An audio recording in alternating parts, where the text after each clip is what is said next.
The following show is for mature audiences only. Shy City Sports.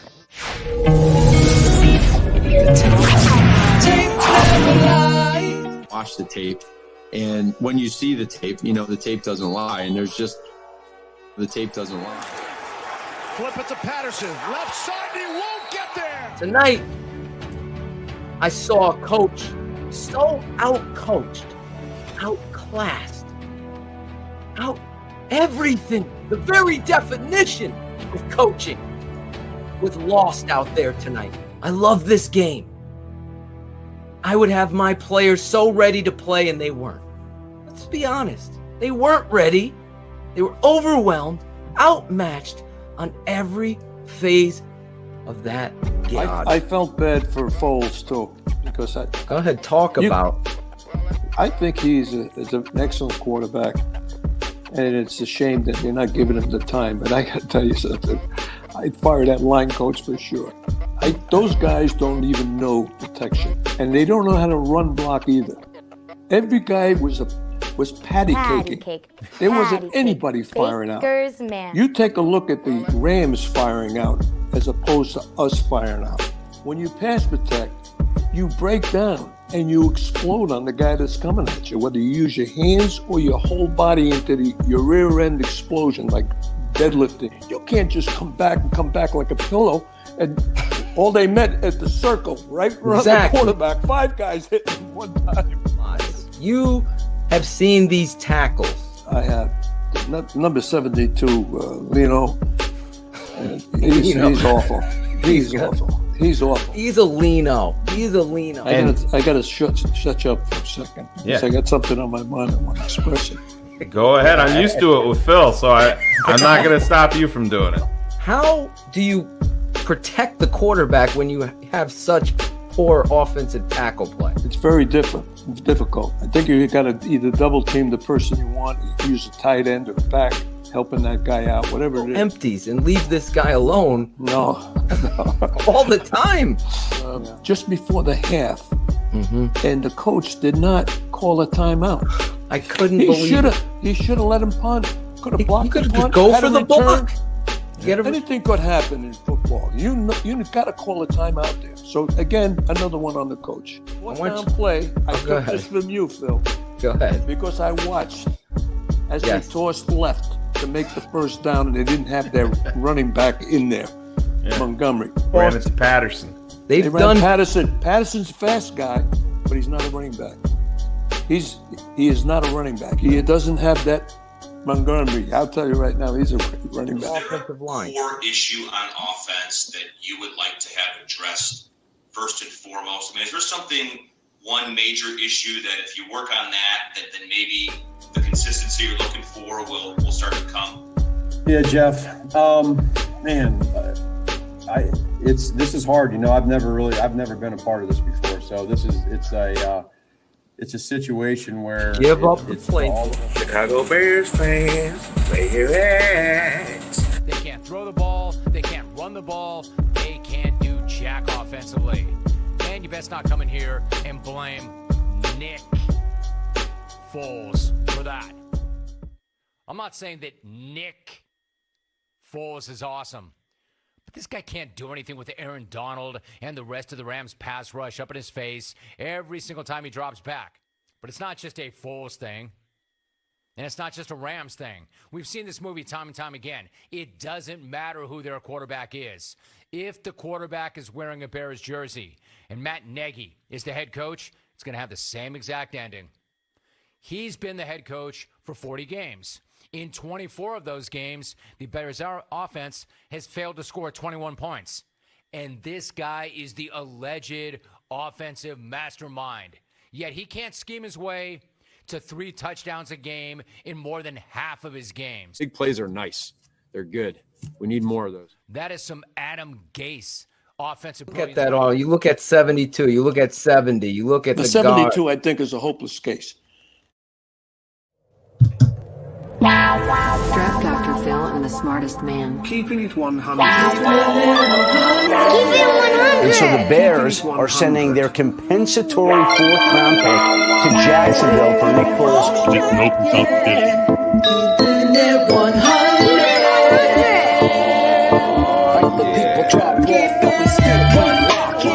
I know we need to run the ball more. I'm not an idiot.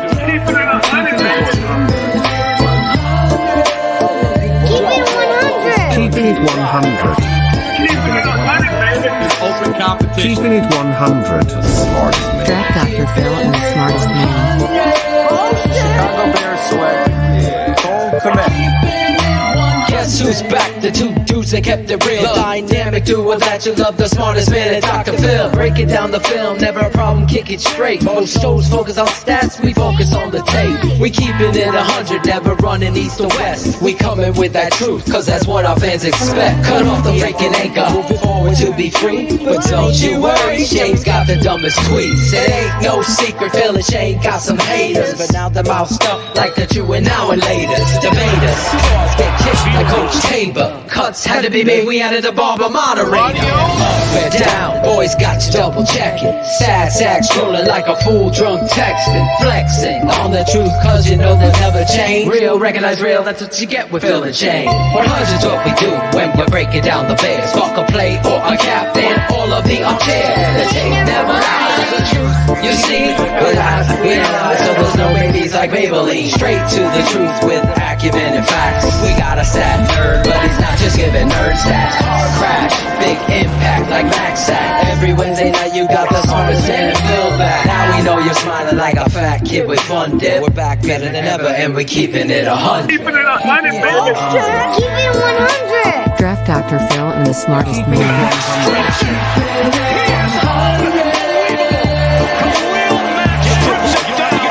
Keeping it 100.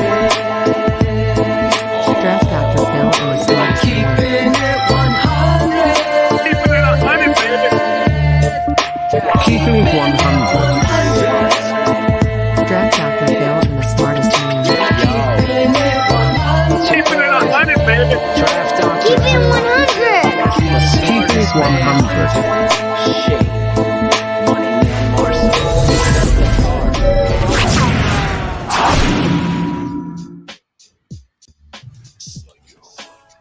Yo, this is Claudio the Barber, and this is Shy City Sports, keeping it 100. Phil screwed me up with that.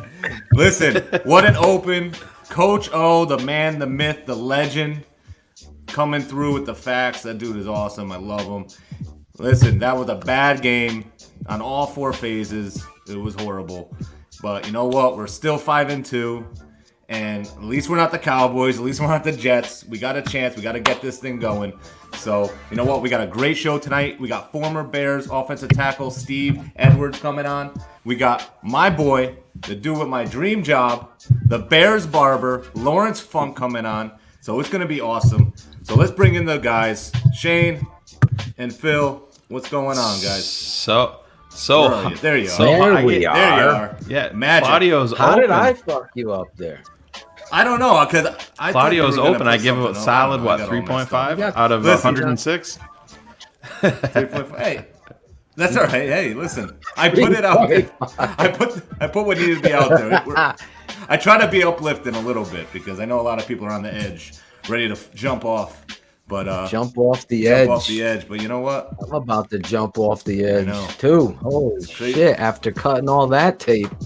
Tape don't lie, Claudio. I hope everybody's. I don't know if you know that. No, I've heard it a couple times. I don't know. I know. Nagy says it doesn't lie. So he says it. Foles says it. People say PFF says the whole different story. Well, I hope. Yeah. You hear the beat? I can hear the beat. Okay, good. That's what messed me up. I didn't hear it right away. That's what messed me up. You got to be paying attention, Claude. I think you're in the new studio. I am. I'm in the new studio here. I got some extra guys. Brand new studio. Got my Halloween guys here. Can't see those now, but there Claudio, they are. there's my Fat Four.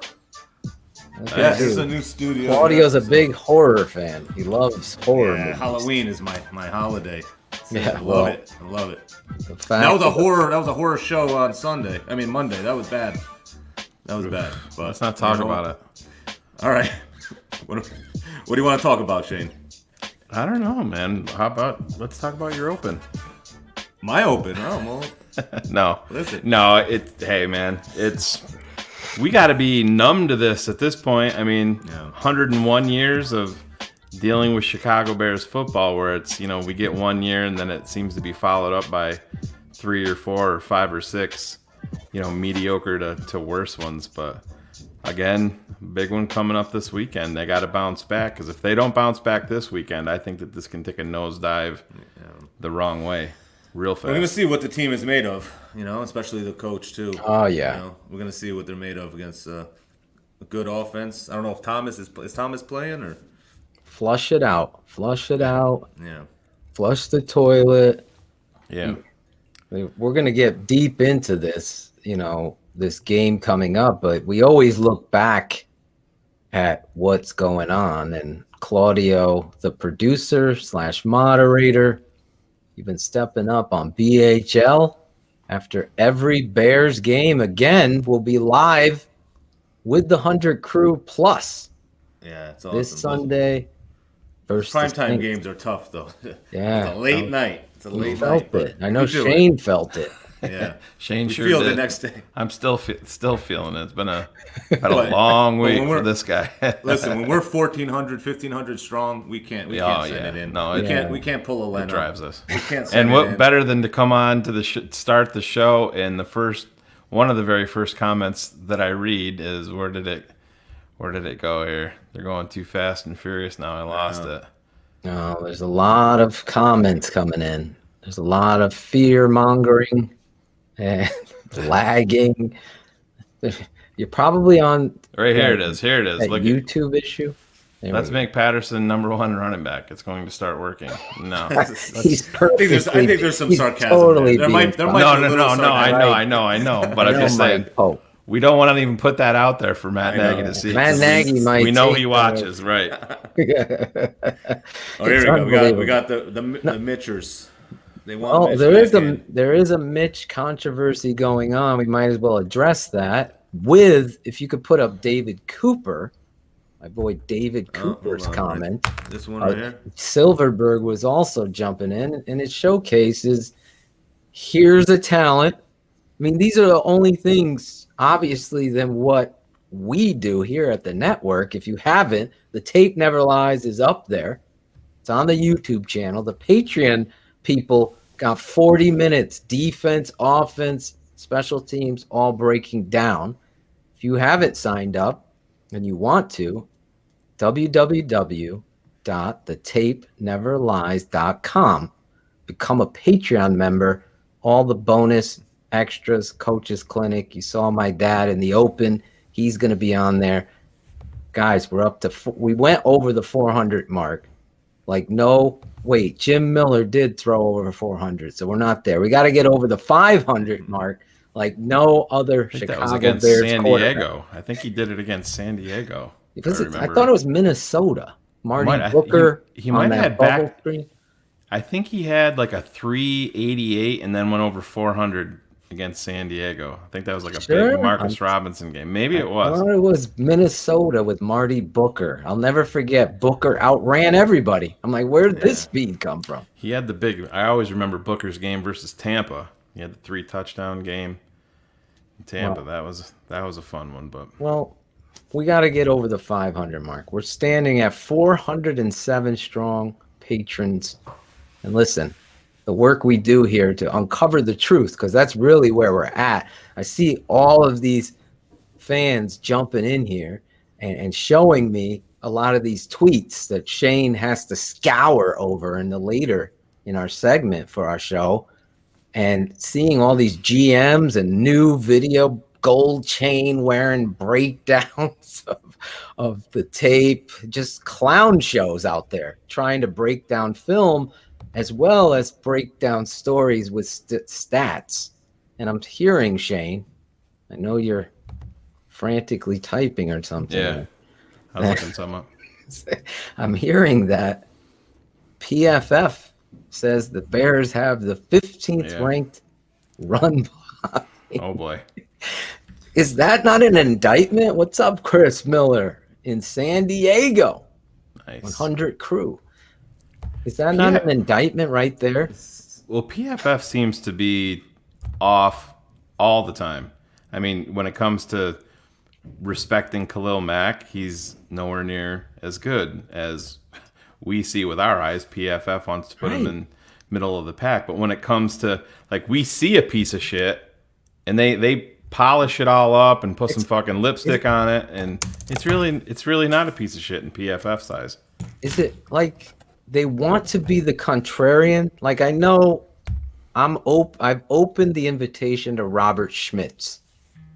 Yeah. I know he works at Windy City Gridiron. If you're a fan of that, that's what it is.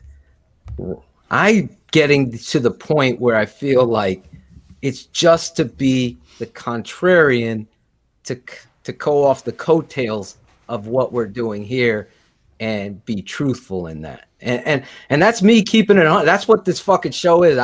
I'll keep it 100 with everybody. You want to know who's good at breaking down film? You want to know who's a good analyst? Shane and I are going to talk about it. I'm going to tell you. And that's the right. We're not just going to keep it 100 about football. We're going to keep it 100 with everything. We do that with our patrons, with the listeners. You guys can come at us all you want, and if we're not going to change just because you guys come at us or anything like that. Like I said, 95% of you guys are fantastic, but we do. Phil can attest to this. We get a lot of people coming at us constantly trying to bring us down, and we're not going to back down to any of that. I don't cower to trolling and manipulation. You know, we all make mistakes. We can talk about personal lives, and that's not what this is about. What we're looking at is manipulation of football truths. Now, my father comes on the show, and you know, it's your dad. It's kind of vulnerable. You bring your father on, trolls will attack. Yeah, say shut up, shit. Shane. I gotta talk. Yeah. It's just like me. Where do you think Phil got it from? I know. I haven't even talked to him since. You know, I feel bad. I meant to call him, but I've been so busy cutting the tape. Exactly, Shit. Jay. If you fuck that, I do. I keep it 100. I honestly come from a very good place. Yeah. When I look at the tape of the Chicago Bears, and my place, and Shane's like, I don't know, like Mickey, and I'm Rocky. He gets me amped up for the fight. So when we go live on BHL, that's real. There's nothing rehearsed here. The only script we have, and thank you, Daniel. I thought my dad was tremendous. So much fun. It was the only bright light, Shane, of a terrible loss, was to have someone with that kind of football acumen to talk about it with you, you know? Yeah. And really, ultimately, it matched everything you and I have been saying and doing and really promoting here. And the reality is the growth says what it says. You know, I'm not afraid to call out the haters. I have nothing personal against Robert Schmitz, back to my original point, but I'm looking at something negligent. Like him and Lester, isn't Lester, you know, they come with this, well, there's nobody better kind of. That's the stance. Nobody knows really, that. Ultimately, it's not a reality. And when you watch it, I mean, Shane, do I have CGI graphics to create these guys on tape? No, it's you see it, Phil. How many times have we watched things, and even if it bothered us and made us sick to our stomach, we're still going to talk about it. Oh, you know what I mean? 100. Bears can go out and make a big signing or make have a high draft pick, and you don't see that person holding up their end of the bargain. You got to talk about it. We wouldn't be where we are today doing this, having everybody watch us do what we do, if we were going to come out here and spout bullshit and not speak the truth about it. Sometimes these guys got to be called out. I don't know. Listen, yeah, is there moments where Charles Leno is serviceable? Yes. Absolutely. Yes. That's not what we're saying. His negatives are so loud and clear and horrific And he's not And held when you're talking about a lack of effort, when you're talking about, remember when Phil made the comment of the spaghetti arms or spaghetti on a fork? Spaghetti on a fork. Yeah, that's exactly what it is. And I mean, this is NFL football. It's the NFL. And you have guys out there that aren't putting forth any effort, and to make it worse, to double down on the bullshit, they're not being held accountable by the coach.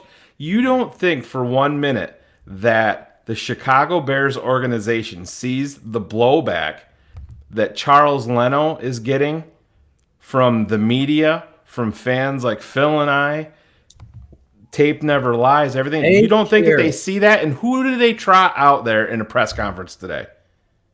Oh, Charles Leno. Wait a second.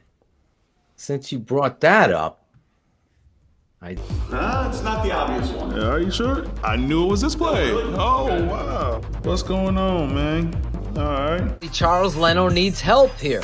It's and coaching. This ball almost gets intercepted. Know your personnel. Watch Leno. Where are your He's weaknesses? unable to just simply control and maintain the protection. Watch him reach out. Now he's off balance, reaching down. Your head should never go down as an offensive tackle. See, drips down, ushers him back. Sing the song, 7 o'clock. Every week we're doing the usher.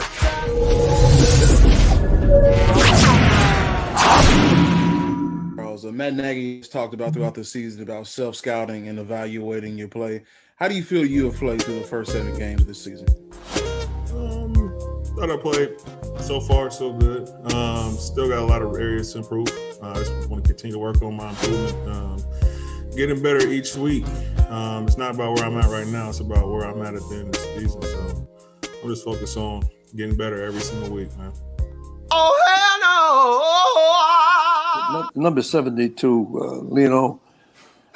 He's awful. I'm so sick of all these haters. Like, started from the bottom, now we here. Charles Leno, I mentioned him being a 7th-round draft pick. Can you sit here with a clear conscience and say that Arlington Hambright would be worse? No, God! No! Thought I played so far so good. You can't make it up if you Smoke weed every day. Smoke weed every day. Even 30 minutes in. Yeah. So far, so good. But of course, That's he reality. played good. He's not being held accountable. You know, if he was benched. But this is totally scripted by this franchise.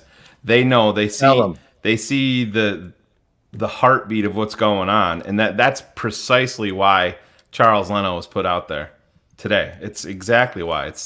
They're putting faith in their guy, and you think that he's not starting this weekend? I saw some people on Twitter and some people asking Phil and I, hey, do you think that they're going to pull Charles Leno out and put somebody else out there? No, he's going to start. That's why he was out there, and they're not going to bench him after putting him out there in the presser today. Done deal.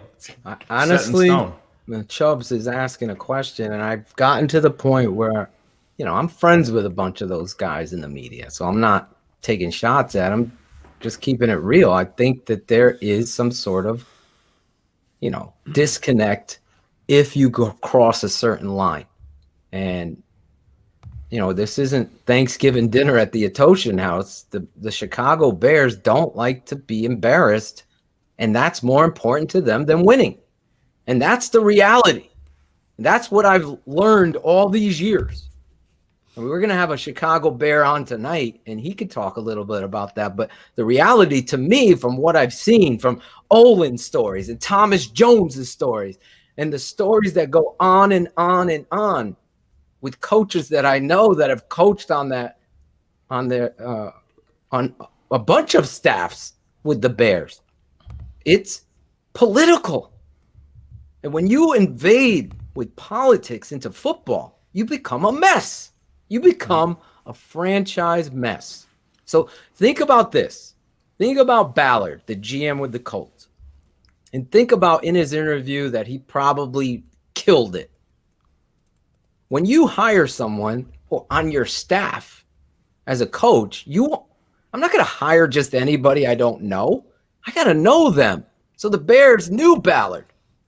They knew him for years. He grew up in their whole storied franchise as a scout and furthermore and forward. And then his drawback was we got to get rid of Cutler right away. Oh, it wasn't just him. He knew all the skeletons in the closet. He had 2 prerequisites. Cutler, gone. Ted Phillips, gone. There you go. Right off the top. Ryan Pace, who's done nothing. He was a scout with the Saints. He's done nothing. All of a sudden, he's the GM.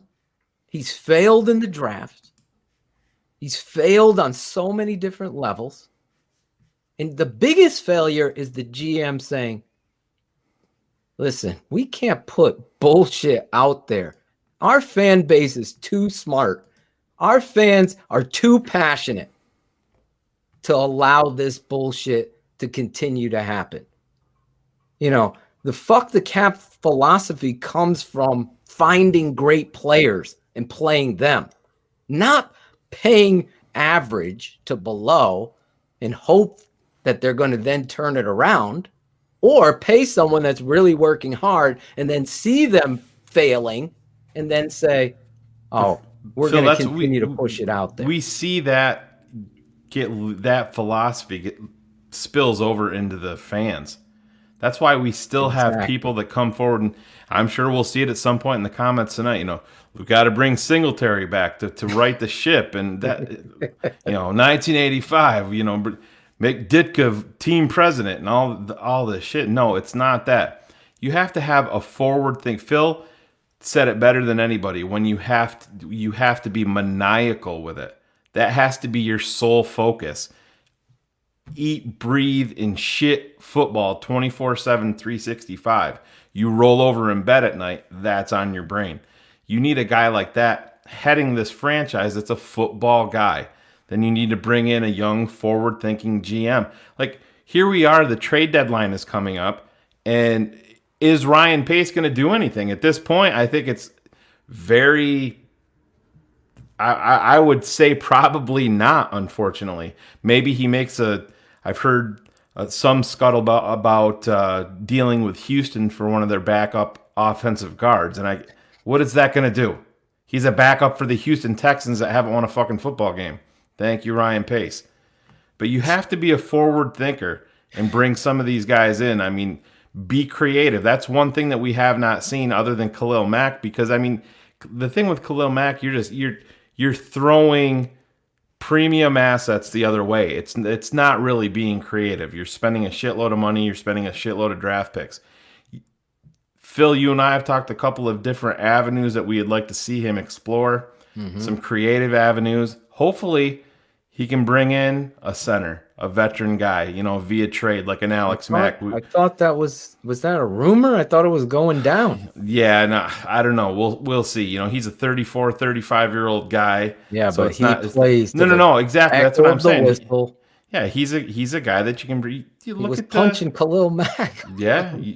He's not anyone punching Khalil Mack on video, or it was Akeem Hicks rather. I'm sorry. Yeah, and well, you look at we just played a team, the Rams. I mean, they invested heavily in Andrew Whitworth, and he's not a young guy. What is he? 39? Yeah, he's up there pretty good. But I would still moving out there. There's a lot. I'm glad you brought up the Rams because I'm watching that tape, and their offensive line is everything my dad described. Yeah. They're firing out, they're getting to the next level, and the Bears defense is phenomenal. It is. It really is a good defense. They have their lapses, they miss tackles. I'm not talking about that. I'm talking about the talent there. And here are the Rams running fucking Delaware wing tee philosophies, trying to make the Bears think. And that's how a genius, a guru, an offensive coordinator does stuff.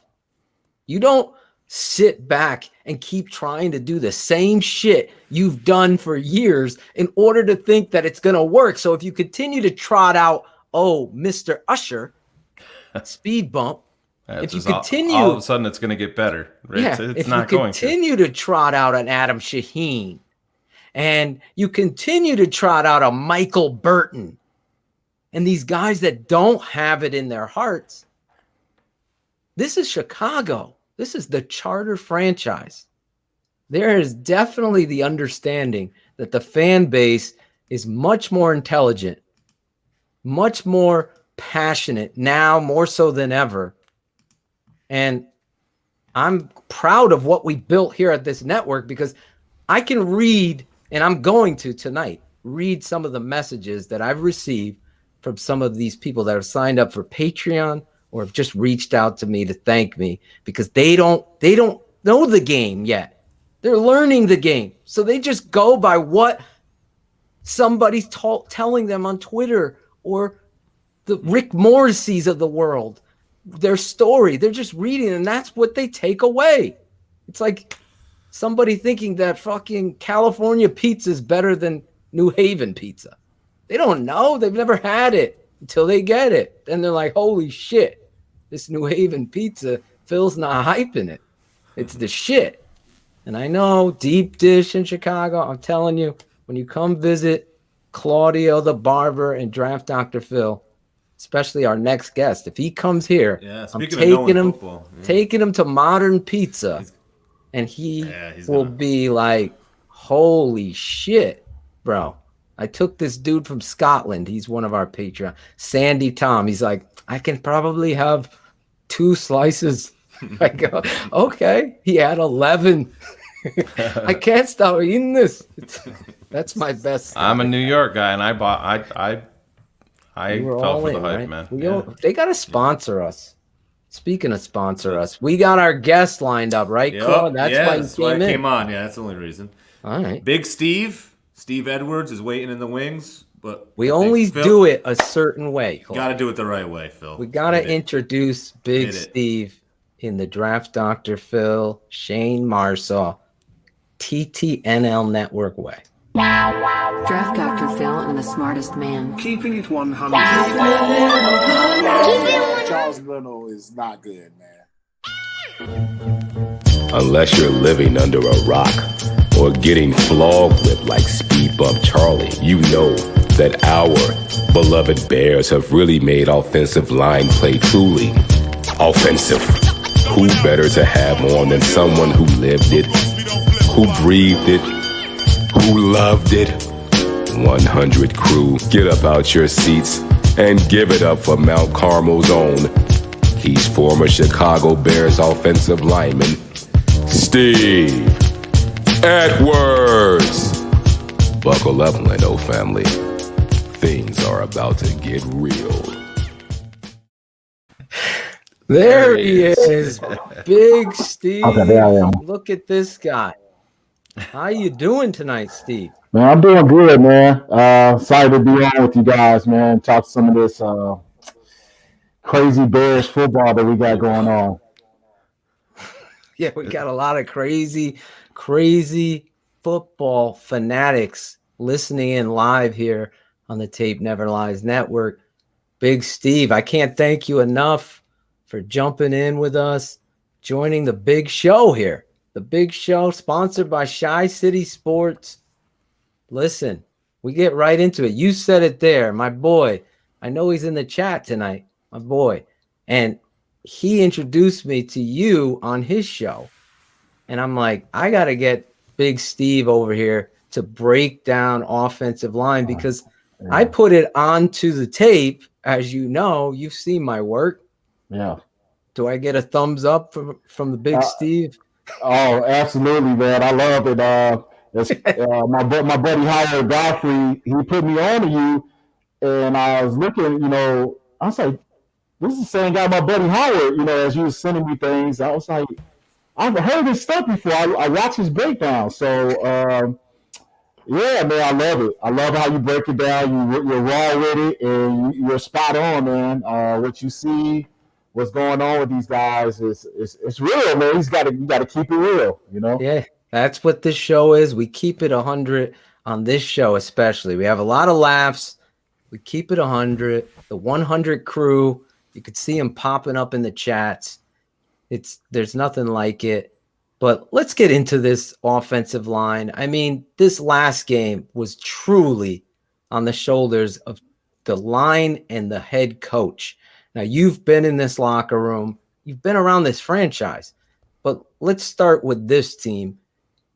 What I saw out there, obviously, was a lack of aggression, a lack of fundamentals, and the LA Rams went after those weaknesses and really exposed the Chicago Bears. Am I reading that correctly? Actually, spot on, man. The Rams had to be watching film and just like, we're going to eat these guys alive. You know, Leonard Floyd knew he knew what he could do. You know, against Massey and Leno and exactly. He's he never did looked it. so good. Oh man, he looks bigger. Shoot, you know, looks like he got swole messing around with Aaron Donald, but they say Aaron Donald really took him under the wing. But our offensive line right now, they're very soft. You can't even place it on the offensive line coaches anymore. You know what I mean? You had Harry Hested, known as one of the best offensive line coaches, Juan Castillo, who I'm very close with, actually. One of the best, known as one of the best in the league. And right now, Nagy's the offensive line coach's worst nightmare. You know, right? Who would want to come work with a guy who doesn't know how to run the ball? And I don't know how much of opinion he's taken from those guys. You know, obviously, I think Harry Hested and him butted heads maybe in the run game, because that style of running last year wasn't anything that Harry Hested used to teach or coached, you know, even with his prior time with the Bears or at Notre Dame. And then Juan Castillo, you know, he has history with him, but it can't be an easy job as an offensive line coach. You got to look at the personnel. Ryan Pace, he's put this team in this position. Lack of talent. It's just really bad. And you could start with Leno, man. I'm going right after that guy, man. He's soft as butter that I leave on the counter overnight, man. He looks really weak. He's always on the ground, flailing around. No strength at the point of attack. It's really bad, and he looks really lazy. Exactly. I mean, I put it on the film, Steve, as evidence, and I still have these blog boys, I call them, trying to create this myth that this guy is serviceable, and I don't see it. I'm never going to question a guy's if they're playing injured. That's one thing, but you said it right there. The aggressiveness, the tenacity that it takes to play the tackle position. I don't care if it's right tackle, left tackle. It is missing on film. And if it's missing there, I think the whole locker room knows that it's missing out there for them to be successful. Yeah, I mean, I'm sure that I would love to be that fly on the wall in the locker room right now, where when there's no coaches around, what they're saying, you know, especially on the defensive side. If you're not getting done offensively, that defense, man, and I've been there at times when we haven't had it going offensively in that Bears team, and we obviously had a great defense all the years I was there. But they kind of just give you that side eye, man, like, hey, well, you know, what's going on here? I remember when we had Shoop as our coordinator. Oh man. I remember Keith Traylor tried to rip his head off coming off the sideline one time. You know, but I think we've always was respected as an offensive line. We were aggressive. The one thing we were about, man, and Olin, and you know, because I got thrown into the fray when I was a second-year player playing tackle. Going into that first game, Rex Tucker got hurt. They're like, you're moving the guard. Never played it in my life. And Olin Cruz's best advice for me, I'm getting ready to go against Brian Young, you know, in San Francisco. Olin's like, yeah. You know, I knew all about him being a kid from Chicago. You know, this guy played in Notre Dame, and, you know, I actually liked those San Francisco teams he was on. But Olin was like, hey, man, just come off the ball, come off the rock. You know, and that's what our philosophy. When in doubt, we come off the rock and we get movement. And one thing about those teams I was on, we might not have any quarterbacks. We might not have let me get great. We had Marty Booker. We had a couple guys here and there. We had some pretty good running backs, A-Train and Thomas Jones. but we never had that quarterback. And, so we would see 9 in the box, but that never stopped us, man. We was always able to run the ball, and this team just can't do it. And it's the play calling, man. I don't know. It just doesn't look like an NFL run game. It's too much. It's all over the place. I can't really get my hand on exactly what he's trying to accomplish. Steve, what does it do for not just the offensive line and the other guys, but as a team as a whole? Listen, you know better than everybody. Players know, from get-go who can play, who can't play, who's struggling. But when you see a guy over and over and over, like you said, he's on the ground more than he's standing up. When they see this continue to happen and the head coach or the offensive line coach isn't holding them accountable, what does that do to the morale of the other guy? Like a guy that's backing up Leno. Like, I'm never even going to get my fucking chance because they're not holding this guy accountable for anything. He's going out in there. He got paid, and ever since he got paid, he's regressed. I mean, the proof is there. He was a 7th-round draft pick that had to fight for everything that he got. He got a fat wallet when he got his extension, and he's regressed every fucking snap since then. But what does that do to an offensive line and a team as a whole when you guys see that and you're like, this dude's just out here coasting and he's not being held accountable for it? Well, we didn't really tolerate for that because, you had the one guy, number 57, who wasn't going to take none of that. It was not going to happen. He would have told that offensive line coach, whoever it was, like, hey, get this guy off the field. So that back in my time, that didn't happen because we just had that man on that line leading the way. But, talking for this team, I'm sure, I don't know how much leadership is going on amongst that line. So inside, those guys are probably clicked up, maybe talking in their little small groups, and that's not how the offensive line works, man. We keep it real in that room, and we call each other out, and like I said, Olin helped set that standard where you can get called out. So if they're not really addressing that, I don't know, I can't say, but if they're not, they're sitting in corners and having their little conversations, 2 or 3 people, and that could tear down a team. Yeah, real quick. We know how that works. Phil, I just want to build off of that a little bit. A few weeks ago, Phil and I interviewed Josh Woods, number 55 for the Bears, the linebacker. And one of the questions that I asked him, I said, Josh, who's the leader on defense? And before I even had my sentence finished, he said, Danny T. Danny Trevathan, 100%. He's the leader. Everybody knows it. And I said, all right, now, who's the leader on offense? And you could hear crickets for a solid 15 seconds. And doesn't that say a whole lot? Just exactly what you said right there. And this is year 3 of a head coach, and the football team has no identity. And a player, to Josh's credit, he couldn't even name the leader on offense. We pushed. That's really bad. That's really, you asked me immediately on the defensive side, Urlacher, Mike Brown, you could just point to a few guys, Peanut. On the offensive side, we didn't have a quarterback that was a leader, but we had Olin and Ruben Brown and Thomas Jones. We had a lot of guys to point at. If you can just look on the offensive side and he couldn't say who it was, that's very telling. And that's not very good because there's nobody stepping up on that side. It's like Nagy is the leader of that offense, and it's just like, I met the guy, and I really liked him, his personality, but I think a sense of pride and stubbornness is really there. You're starting to see that with him and his play calling, man. He brought all these office assistants in. At some point, man, all these guys got some kind of play calling background. You need to turn that thing over, man. Why don't you be the head coach and step back and maybe look at the overall view of your team and even you as an office, let somebody call it and you can maybe step in here and there and maybe give you a different perspective. But he's not letting that go, and that's not.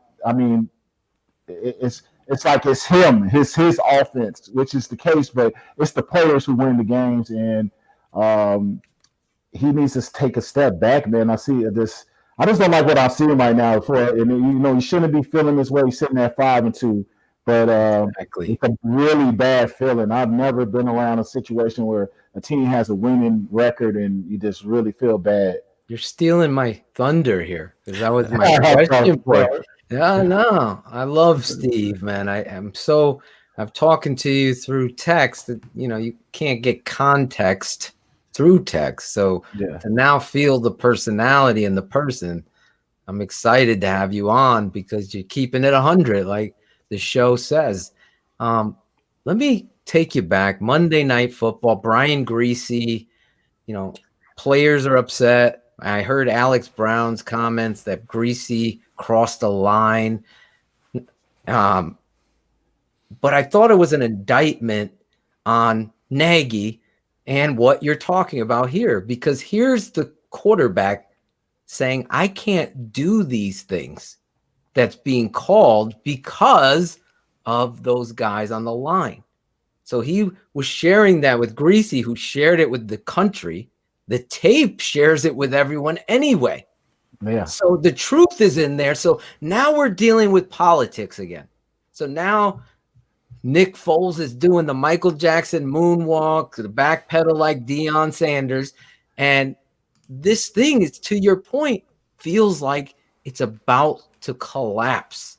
The whole foundation, and the head coach has yet to take ownership of it. Have you ever been around anything like that? Like you said, we're 5-2, but reality is we could have easily be 1-6 or 1-6 or whatever number you're going to say, 2 wins, 4 loss. We could be anywhere. That's the game of football.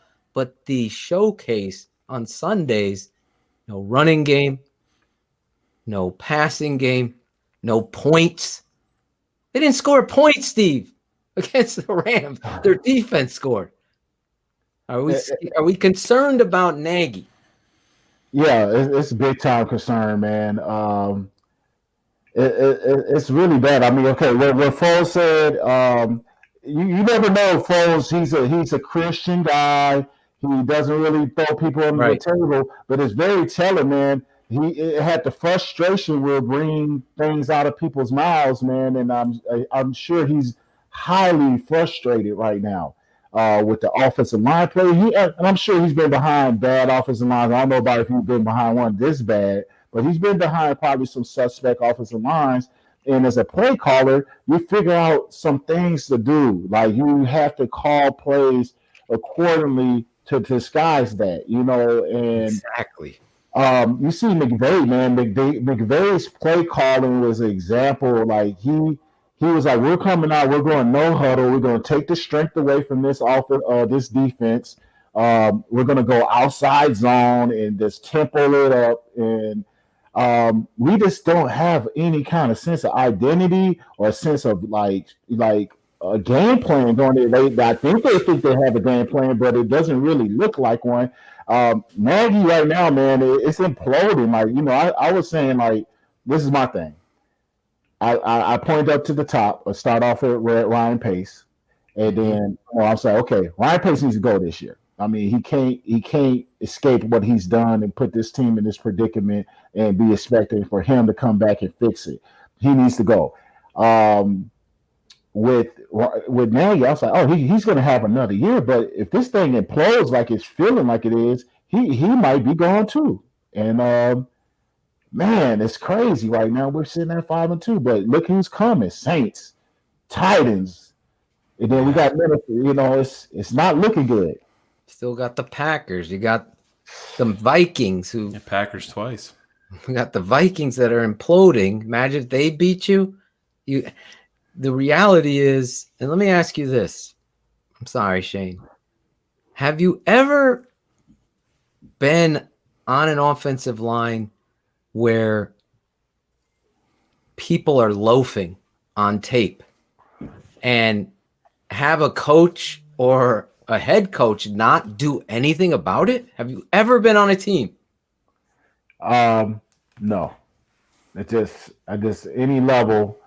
Obviously, I mean, I started my high school level playing in Marsaw High School, one of the powerhouses. I mean, it just was unacceptable. And every level I've been on, man, this is unacceptable. You don't allow those things to happen as an offensive line coach.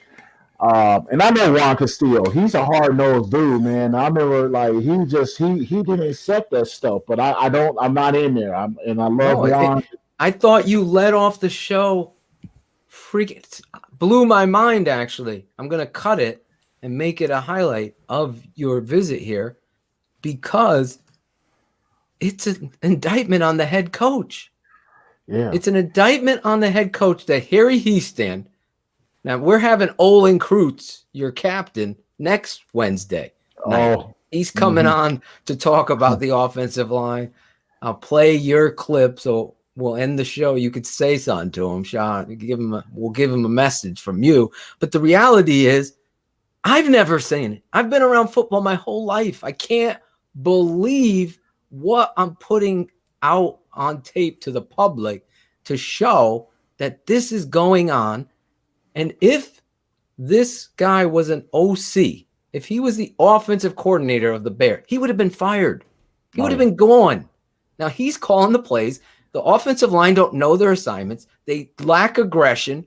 They don't stay with blocks, Steve. Yeah. They're running fucking outside zone the opposite way. They can't even put their face across and stay on a cutoff block. You learned that in freaking middle school. Yeah, these guys are absorbing. Like I watched your last, your breakdown, and you was talking about Leno. You was calling him out. He's catching, and then that's exactly Juan Castillo doesn't teach that. So at some point, I said, I know Juan is not teaching that. He's always like he used to be. Like, when I was in Philadelphia, punch. He was a big puncher, big aggressive with your hands guy. And I know he hasn't, but like some of these guys are just stuck in their ways. Like, man, is this Leno? First of all, let me just, I have these little things. You can ask Olin this. Go ahead.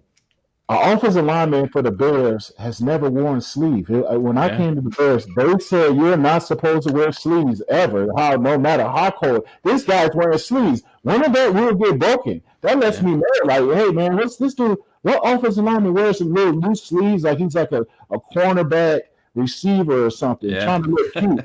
I mean, I'm just calling it what it is. I remember them talking about that all the time. That was it was a big thing. You're absolutely correct. And that's a great point. And when I seen that, I'm like, what makes this dude special? Or did they? Leno's not even out there with the sleek dry fit. He's got the sloppy shit hanging off his arms. He's got your cousin's champion sweatshirt from the fucking closet. Well, that's the new pretty boy thing. The loose, sweat, long sleeve. And that's like, are you trying to be a DB out there? And my God! Now you blew my mind again. I don't want to talk about I don't know if Olin would get down to dirty with this, but we had a player who thought he was pretty like that. But I don't want to call his name out, man. That would be real dirty. Olin's rough enough to call his name out, man. Maybe he'll know. Maybe he'll get a sense of what I'm talking about. But it just doesn't fly, man. He's catching on the backside. It was one time you saw on the backside, he was latched on in his guy. Now you're supposed to press into that guy and really squeeze into that guy with your inside hand. And he's just like late. He's just like you said. You broke it down. You said he's just happy to like, oh, I'm here. I did my assignment. That's it.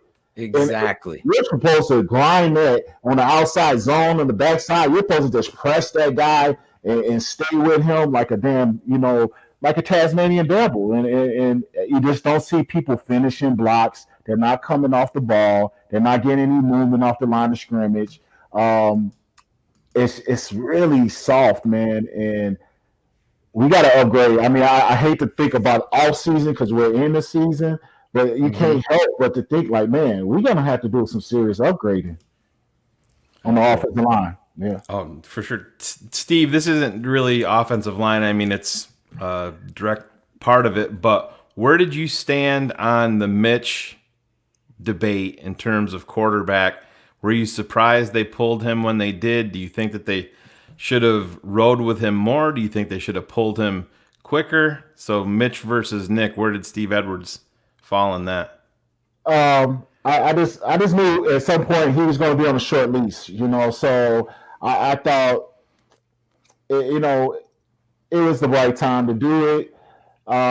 Could they have waited? But it was lightning in the bottle. You know, Foles came in and we got the victory. It looked well. It looked really good. And I mean, we thought like, hey, here we might have something. Here comes Foles coming off the bench, like he did at Philly and like he's done other places. And you know, it's just he hasn't had the opportunity. You can't really put it all on Foles. It's the play calling, you know. So now, you know, stranger left, and as much as I'm like, dude, is it time to kind of work Mitch back in because the offensive line is so bad that this guy might, you know, it's sad. Well, he did cover a lot of warts, Steve. When I would break it down in years past, Mitch would get out the back door and cover for them on that. Mitch would escape up the middle, keep a drive alive, especially in that NFC when they won the North, that 2018 season. Mitch really against Green Bay created 6 or 7 big plays with his feet and his movement to win that game and win the North. So you gotta wonder. I mean, I'm getting it inundated via DMs on Facebook, Instagram. Like, was it really Mitch or is it the play caller, the guy who refuses to give up the plays? Look what's going on. It hasn't changed. This is your guy. This is your guy, your chosen guy that you want to run your offense. You scored 0. Yeah. You got your veteran quarterback that you wanted. The guy who could, you know, digest everything that you're putting, you know, all those damn plays that you got. You got your guy who can digest it, can run it, has been in a similar system. You got your guy.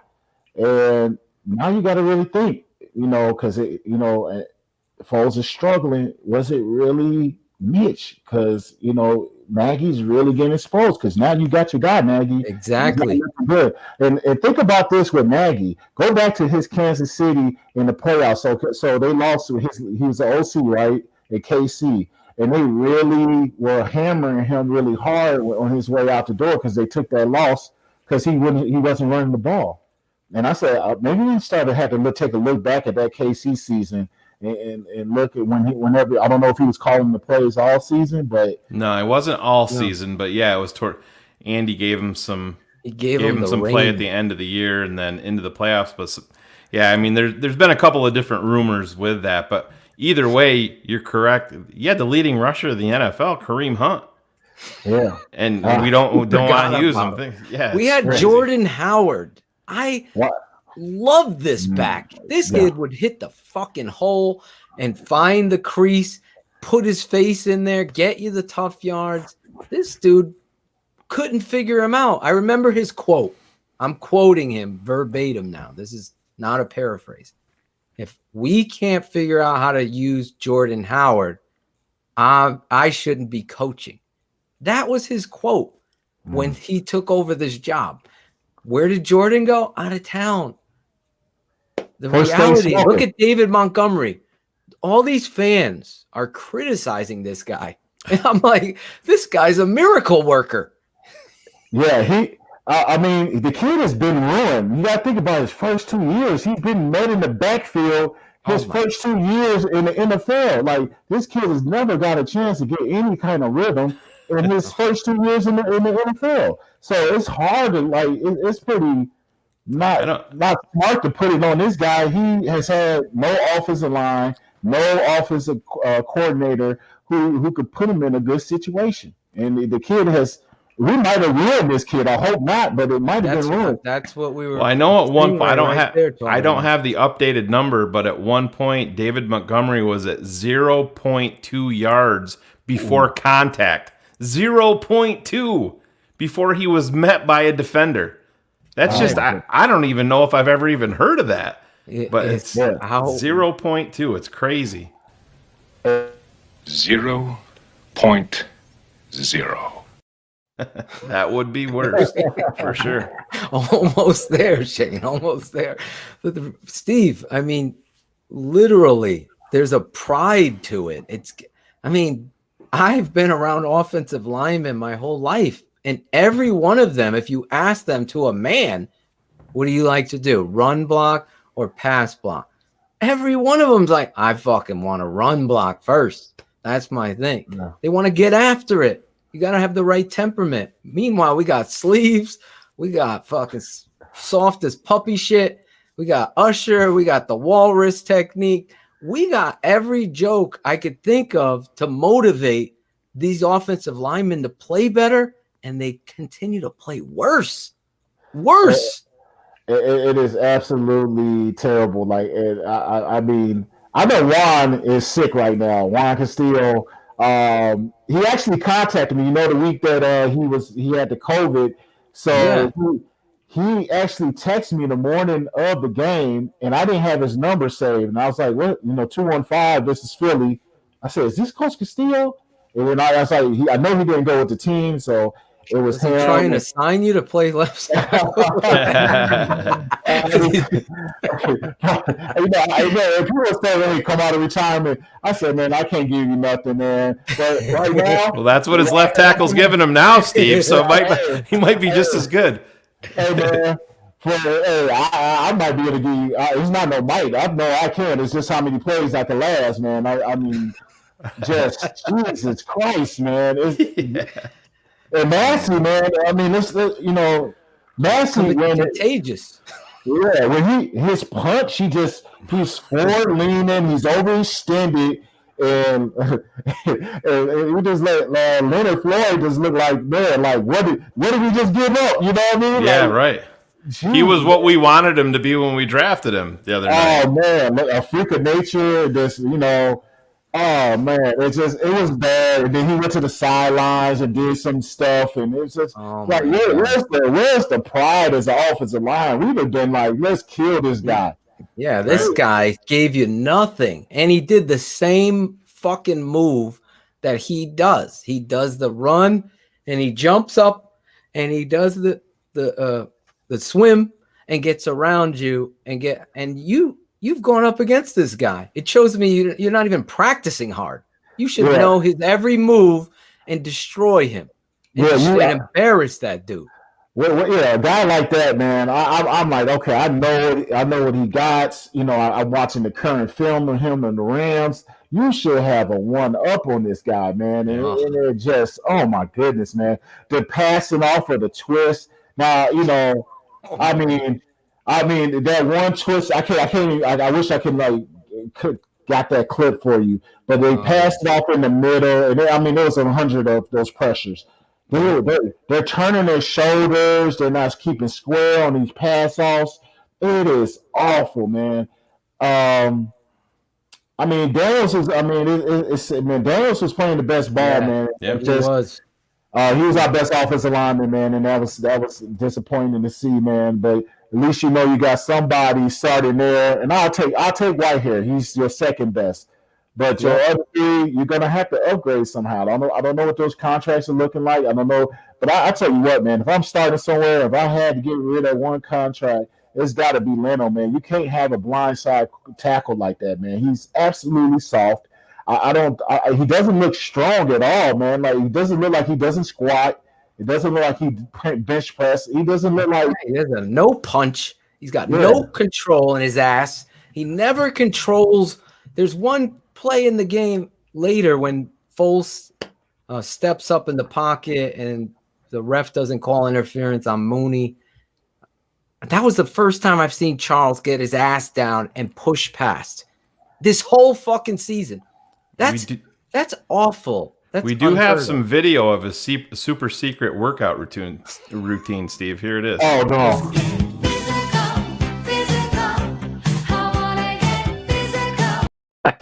So I don't know if that's going to work. But I thought Steve had all over the ground and stuff, man. You talked about James Daniels, and this is one thing that has baffled Phil and I. James Daniels goes out during the game, with a torn pec. They bring in Alex Spars, and he struggled his first two snaps, didn't look great. Then the kid started to show a little something, and the next week he's back on the bench for Coward. He was the primary backup for James Daniels. How does that He gets happen? hurt. He goes in there, struggles the first two, and then after the game, he's gone, and we still haven't seen him. And it's what kind of a philosophy is that you're good enough to be there then, but now that the game's over, no, you're going back to the bench, and we're going to bring in this guy that's never even played left guard before, that used to be a defensive lineman two or 3 years ago. Hey man, this is the evaluation. The whole it's right now. The Bears are getting exposed, man, because you don't bench a guy like that. You know you're gonna have your struggles coming. I've been that guy. That was my career, coming off the bench, being that guy who could do that. And it's not an easy thing. But if a guy, he makes a couple mistakes and then he settles in and he plays a good game, he finishes strong. That's something to build off of. And I don't know what happened for them to get benched, but it's not a good look. Because the guy Crowder, who they put in, and he looked awful. He was terrible, terrible. I mean, the sloppy technique is. I don't think he's a guard, Coward. He is a right tackle. He is not a guard inside. He can't pass off very well. He stands up high, but he has that aggressive gene that you want to see. He doesn't. He's not a big giant pillow pussy out there. He goes after it. I like that about him, but I just don't get, to Shane's point, how this kid in the middle of the crisis, he's your guy you go to, but then the starter next week he's replaced. But you'd never hold the tackles accountable, especially the left tackle. And then you have all these fans saying the defense, well, the guy behind Leno must be that bad. You've been in a locker room, so on some locker rooms there's politics involved, whether it be contract, draft status. Thomas Jones came on the show with us, and he was talking about the politics with him being traded out of town and all of that. So we keep it 100 here. Is the contract and Ryan Pace's, rep, is that keeping Leno out there, in your opinion? Yeah, it definitely could be a big reason, man. I've been there. My career doing the Bears, man. So real quick, so I started my second year, all 16 games. They offered me a contract. It was like a lowballing deal, and we were like, man, we just, my agent, one of the top agents in the NFL right now, Todd France, he represents everybody. Yeah. He was like, we just want a little bit more money, well, let us prove it. You know what I mean? It wasn't like we was trying to get out of town. And after that, they were just trying to get me out of there. They gave the money to Kasim Mitchell. And they were, and then every year, man, I was fighting for it wasn't my performance. I was a versatile.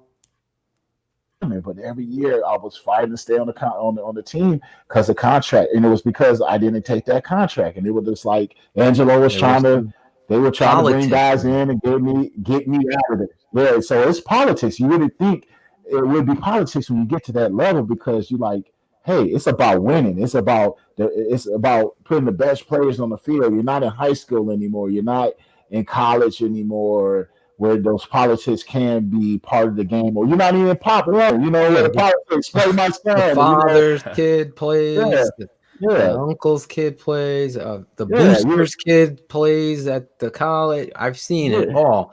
That's this level. I mean, that story, I appreciate you sharing, because I remember you, the player. I really do, because I think Shane has every game you've played in on DVD at his house.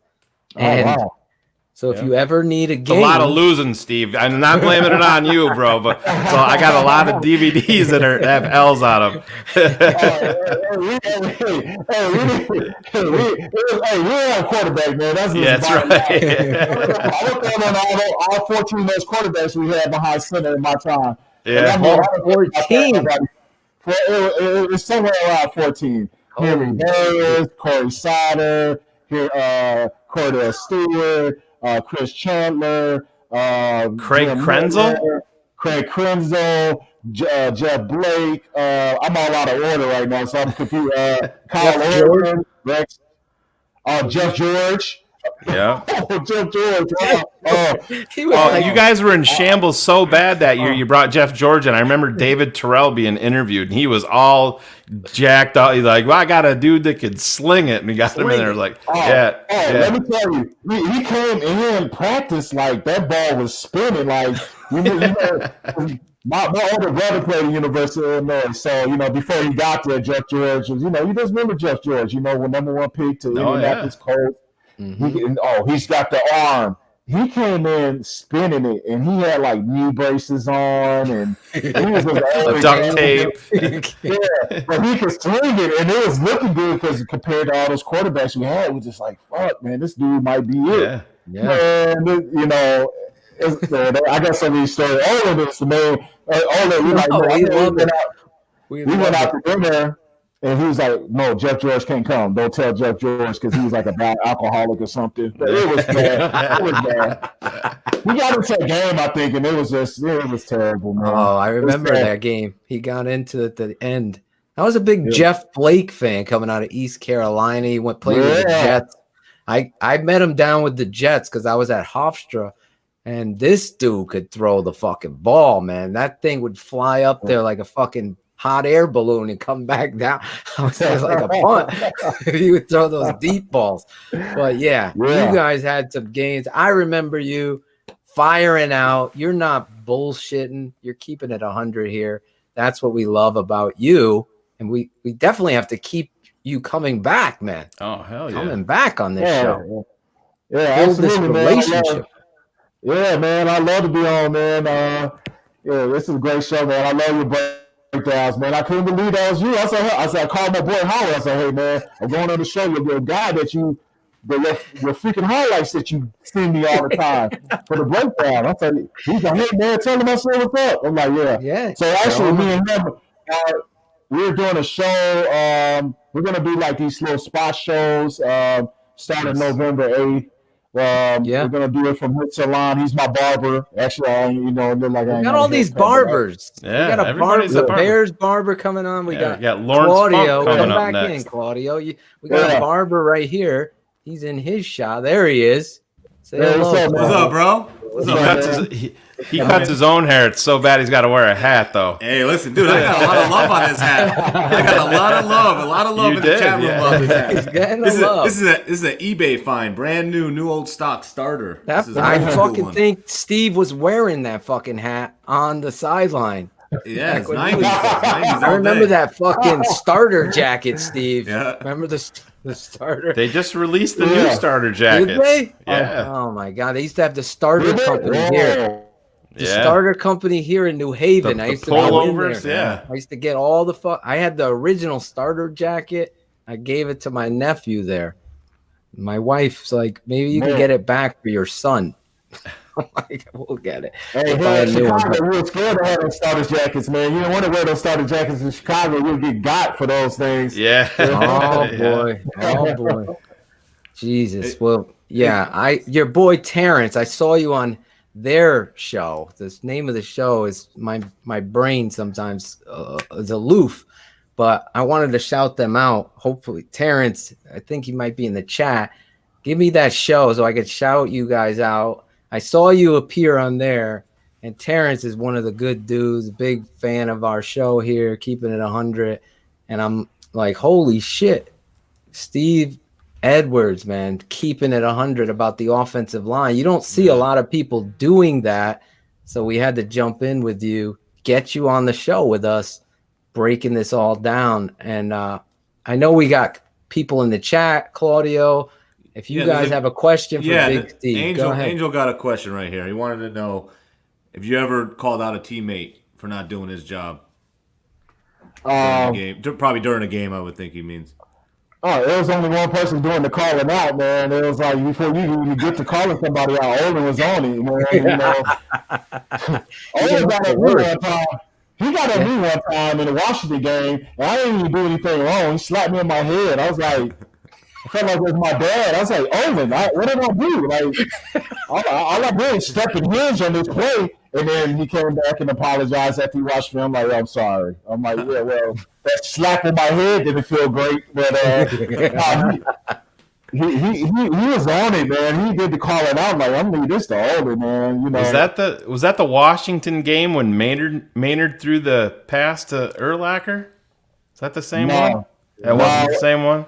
Oh, the worst quarterback we ever had was in that game, Jonathan Quinn. Oh, yeah. Oh, my God. God. He came from Terry Shea was your OC, and he came with him from Kansas City. It was a Terry Shea story. Yeah.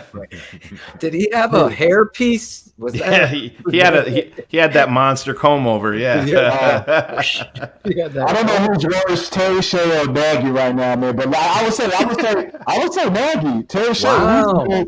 Terry Shea knew well, his thing was he vouched for Jonathan Quinn. His play calling got him. We didn't have any audibles. We weren't allowed to audible. We couldn't audible out of nothing. Oh my God! And we didn't audible until like late in the season. Like we had some little check with me, but he vouched for Jonathan Quinn as our backup. So I think that really was probably the most thing that got him out of there, man. But Jonathan Quinn was the quarterback.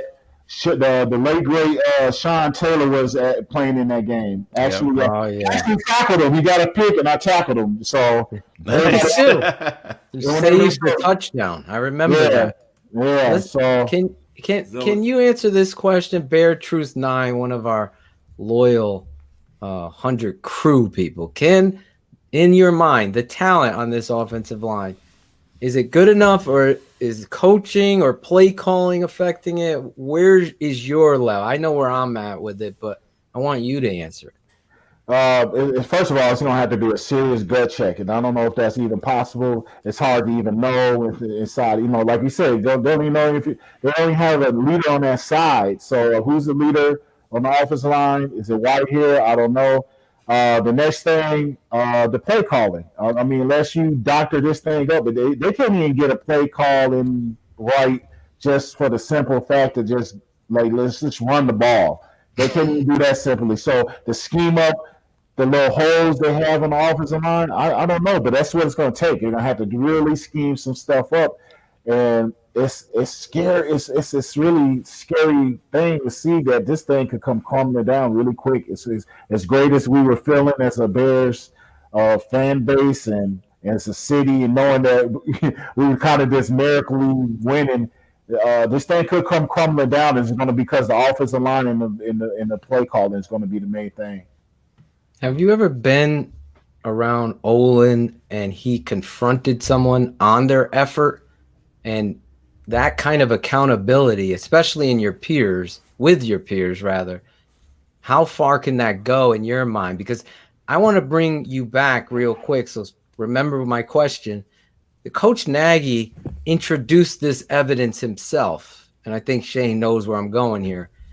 After year 3, he says to the media, he uncovers this truth that he found out that the team actually likes. They actually put the tape up on the big screen, and they were actually confronting players in front of everybody and coaches. Coaches. That has never happened under him. And they didn't do it every game. They didn't do it every game. And I'm like, what? I've never in my lifetime I'm 100% football. That's like my blood. So to hear a head coach of the NFL, admit that he's never held his team accountable in front of all of them or the coaching staff until this offseason with COVID, how telling is that? Because with a guy like Olin, I can only imagine.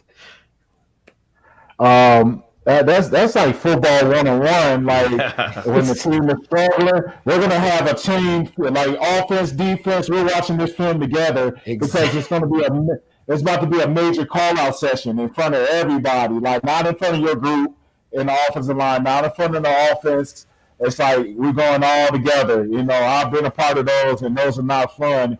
And not to, that's like 101, I believe, man. If you're struggling as a team and it needs to be a call out and accountability session, you bring the group together. Like it's kind of strange and kind of weird not to hear that he's never done that or I couldn't never believe tried it. Be Yeah, you, yeah. Steve, as they're saying.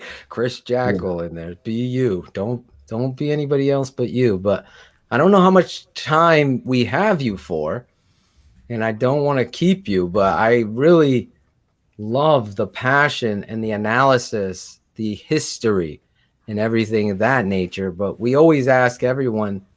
Actually, I don't want to, because I know we got another guest coming up. I don't want to step on toes with you, Shane. Did you have another question for? No, go ahead, man. Steve? All right, Steve. So every time we bring a guest on, we ask them to do a station ID. Do you know what? Can I ask you to do one for us? And that's where you're gonna say, "Yo, this is your boy, Big Steve, and you're listening to my boys Keeping It 100 with Phil and Shane." Don't worry about Claudio. Let's remove him. Do you think you got that script? And I'm going to isolate on you. I count it down 1 or 3, 2, 1, and then you go. You could say whatever you want, however you want to name yourself. My name. Pressure's on. Former offensive tackle for the Bears, Steve Edwards. We will tell you the best person that we've had do this so far has been Jonathan Quinn when he was on with us last week. I'm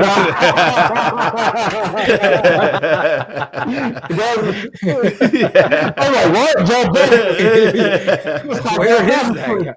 I just talk all kinds of shit about this guy. I would love to do a "Where Are They Now" on Jonathan Quinn. Oh, who cares? Yeah, he stole his money and got away. So yeah. All right, count him down, Phil. When he's ready, are you ready to do this? Then I'll count. Okay. Yeah. 3, 2, 1. Yo, what's up? This is Big Steve Edwards from Chicago, originally from Chicago, hometown Chicago Bear, offensive guard, offensive tackle. Hey, I'm on Keeping It 100. Shout my boys out, Phil and Shane.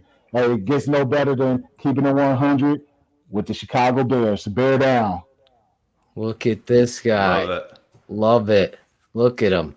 Big Steve Edwards, killing it tonight. Absolutely. Bringing the knowledge and the truth. You talk about coming on a show, Keeping It 100. That's why Big O comes on the show, because he likes to keep it 100. Now I'm putting you on the roster.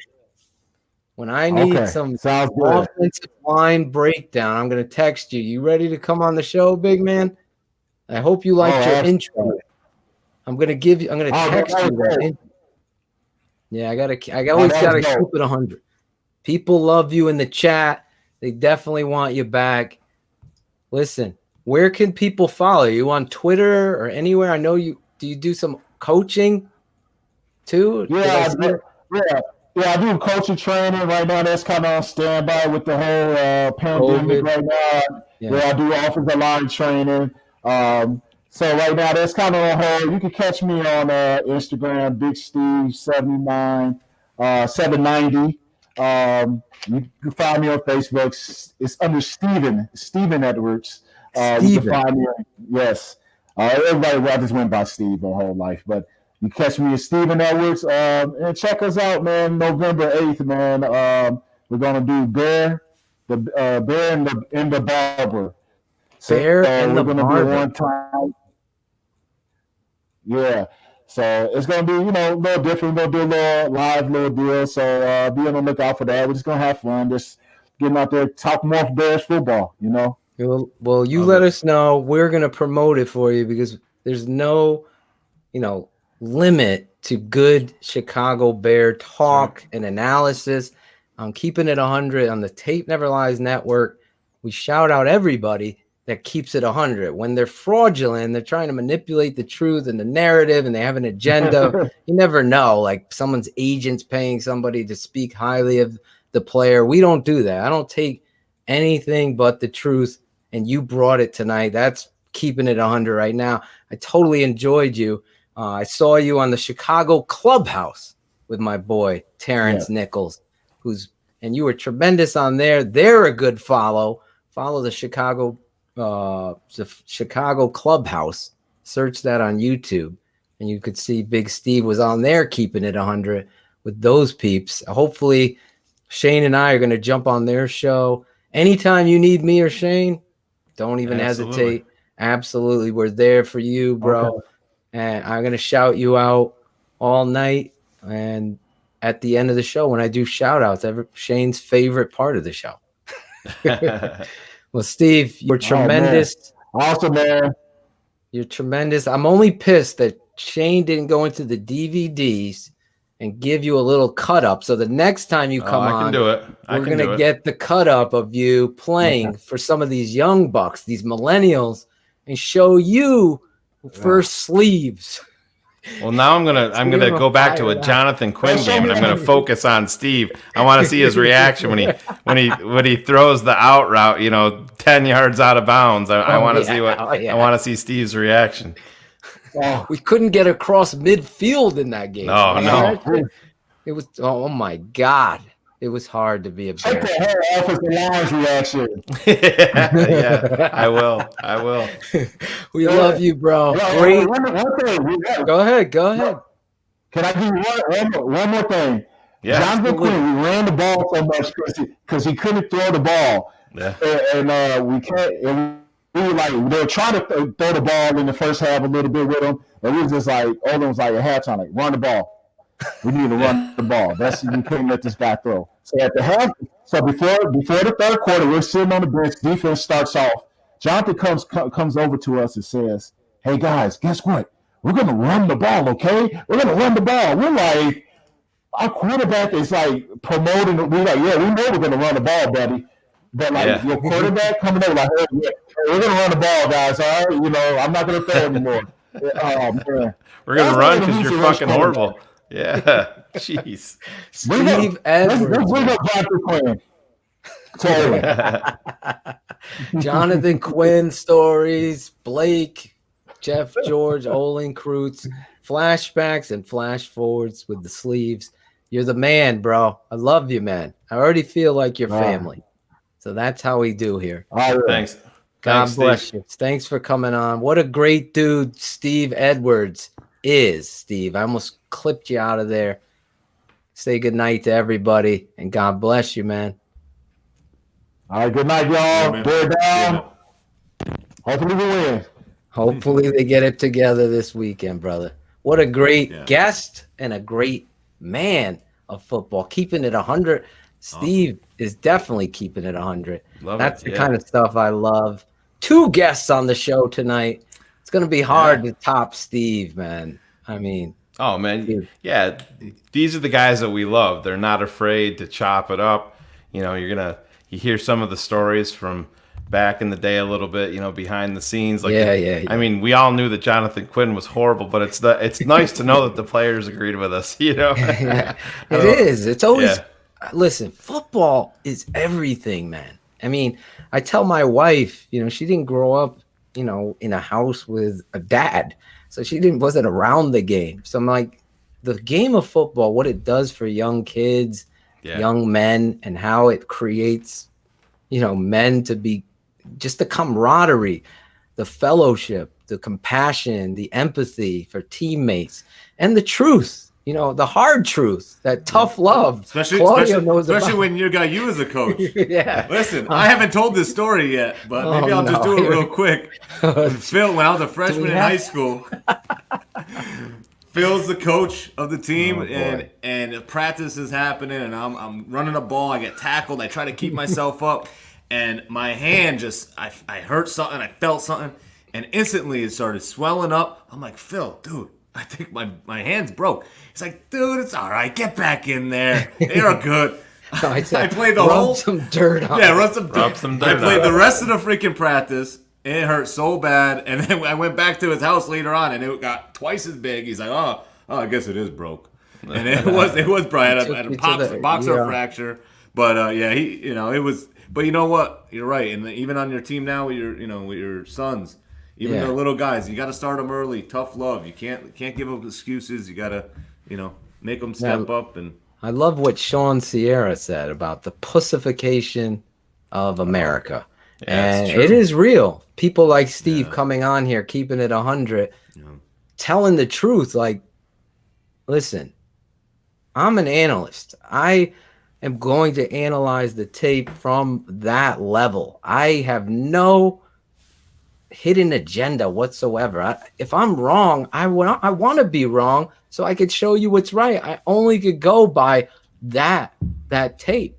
So my initial and Shayne's initial opinion on Bears Hour Live is a reaction to what we know in football. But then the tape, there's no hiding there. There's nowhere to hide. So that's what makes it so much concerning.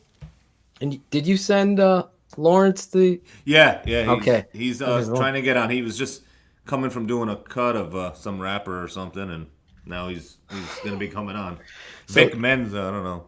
Whatever that is. Maybe our fans might know who that is. We can get a story out of him about it. But maybe, like I'm saying, there's nowhere to hide. So when I get to that level of cutting it, and usually everyone's texting me, so I get pissed and I have to do what Shayne said once it's all cut and put it on airplane mode so I can not get any texts. Anyway, the reality is I start questioning the head coach, and I'm like, how could you ever tolerate that?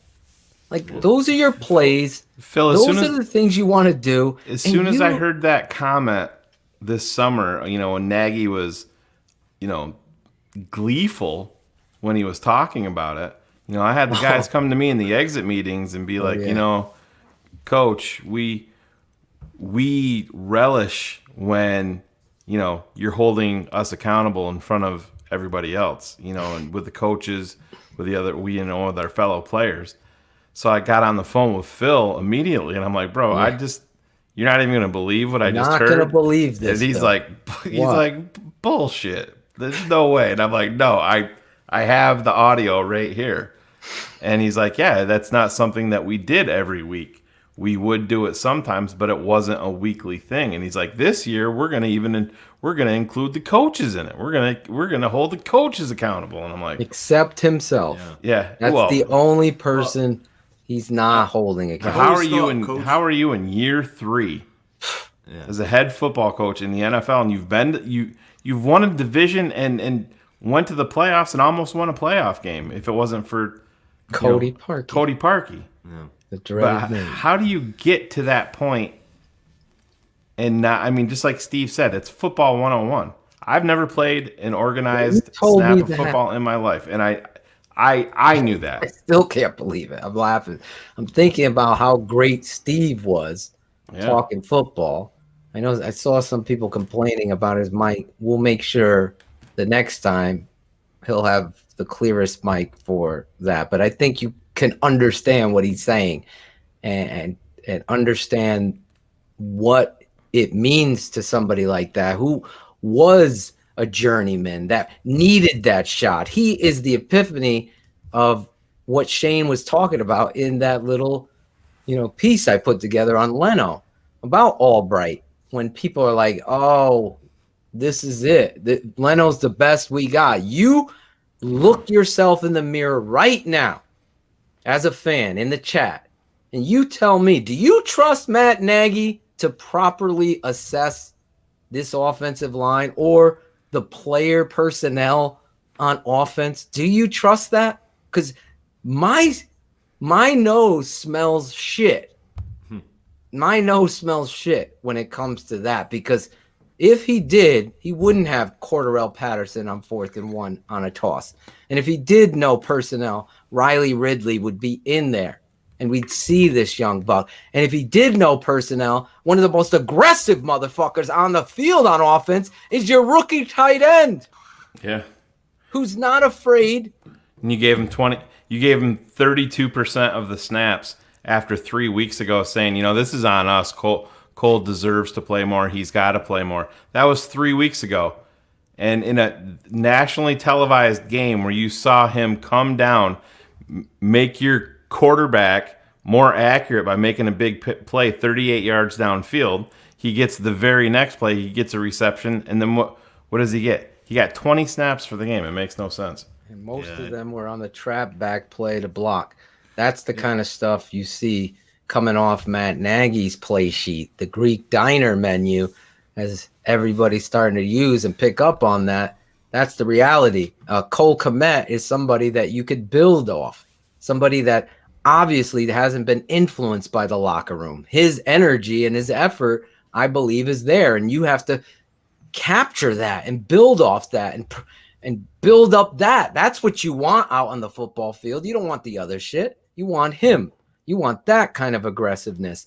You know, Jimmy Graham, great player in the red zone, but there's a lot of plays on tape that showcase that Jimmy was taken off. And let me tell you, as talented as Jimmy is, he can get a lot more out of him. You can get a lot more out of him. I know our guest is here, but he's not on the camera yet. No, I just want to make sure. There he All is. right, there he is. Good? Thumbs up? Thumbs up. He's ready to rock. We only do All it right. one way, Claudio, and this is your guest. Yes. And he is, I met this dude. Let me say this before we introduce. Class and integrity, when you meet people, there is a level of understanding of just how they carry themselves, how they embrace you. You're new in town. Come here. Claudio, you guys exchanged stuff and bought some old, and you're going to get into all that barber stuff. And that's how you met. But to welcome us into his shop and treat us like family and really understanding the job that he does and how well he does it really made this a simple layup to get him on the show. And we do it like this. I wanted to make him a special intro, and I also put you in it, Claudio. If you follow any Chicago Bears players on social media, you've very likely seen this guy giving them a fresh cut. Lawrence always had a dream of bringing traditional barbering back with a twist of modern style, and he's done exactly that. 100 crew, get up off your asses and give it up for the real barber of the Tape Never Lies Network. Give it up for Lawrence Funk.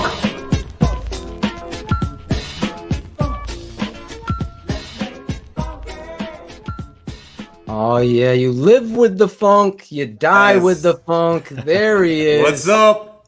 What up, Funk? What's going on, guys? Look at you in the big house. You got the purple ceiling lighting. Look at you, the backdrop. I love it. It looks like you're in Miami over there. You know what it is, man? I got a brownstone here, and we just took over the upstairs. So I'm doing Nice.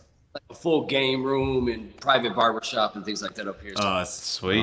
Sweet. I see that. Is that a Koken or a Padar back there? What is that? that is. Oh, you got a couple. Look of them. at There this, they the are. private. Now, next time sweet. Claudio and I come to town, can we go to the private shop to get our cuts? Absolutely. Claudia, you know damn well you're always welcome here. But Oh, trust me. I've had conversations with my wife about moving to Chicago. Not just, I mean, it's just a great city. It's a fucking awesome place. But you know, it's just, you know, you guys do it right out there. I appreciate it, man. Yeah. How's it, you guys? We're doing going, good, man. man. We're Excited excited to to have have you. you. We had Big Steve Edwards, former Bear, earlier. Come on. Then we got the funk. I had to put the Nice and Smooth. You remember that song back in the day? Let's get funky. I think pretty much every funk song there's available. You know, whether it was me growing up in high school or like grade school or now, shit. I mean, everybody's got the funk, right? Yeah. Oh, my I mean, God. dude, it's a great last name. I mean, come on. How do you That's- get a that's last awesome. name like I know. that? That's Can what I pay- want to Can know. I buy one? You know what's funny, man, is all through grade school and junior high, you know, everybody would talk shit about my last name and give me, you know, just give me hassle about it. And, you know, it was always fun and games and things like that. But now, my last name for everything, for business wise, for promotional wise, for literally everything. So now it actually worked in my advantage. So worked out well. We have a big fan of our show, and he is all about the funk. I wish I could have brought him on. My boy Jones, he's always talking about the funk. He was in the Funkadelics, and he's a big fan of our show. I think he was in the Funkadelic, but he's all about the funk, and that fits in with you. Just made me think of him. I'm sure he'll be watching tomorrow morning. He's the funk doctor. So there you go, Lawrence. How do you get to the place where you get to become the barber to the Chicago Bears? Claudio's dream job. Man, you know what, man? It's funny because my wife and I we laughed about it. My shop's been open 5 years now, and when I first opened up, we were busy, but it was a very slow busy. And I'd always joke around, how do I get celebrities in here? How to get athletes? And one day I'm cutting, and right next to where my door is, or where my chair is a door, and two big dudes walk in, and it was Pat O'Donnell and Dave Fales, Cutler's old backup. So they David Fales. Yeah, so I Sunshine.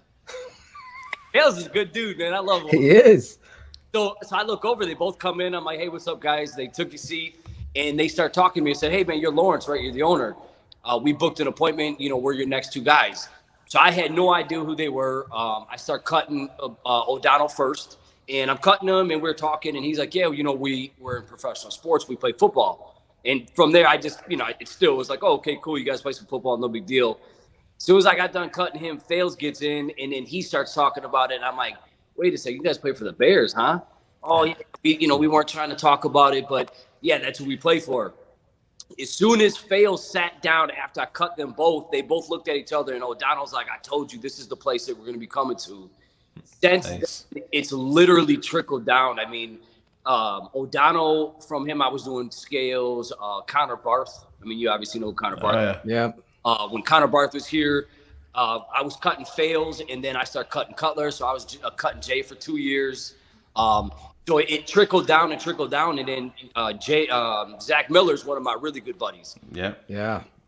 Him and I became friends just through O'Donnell cutting hair, and then when the tragic injury, when he hurt his, he calls me and he's like, "Hey man, I know you do house calls, but you ever do hospital calls?" I guess I can. So I packed my tools up. My wife and I went to the hospital, and I gave him a haircut while he laid in the hospital bed, and the coloring and he looked so much better just from like the pure haircut with the shave. And from then on, him and I become really, really quality friends. I talk to Zach pretty much every day, and he was the in, with O'Donnell and everybody else giving the word. Right. Zach was like, hey man, Ryan Pace is thinking about doing a barbershop. Do you want to come run it? Wow. You can't, give me the opportunity. Awesome. I went and interviewed with the guys at Hallis Hall. There was a couple other barbers that interviewed, and then they called me a couple of days later and said, hey man, do you want the job? We feel like you fit the gig. And I'm going, this is my third season in-house now. So when I started there, I was in the rookie locker room in the basement cutting full-blown in the bathroom. And then I moved upstairs to a woman's locker room area, and now I have a full-blown 2-chair Funk's barbershop inside Hallis Hall. So, wow, that's dope. Well, can you tell Zach that he did promise to come on the show? So if you could give him a nudge, that you gotta go on with my boys. You know what I'm gonna do is while we're talking, I'm gonna grab my wife's cell phone and I'm gonna call Zach on FaceTime, and then There you go. I'll give him some shit and tell him that we need to get his ass on the show. Yeah, absolutely. There you go. So audio, I said, unfortunately at 9:30, I got Juan Castillo coming in for a haircut, but it won't take me long. So if you guys don't mind if I dip off, cut him, and then I'll come back and you can hang out. To be on, but it won't take me long to cut him and whatnot. Now let me ask you this, because you're getting an echo. Do you have a pair of headphones or earbuds? Let me. Because what happens on this software, you will echo through you because we're on your speaker, and then when you talk, it won't. We're talking, so you're moving your mouth. We can't hear you. Okay. And then it'll clip back in. Okay, give me 1 second. Let me go grab my headphones. Okay. No worries. Absolutely. No worries. Just hang tough, boys. Just take your time. I'll just drool over your house. For every minute. I'll just drool on your house. I'll put you off. I'll see when he comes back on. But dude. Lawrence Funk got I'll the just say real quick. brownstone. Go ahead, Claude. Yeah, no, I'll just say, this dude is awesome. I met him through eBay, actually. We, buying, selling Claudio something. didn't clear that. Yeah. The engineer. Oh, I didn't see it. He didn't tell him about the headphones, Chris. You're right.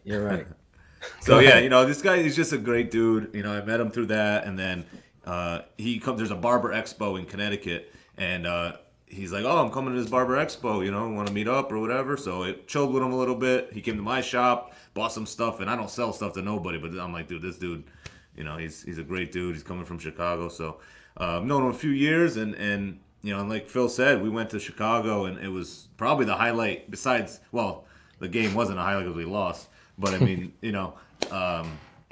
meeting Larison and going to the shop was probably the best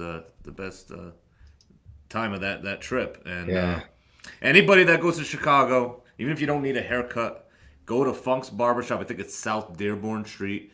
But go there, check him out. The place is great. I mean, if like I said, antiques, barber stuff. If you're into that type of stuff, he's got ridiculous amount of things to look at. When you go in there, his place is. I mean, you go in there. The first thing they ask you is, do you want a beer, a whiskey, a soda, a water? Yeah. Like they treat you like family, like from the get go. So exactly, the dude is just awesome. His place is awesome, and for those of you.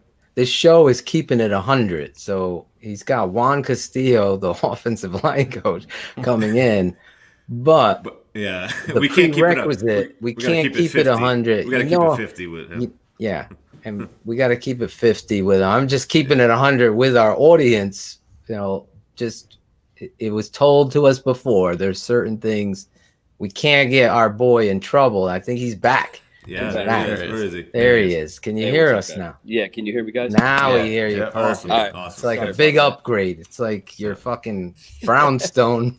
Yes. Yeah. Well, and it doesn't help that this place is got huge ceilings, so it's I mean, it's echoey and whatnot. But my apologies. Hey, real quick, Lawrence.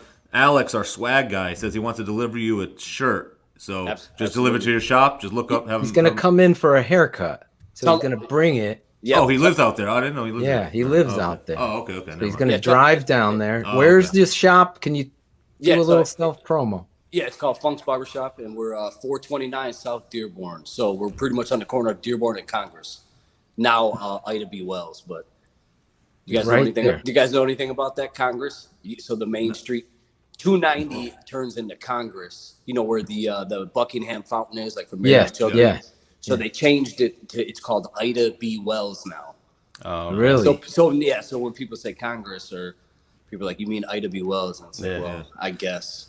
The building you're in, isn't the building you're in? You told me it was like the oldest or one of the oldest buildings left in Chicago, right? Yeah, it's the Manhattan building. It's the I want to say it's the oldest steel structured high rise after the Chicago fire, which is pretty cool. Yeah, so the building, I think the building's been around 1896 or something like that. So yeah, that's cool.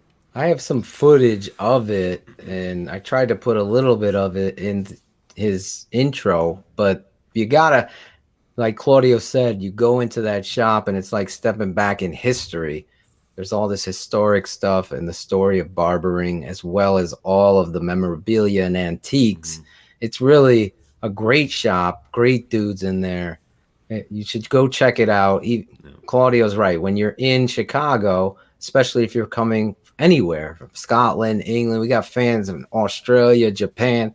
If you're coming to town, go into Funk's, tell them, hey, I'm Claudio's boy from Tape Never Lies. I'm sure he'll give you a good seat in the house. But seriously, it's definitely must. I appreciate it, man. No, I appreciate it. Yeah, I don't blow smoke, bro. I keep it 100. That's the name of the show. Man, for sure, man. And you know, and I'll be honest with you, dude, with the whole experience with the Bears, it's been very surreal. You know, I've always been a fan of sports, and you know, I watch every sport, and I'm always a fan. And football, I've always been a fan, but never, you know, I didn't follow people's stats and figure out who's this and what they're doing. And now that I've been cutting these guys and actually friends with them, it's actually, I enjoy watching the games much more because it's actually watching my friends on the field. And you're more invested, exactly. And you know, with Cairo Santos, I've been cutting him, you know, every other week and whatnot. Been on a streak since your cuts. He has. So it was crazy. As I was when my first season in house at Hallis is when they brought in all the kickers to replace Cody Parker. The 11 kickers. Mm-hmm. So the funny story, I'm in there cutting, and I asked one of the guys, I'm like, hey man, you know what's up with all the young guys? Is a high school field trip And I legit thought there was a bunch of high school students in there, in the locker room and like getting a feel for what was going on. And the guy laughed and he looked up at me and he's like, "No, that's all the new kickers." And I'm like, "Get the hell out of here!" So it's just funny because you see that I cut Akeem Hicks is one of my regulars, and 6'5", 350 pounds, and then you got Cairo Santos that's 5'7", 150 pounds. You know what I mean? So I saw a group of those dudes and I laughed and I'm like, I had no idea you guys were the kickers, man. I thought you guys were high school students. So Lawrence, let me ask you. I mean, obviously you're professional and amazing at what you do, but when you're a Chicago Bears fan, and when you first get your feet wet with these guys and you're like, oh yeah, I'm going to do this, that's got to be like getting ready for the Super Bowl. That pressure's got to go up a little bit more. You're like, holy shit. You know what I mean? It's got to be like a whole different experience for even you, right? It is. When I first started cutting certain guys, it was very humbling because it's like, with Ryan Pace, he's essentially my age. I'm 40. I think he's 42 or 43. But, a guy like that, George McCaskey, whenever because he's not really a guy that makes George come in for a bald fade. What is he? He comes in for a very classic gentleman's cut. Yeah, exactly. But cutting these guys, I don't treat them any differently than I would treat you or this person or that person. But I do think that deep down, obviously in the back of my head, I know who they are and they're famous or they're very high powered. But it was very scary at first. But now, I've been doing it for a while now with these guys, and I've just gotten used to being at the facility and used to being in my shop. So when the guys come in, I always joke with them and give them shit like we're in a real barbershop, even though I'm at Hallis Hall, but it's still a real barbershop and it's still my barbershop. So it's like, so it's a cool feeling, and it's great to have the confidence in the Bears family and the higher ups to bring me on and have the confidence that I can cut everybody and make everybody happy and be there. You know what I mean? So now this show, hold on. This show is Keeping It 100. So I'm not going to put you on the spot with these Bears, but there is a guy that obviously has gone through some trauma in his marriage. He's been on reality TV shows. I saw you opening night down there schmoozing with all these stars. And there's Cavallari and Cutler. I know Jay has sat in your chair many a time. In fact, he came to town that day. We just missed him when me and Claudio came in. Yeah, I was saying he got his haircut before the game. Yeah, exactly. So give us something on Jay. How is he? Is he a good tipper? Is he a conversation, or is this all awkward shoulder moves? What is going on? Everybody always asks me, is Jay who he is, or whatever. Listen, he is one of the most coolest guys. His personality, he is a great dude. Yeah. A lot of people, disliked him on the field, or he had a bad rap on the field. Whatever the case is, be off the field and outside of football, man, he is a legit dude, man. He's a regular guy. Granted, he's made a shit ton of money over the years and was married to old Kristen, but he definitely is a very cool guy, and a lot of people, he gets a bad name for it. And it's unfortunate. I get a kick out of the Smoking Jay, the memes and shit like that. But yeah, no, legitimately, Jay is actually a really good dude. Nice. No, that's good. Good to know, because he does get a bad rap. That comes with that position. Obviously, the other guy that we got to talk about is your boy Mitch Trubisky. Jay and him were competing with who's got the hottest girlfriend or whatever. Now I didn't even know that was a thing. Oh yeah, it was a thing. Trust me, it was a thing there. I don't want to put Zach on the spot, but I'll say this. How do you isolate or separate? I'm sorry, Shane, your business end with the reality of you knowing what is going on. Obviously, it's in the papers. There's the high ups with Mitch. They won the NFC North. They're going into the playoffs. That Mitch. Now there's benched Mitch, vilified. The narrative's been drawn, and the guy that probably doesn't need a haircut. Well, he probably just needs to shave. Is Coach Nagy making these decisions? So how do you separate that? Is it something you could talk about with your client there, or is it just like business? Okay, so when it comes to football, man, honestly, man, I don't even talk to these guys about, granted, if they have a really good game in like Cairo last week, I saw him. Yeah. And Right. I'm like, man, dude, you've been killing it, man. Great job. But Yeah. but I don't really, because I want to keep it more of like a friendship relationship with these guys rather than a business football relationship. Because obviously, if I'm cutting their hair and they're paying me, it's still a business relationship. Right. But I try not to fan out with them or get involved with shit that's none of my business, if you will. Right. You know, because granted, I'm everybody's psychiatrist, and I talk to these guys, and I've heard and seen, some crazy stuff at the facility, at my barbershop, with the Bears, with the White Sox, with the Blackhawks. So I've seen all kinds of stuff. And honestly, man, I just keep the same professionalism I do at my barbershop with the guys. In if they want to talk about something, a problem or a positive, I don't judge them, and I don't go off that and go tell my barbers, oh man, can you believe what so-and-so said? Right. Because you're not gossiping. No, man, because then, You can't, as a barber, you can't. I wouldn't be able to be in the position at Hallis Hall if I was that type of barber or that type of person. And Ryan Pace, my wife and I go to Ryan Pace's house. I mean, we've been over there several times. So it's not like we're still friends. We're still business, relationship. But then again, I don't go to Ryan's house and say, hey, man, we had 12-4 last year, and this year, we're 8-8.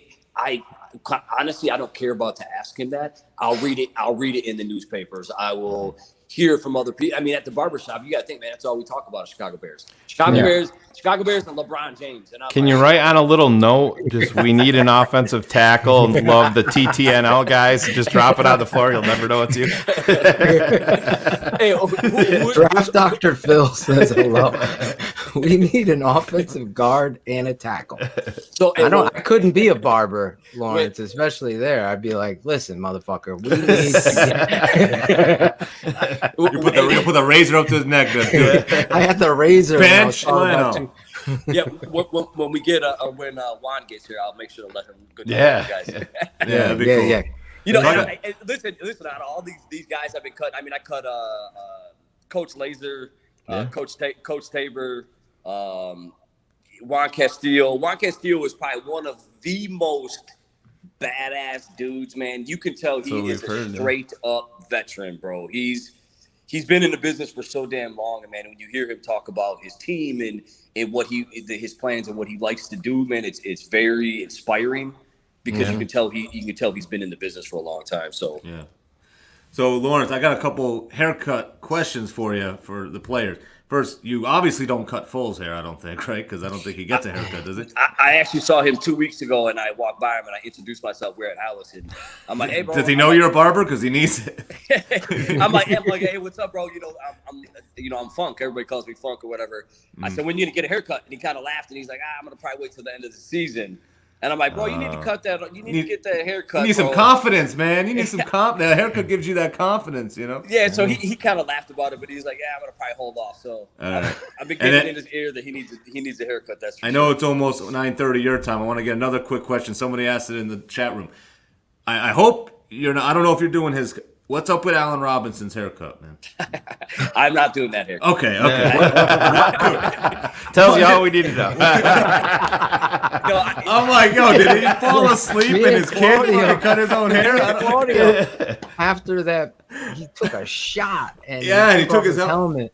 And I go, Claudio, I hope Lawrence ain't coming. I don't think Lawrence would let that go out in his barbershop. I don't think you better ask him. I think that's like a Texas thing, like a out west type of haircut. Isn't it? Yeah. I'm not too sure. I don't know what that's called. I think that's kind of like a black dude's mullet, maybe. Mullet, yeah, that's what it is. Like, mullet, right? Yeah. Is that what it is? I mean, well, it looks like that's what it looks like. Yeah, but I don't know if it's. Hey, you guys want to talk about mullets? Have you guys seen my boy Pat Scales? This beautiful mullet I've been sculpting. I have not seen it. I have not. No, I have not. Listen, he has one of the most beautiful red mullets in the business. The mullets were back. I remember Scales on here. Yeah, I bet you I get Scales on here. You can get Scales on here. Keeping it 100. O'Donnell's my good buddy, man. O'Donnell. Listen, I'm friends with O'Donnell's uncle. Okay. Fran Stepakovich. He was my coach here in Connecticut. So okay. I'm at the game. I go, Franny Stoop. And sure enough, Pat is, and I was like, yeah, we got to get you on the show. And he's like, all right. But we need you, Lawrence, to get some of these guys. We had John Jenkins. We've had Kyle Long, Akeem Hicks, Thomas Jones, Adrian Amos, Josh Woods. Who else, Shane, am I missing? Olin's been on with us. Olin Kreutz. He's coming on next week. Yeah, I cut Josh Woods. I cut Josh. He's the best, man. Good dude, he's so funny. He's been on with us a couple times. Yeah, I dig Josh. I cut him. I cut Kyle Long when he was here. Yeah. So, I mean, I cut a lot of the boys, man. And like I said, man, I built a relationship with these guys where we're friends and more than anything. And everybody's got opinion on how good or bad somebody plays. But outside of that, they're no different from you and I. They just got a bigger paycheck. That's all. Hey, do you cut Charles Leno's hair? I do. I cut him last year a couple different times, but I haven't cut him this season. I was hoping Ryan Pace might cut his hair this year. I was just cut him. You've been waiting all night for that. You've been waiting all night for that. He got that bold underlined on his paper. I gotta say that. You know who I do give shit about wanting to cut their hair is Khalil. Oh my God! So where my barbershop's located, a lot of the players exit. It's just it's not out of the main entrance. So he walks by and I always give him shit about because he goes the barber that cuts him is a guy that I know. So I always give him shit. I'm like, hey man, whenever he's out of town, you need a trim or a lineup, man. You give me a call. Yeah. And he always laughs about it, shit. But some of the guys love getting in the chair. Some of the guys, it just depends. It just Let me ask you this real quick. Does Ryan Pace and the Bears foot the bill, or do players come out of their pocket? They pay you there. Yeah, so no, this is something where I go. I have a contract with them, so there's no other barbers. You'll go to the facility, and then it's a set price, and then the players and staff they just come out of their own pocket. Oh, okay, that's nice. So it's convenient right after practice or wherever. Yeah, because that's usually what it is. Because I'm there every Friday, and Friday's their short day, obviously, because they travel Saturday, play Sunday. So Fridays usually after practice, the guys will get ready, get showers or whatever they do, and then come over to me, get their haircut, and then head out. Nice. So Lawrence, you've been there. You said 3 years now. So you've been through the whole process of Hallis Hall and the construction and all that. Can you speak onto it now? I mean, everything that we've heard that you can't even believe it until you see it. But I mean, it's amazing. I mean, when I first started going there, I mean, obviously you guys seen the front of the Hallis Hall with the big C. That's the main entrance still. But when you went in, everything was essentially there. But to the left now, they built like the rest of almost like a U, if you will. Yeah. You can see it online, the shape of it or whatever. But after they did that, man, I mean, it's absolutely gorgeous. I mean, it's about as pristine as you can get. It's extremely classy and upscale, which is great. It's not neon lights flashing and strobe lights. It's not like that or gaudy. It's very classy, and that's what I love about going there. And that's what I always preach about with me being a very vintage style barber. I love the fact that the Bears are family owned, very traditional team. They represent family values and team values, and that's what I'm so I'm really appreciative of being a part of a team like that rather than a team that is the opposite, what I mean? The traditional aspect. But the facility though, but go back to that. I mean, the facility is, I mean, granted, I don't go in a bunch of, brand new facilities, but to what it is, I mean, you couldn't ask for anything other than everything that they have there, whether it's training purposes, food purposes, space, parking, I mean, literally everything. So, and then I don't know if any of you guys have been to, because you obviously can't get to the building unless it's like a open, some type of open camp or whatever it is, but it's all woods and there's beautiful ponds and you see geese all the time. So I mean, where it's at, it's definitely, they picked a beautiful location. It's cool. Well, Juan's running late for his haircut. I bet he's he should be here. He works this man. I'm telling you, I don't know if they all work this way, but he pretty much works open to open to close, but morning to night, if you will. Because so Wednesdays and Thursdays I have to do it's an NFL protocol. I have to go test for COVID. So what I do is I drive to Lake Forest, which is like a 45-minute drive each way. So I test for COVID Wednesdays and Thursdays. And when I get there by 8 a.m., everybody's there, coaches, staff. And then when I go to work, I work on Fridays. I leave by 6 or 7. There's still Nagy's still there, Ryan's still there, Castillo's still there. So these dudes put in work, man. It's absolutely. And it's amazing to see, a lot of people think it's the fame and the money, man. But when you're working 100 hours a week, and all you're doing is living, sleeping, film, and things like that, it's got to be a hard gig. Yeah. Well, there's no doubt the coaching profession in and above itself is a tough one on families and how they have to deal with hours as well as the insecurity and the travel. You're fired this week, then you're looking for another job. You might be coaching college or getting an offer to do that. You're picking up and moving your family. That's one of the reasons my father was like, Philip, you got it, you could do it, but my opinion is try to stay with the high school coaching and that, because the college and the pro game is so crazy. So there's no doubt. It's a big. I was cutting Vic Fangio before he left. Oh yeah. And and I know he was really itching for a head coach position, which is great. But it was hard for us losing him as a defensive guy. He's such a badass. But again, like you said, for your families, and next thing you know, you're a defensive coordinator here. Next thing you know, you're a head coach there. You know what I mean? You transfer all over the place. So it's got to be a rough job. Granted, the pay is great, but it's a look at the scrutiny that these coaches get and management and staff. If you're doing bad or whatever the case is. So. Oh no, we don't do none of that. No, we would never do that. That's all we do here on the Tape Never Lies. You could tell them they probably know exactly who I am and who Shane is, and that's good because I think as a coach you need that counter person that's going to keep you in line if you aren't, looking yourself in the mirror at what is going on. Hopefully, what we saw, let's keep it 100 on Monday night, was an embarrassment. And it was Nagy, definitely a rough game. And Nagy and company have to turn this around. Now you could do it, but you really have to go out of your way to really, focus on these fundamentals and accountability and get on the same page with your team and see. He might have to give up the play calling that and make these tough decisions that are kind of humbling. But you know what, man, I was laughing because I was watching you guys last week and I don't think you guys talked about Hicks almost not once. And I think Hicks is a huge part of the defense. Granted, this past Monday, there was a lot of penalties that were, he was laughing about a couple of them because they were just chippy bullshit. He had the best comment ever, though. He said, him was horrible. He said, "I'm playing through a pandemic. You don't think I'm going to play through a whistle?" And that's his personality. Yeah, exactly. But no, when we were 12-4. Everybody loved the Bear. Everybody loved Nagy.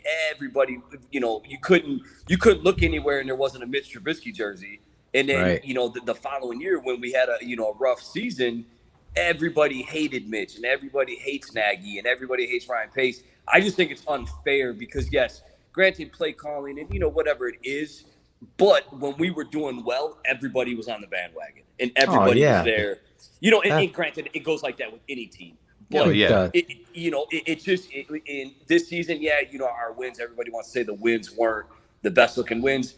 To me, a win's a win. In coming off a 8-8 season and we're 5-1 with some shaky wins, I'll take the shaky wins just because out of the spite that we need a winning season here for the city of Chicago, for the pandemic, for everything. So, so I don't know, man.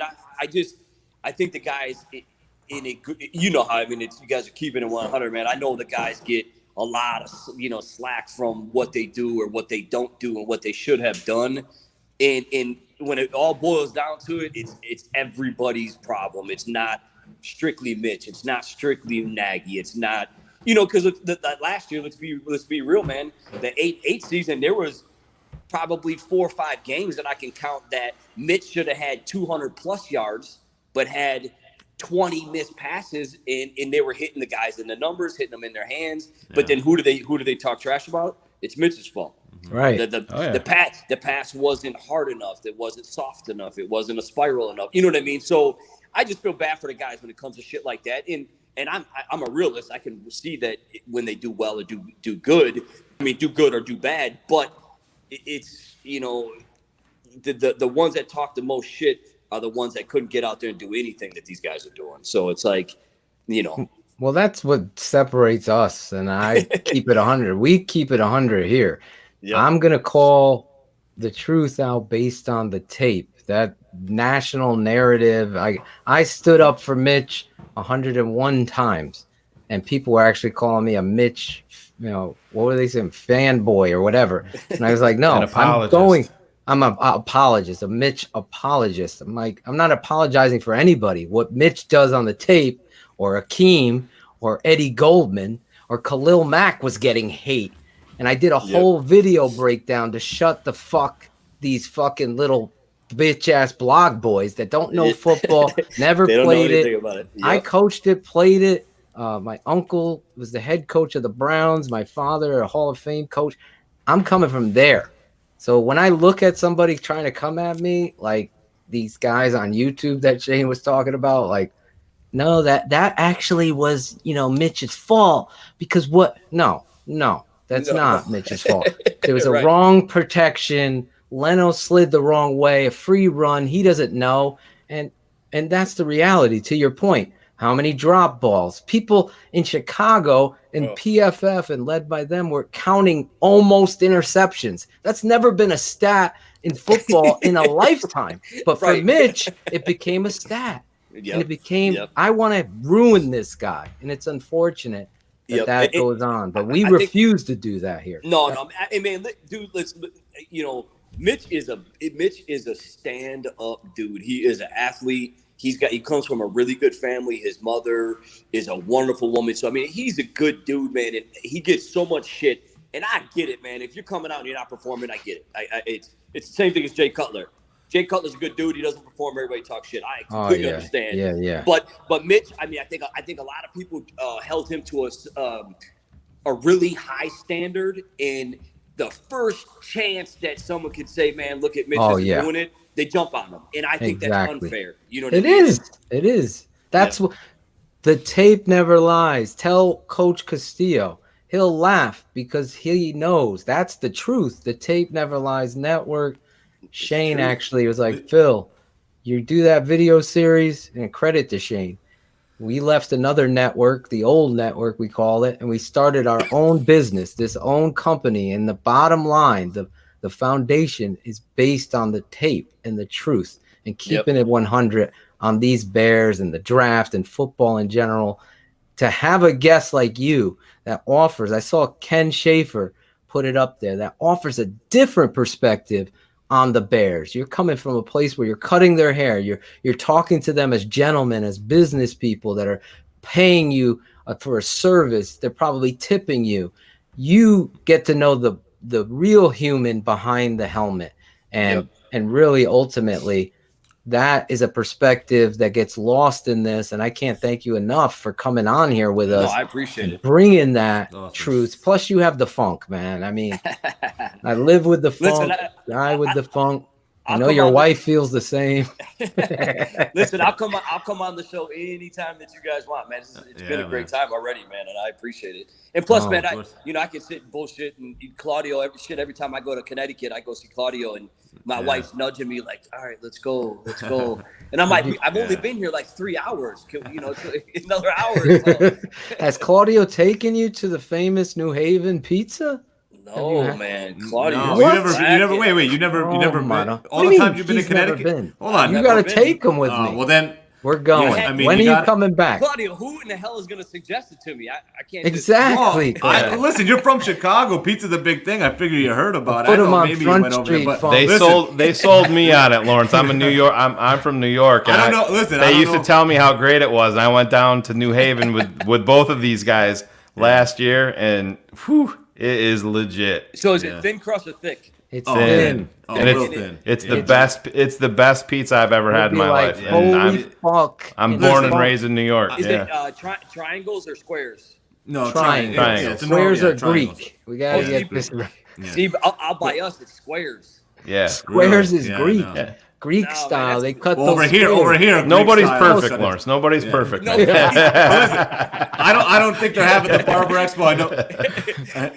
I know you usually come out for the Barber Expo. I don't think they're having it this year. I don't know if you heard anything, right? No, Are they having it? If they're having it, I'm sure the hell not going. I'm not. Yeah, going. exactly. Yeah. And, When you So, do we'll have come, to be- though, yeah. you have our word, the Ottochian family, with my brother, coming. basically.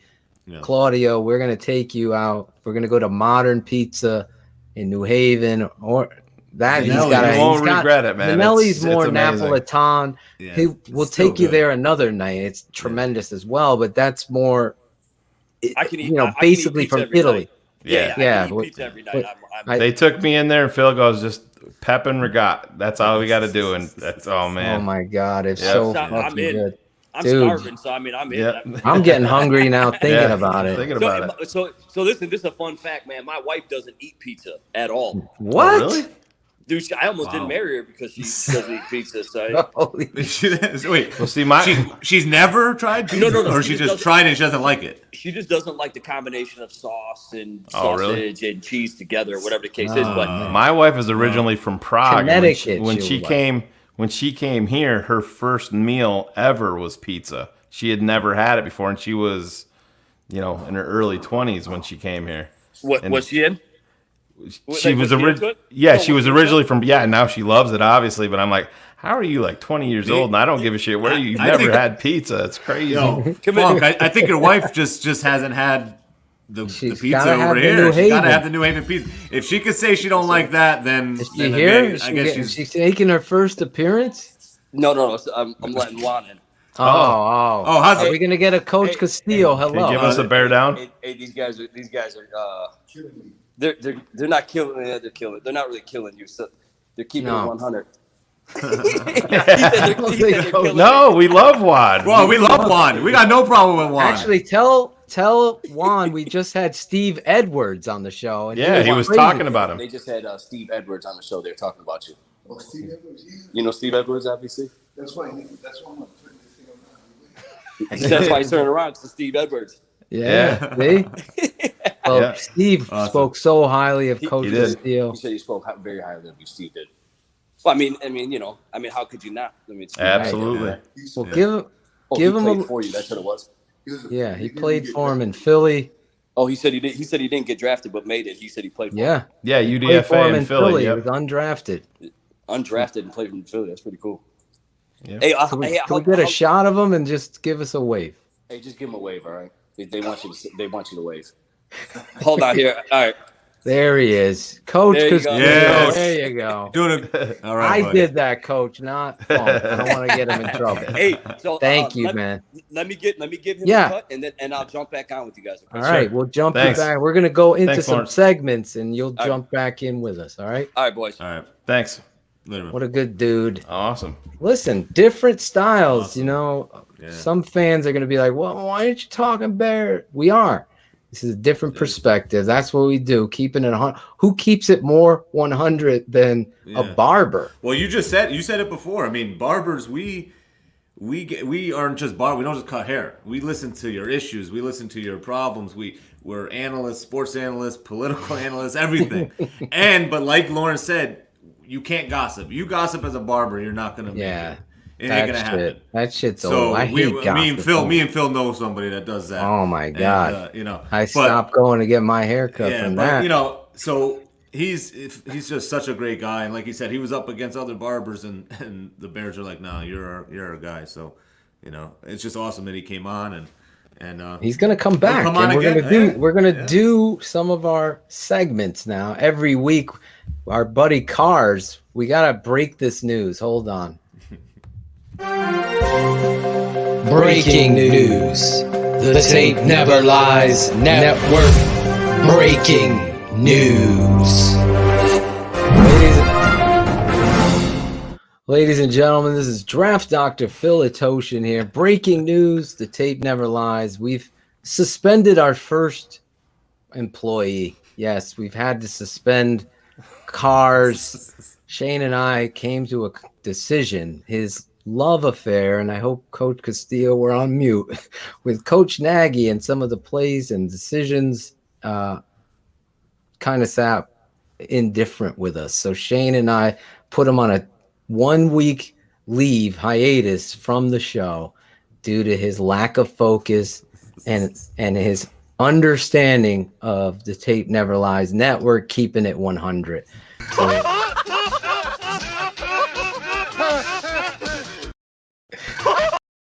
there he was on his road trip. We're doing what Nagy needs to do with Leno. And, we're holding people accountable. Holding people accountable. I mean, exactly. You have to. Just has to get. Sometimes you have to do it. Sometimes you gotta do a nerd alert without a nerd. So anyway, that being said, we are gonna go into our conversations and our segment, Shane.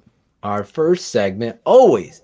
If you're a new listener, first time in the chat, we want you to play along with the show. Every week we pick our bear up or bear down. And for those of you first time listeners, bear up is the positive. The bear down, unlike the song and everything else, is the negative. So get that through your dyslexia to understand that this is the opposite. So bear up, a bear down. It's Draft Dr. Phil.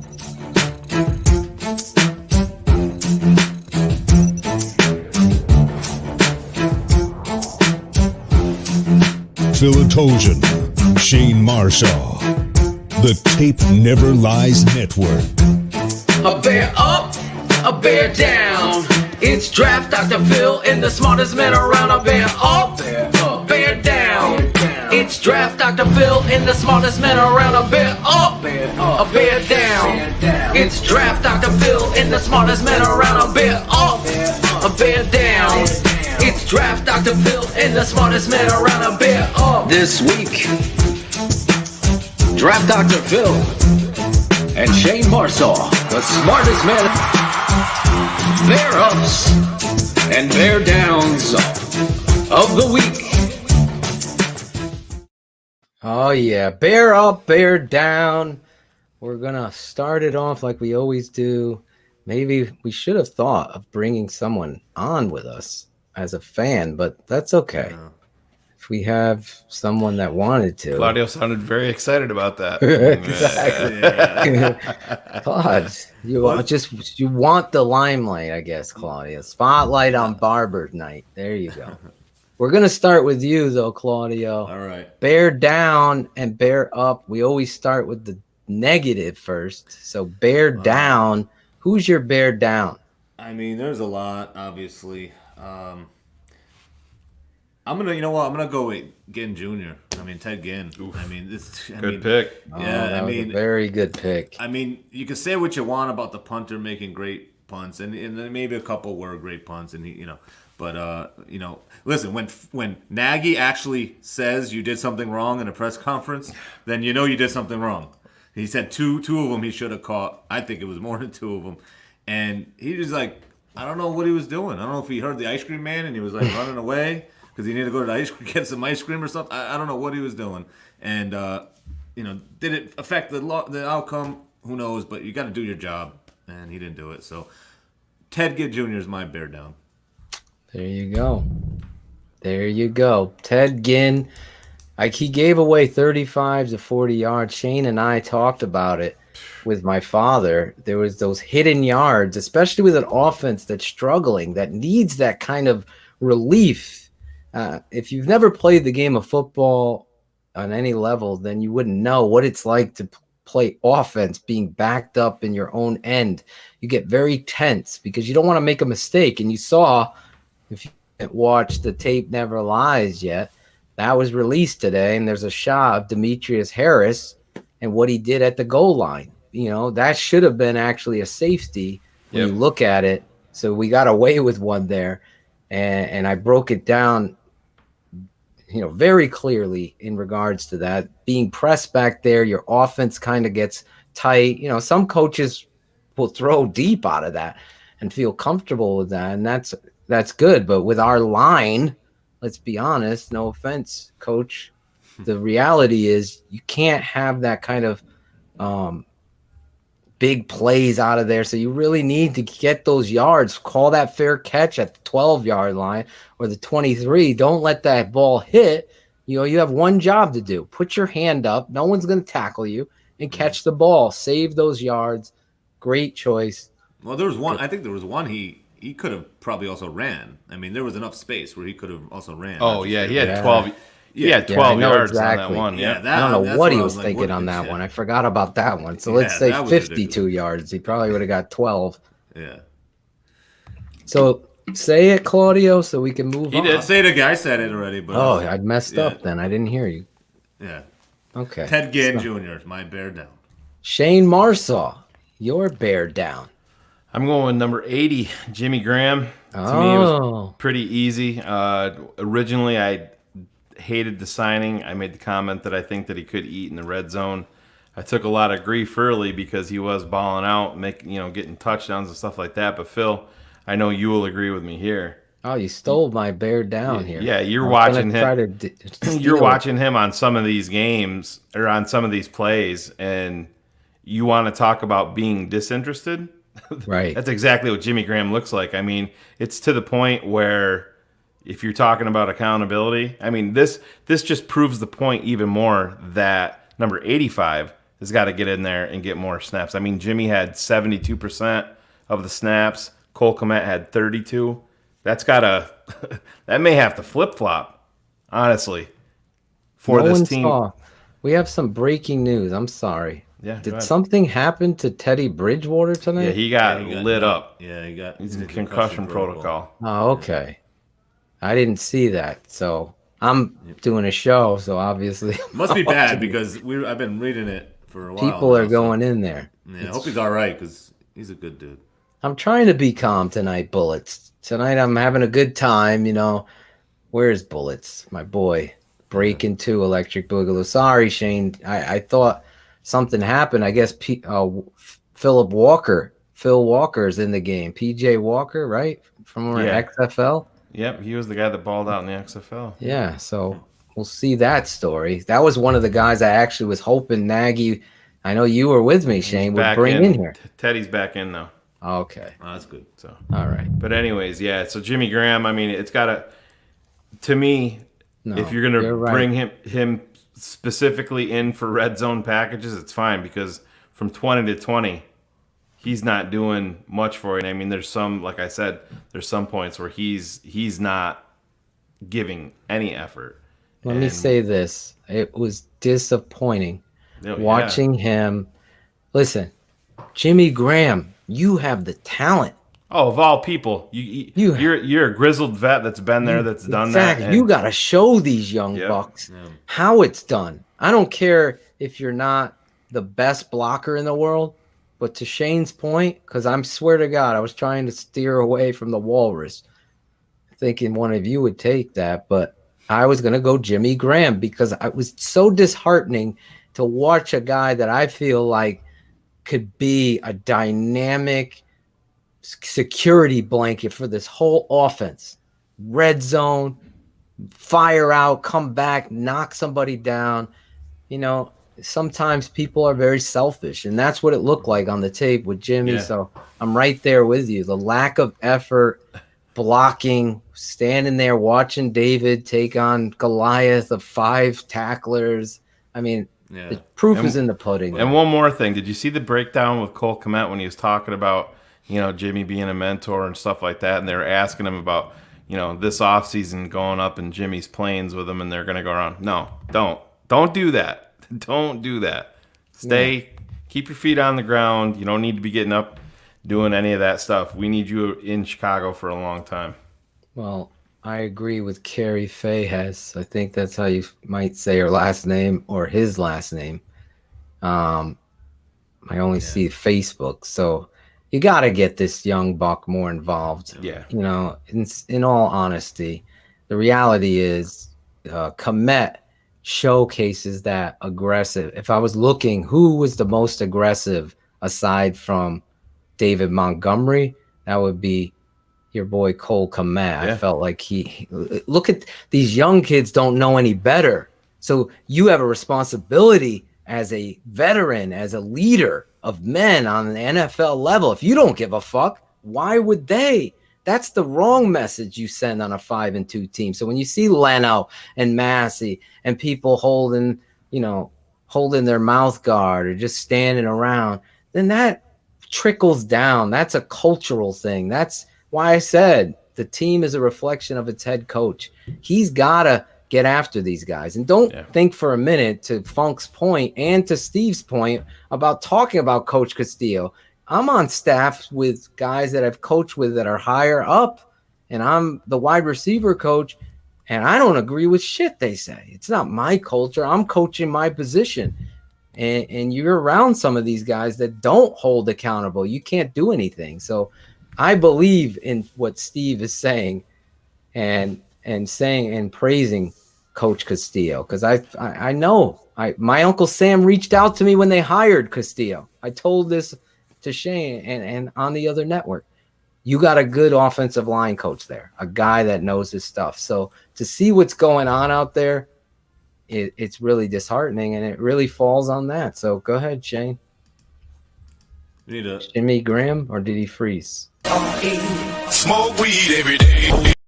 Jackal wanted to smoke break for Claudio. So. There you Hey, I'm looking forward to do it myself now. It's happening so much. Yeah. So yeah, Jimmy Graham, you are my bear down. There you go.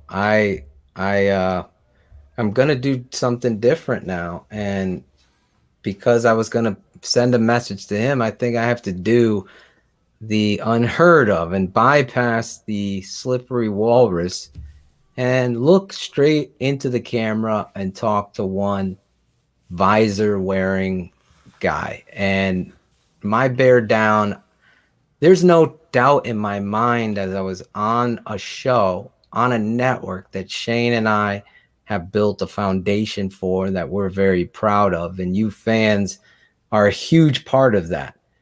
To be on the show the other night with your dad who watched the game is something I don't know if I can explain on this show without being vulnerable and keeping it 100, but it was special.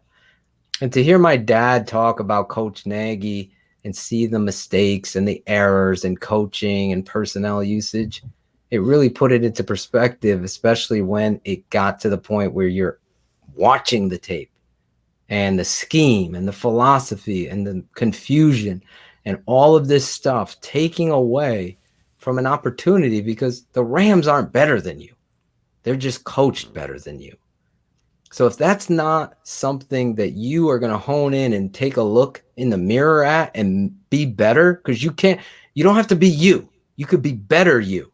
That should be your motto, coach, because what I saw really was a letdown performance, and you gave all those fans, all the heart of all those fans out there that put in money and time and love and passion to hear all of their friends and family make fun of them for loving the Bears. You all know that. You had this chance to say, this is who the fuck we are, and you dropped the ball. So how are you going to turn this around? That's really up to Coach Nagy. To me, he clearly was the reason you lost the game, on top of obviously a bunch of stuff. I don't want to hear this shit that he's got the locker room under control, because anybody could do that. A janitor could get the locker room under control. A guy that fucking never played football can get the locker room under control. That's just one job that a head coach has out of 1,000. So really, where you make your bread and butter is on the football field. That's where the coaching really shows itself. So Matt Nagy, you are my bear down this week. Yeah, I mean, Phil, I equate coaching like being a parent. If you're out in public with your kids and they're acting up and they're not listening. Oh, my God. I know about you that. You need to make, we all know about that. But you need to make an example there then. Because if, depending on how bad it is, but, if your offensive lineman's not doing his job week in, week out, you can't just take him to the side in the locker room and talk to him. You got to do it publicly. You got to bench him.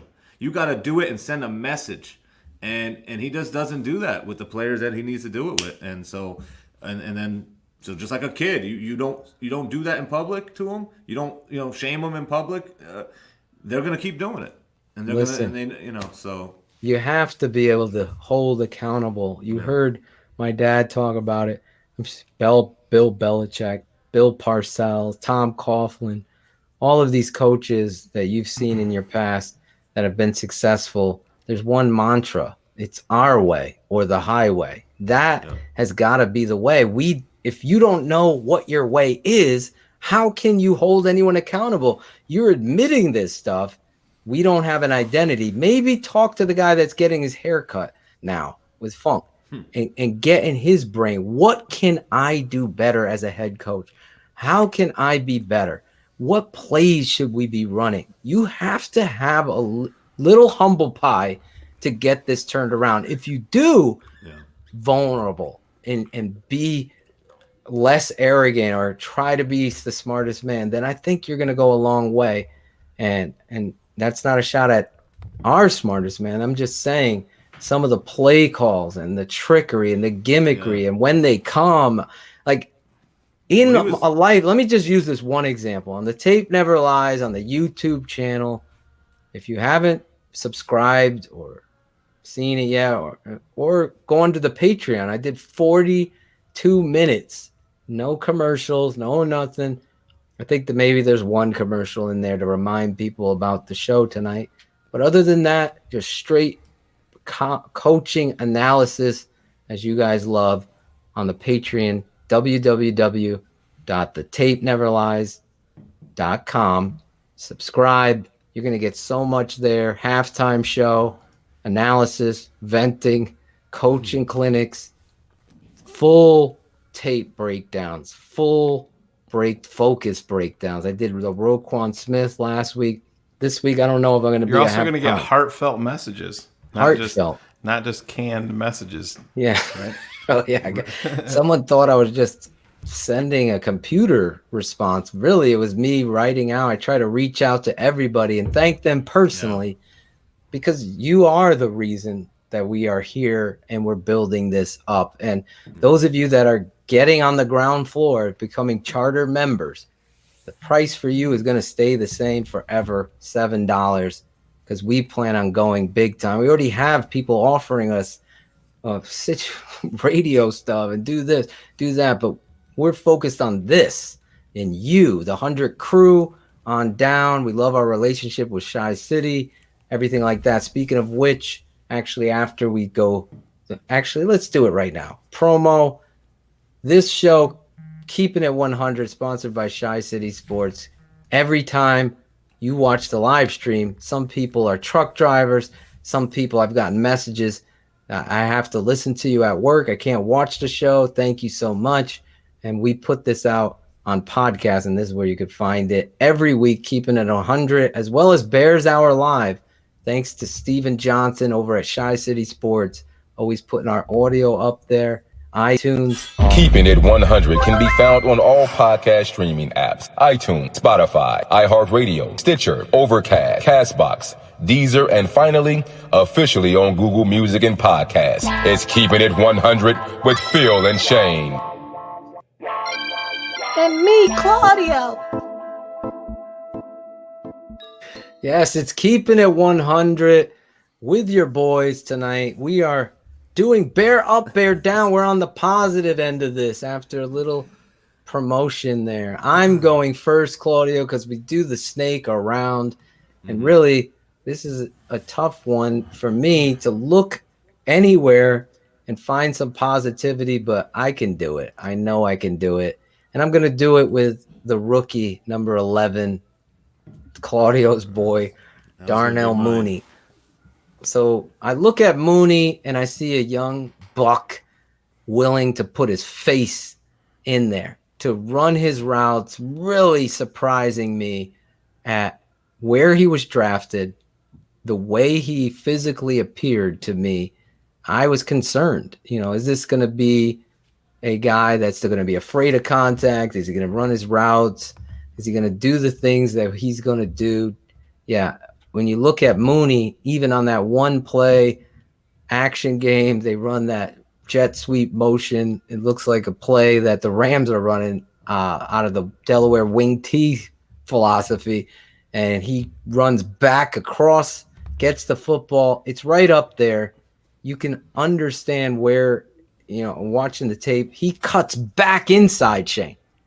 How many of these receivers that we have seen, maybe Allen Robinson, all of them are going to the sideline. They get out of bounds. This kid cuts back, gets 6 more yards, and gets knocked out of bounds. Yeah, and he did it. He did it with quickness and determination, and that was the separator. It wasn't. We haven't seen that. Let's be honest. Maybe not at all. Allen Robinson. That's it. I've never seen actually one play. I got to keep it 100. Anthony Miller against the Lions in that 2018 season dipped his pads, broke that tackle, scored a touchdown on that. Where is this in these guys? Where is that one play where you're about it? You're about it. That's and that's why I get so defensive of David Montgomery, because he is the same way. But Darnell Mooney, tremendous job. Tremendous. Yeah, he goes 100%. Like we teach your sons and the kids, 100% every play, and he does. And Tony Mooney is going to be. I think he already is. I think he's already surpassed Miller. I think he's already past Miller on the depth chart. Shows it on the tape. He didn't. He did. Yeah, early. I mean, he might not have had enough as many targets, but. No, if you were game on the line, let's play this game. Miller or Mooney? I said in one of the plays, Miller went up and dropped it. I forget what play it was last game, but I'm like, I think Mooney comes down with that. I have all confidence he comes down with that. One play, Mooney gets deep. There's 2 guys on him. The ref was a big fucking pussy and didn't throw the flag. It was well-deserved flag. Mooney gets fucking raped in the air. And there's contact there. This isn't like the last play of the game, jump ball in the end zone where no rules apply. This is a guy that's going out there and playing football, unfortunately. But Darnell Mooney, you are my bear up this week. Shane Marsaw, your bear up. Yeah, I'm going to probably steal the guy that Claudio is going to default to after you stole his. So I'm going to take his next one, and I'm going to stay within the same depth chart of my bear down, and I'm going to go to number 85, Cole Kmet. I don't know if I took Claudio's guy or not. No, but it's a good one. You want to see big plays. I mean, we saw him in Carolina come up with his first touchdown reception, so that's a big play. He went out there, and Phil, if you know as a coach, that wasn't an easy catch, but he made it look easy. His 38-yard reception. I mean, the way that he went up.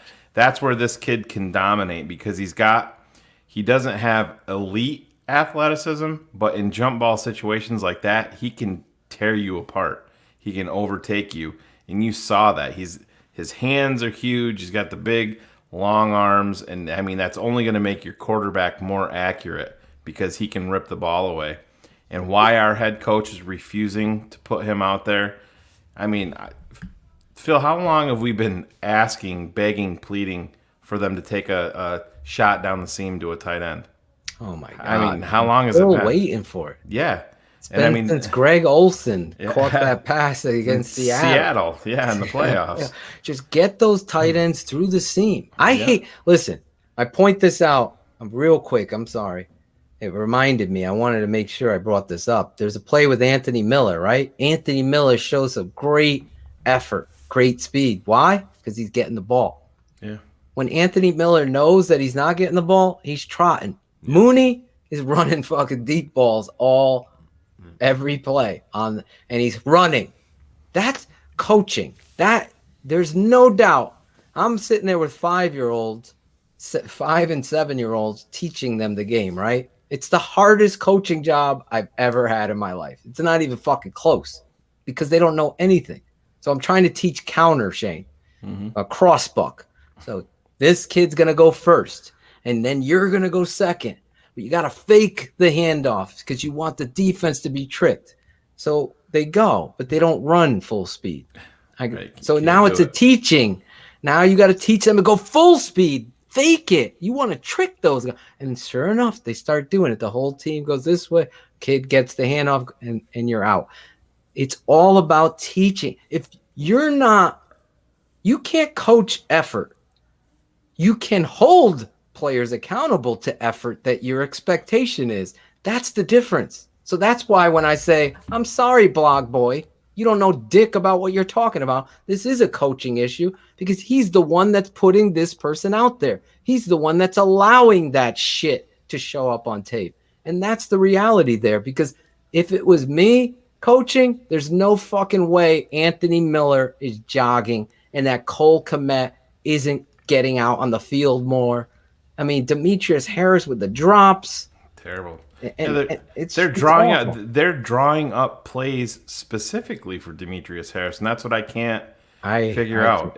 I can't even get these snaps have to start flipping now. I mean, like I said, brought it up 72% for Jimmy Graham, and Kmet was right around the 30% mark, and it's gotta Kmet's gotta end up being the lead dog here sooner rather than later, because he's at this point he's earned it, and if you're not gonna ball out each and every down, you don't have a spot on my team. I agree. I kept Cal up there before you say the bear up. 'Cause look at him rocking his number 43 in Patreon. Nice. And he's a great supporter of what we do here on the network. Cal, appreciate you. I totally agree. About Monty. I feel like I was the one-man army about Leno 2-3 years ago, and the one-man army about Nagy, and I still am trying to have people understand I'm not going to put my name to anything. So when it comes to Monty, just like I said with Back, shut the fuck up. This kid is giving his heart and soul.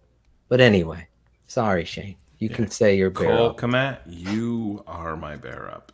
There you go. Monty got me. I mean, Cal got me on a Monty rant for a second. I get fired up when people neglect the truth on some of these players. Claudio, your bear up. So I'm going to just keep it nice and short. We got some more stuff to get to, but I'm going to go with Roy Robertson Harris for that block. I think he every played a good game too. Yeah, no, he did play a good game. But I mean, every game I watch with Phil, I think Phil's like, block this kick. Somebody block the kick. He wants a block. We got it. It was finally fun. It got was the good. block. We finally got. It was like the highlight of the whole game, pretty much for the deep. Kept us in the game. He kept us in the game. Yeah. So Roy Robertson Harris, he's my bear up. There you go. It. Quick, let's go. Moving on. That's it. Yep. That's it. Right. We're done. Right. Are we going to our Claudio segment, or are we? No. I think the tweets, right? Okay. Yeah, tweets first. I just want to make sure. Yeah. We're looking. This next segment is sponsored by Funk's Barbershop.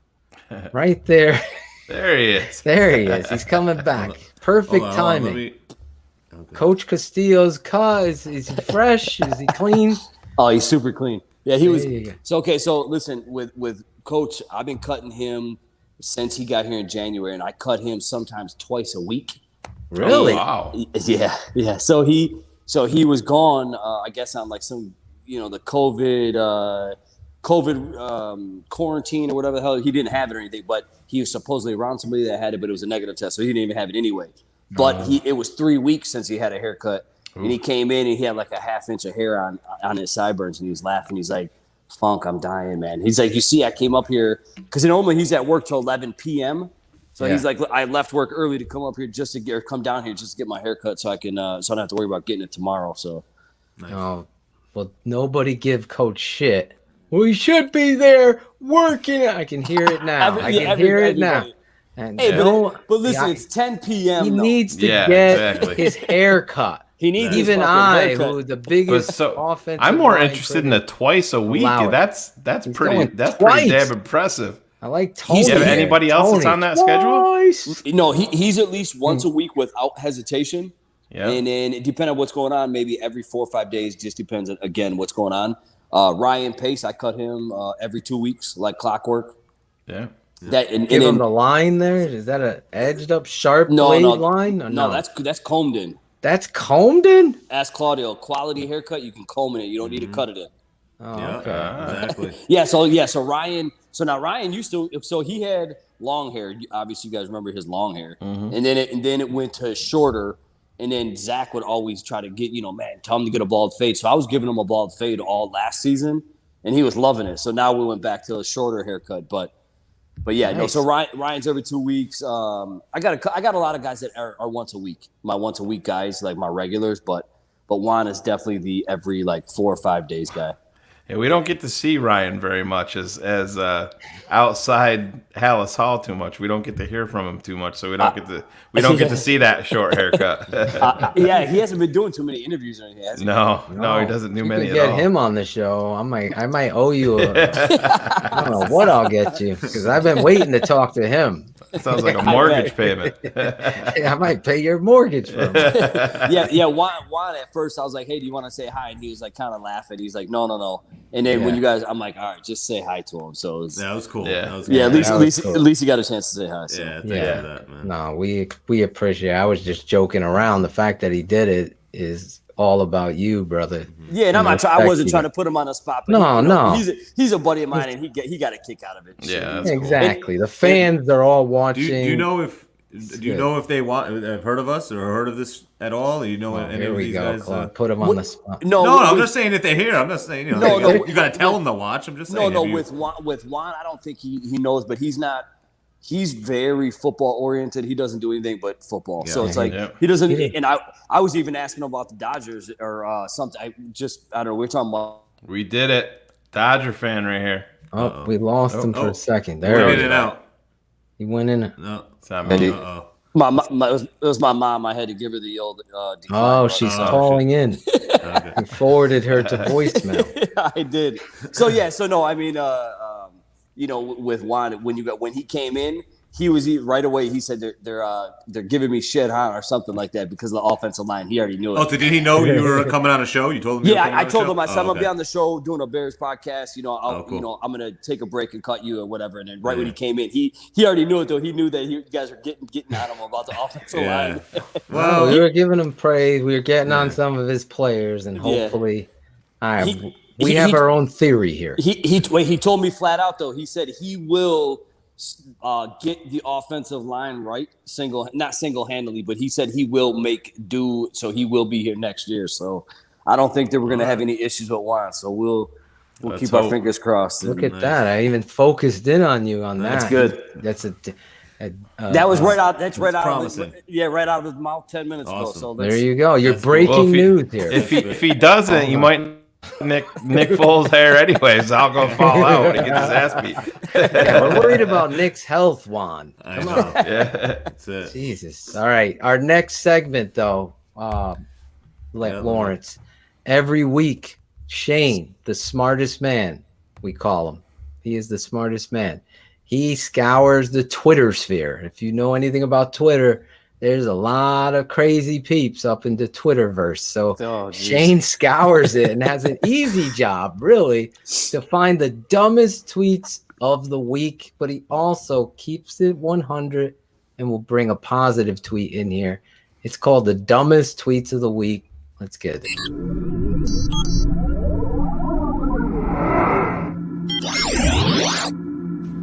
Dumbest tweets of the week. Yes, the dumbest tweets of the week. We always start this with some music, Claudio. Yeah. The producer, how's he doing tonight, Shayne? He's taking a step. I think he's a little shy with his idol. Yeah, I think he's got a look. He's bringing the stuff on the air. Jesus. Yeah. There we go. I had it. There we go. I shared it. And we start like this. Oh, we lost killed it. Claude. You killed it, Claude. Yeah, but you gotta take it off, right? You gotta add it to the stream, Claude. I did. I added We're it. teaching as we go here. Just leave it there. Okay, all right, go ahead. Don't remove it. There you go. There you go. Nice. Oh yeah. Oh yeah. Coach Juan getting it 2 times a week. Yeah. He's the smartest man. He's the anti-PFF. You'll never see him flip-flop. Another whiff tackle by the Walrus. Must be ushering in another drop top. He is the smartest man, and these are his dumbest tweets of the week, Claudio. And he fades it out. Claude's learning on Look at here he is. Right, Look at him. got it. The barber and producer. Look at that. Shane, you got some dumb All right, tweets. yeah. Everybody knows this jackass, Eric Lambert. We're gonna throw him up there. Yeah, Eric Lambert Let me from take this Sports Mockery. Yeah, take that banner down so we can down. read the whole thing. Brad Biggs sent out a tweet. He said the Bears have released defensive lineman Terry Beckner from the practice squad, and Eric Lambert, in all of his infinite wisdom, decided to send this tweet out. You would have to think that move means that they're clearing a spot for somebody. Yes, Eric, that's exactly how that fucking works, you asshole. Somebody loses their job and somebody else gets brought in to replace it. You dumbass. I don't know, Eric. I don't know how you guys know Sports Mockery. I mean, you can have fun with it, but Eric likes to claim himself as a Bears insider. I just think he needs to holster the tweeter at this point because he's just tweeting just a tweet. And I mean, come on. Yes, we know how that works. If somebody gets released, somebody else is getting brought back in. So that'll be my shout out. I know Eric hates my guts, so I hope he hears this. But you and Eric don't get along. We'll have to try to get him on the show, man. Get him on, man. We keep it 100. Absolutely. I'm actually looking for two things, Shane.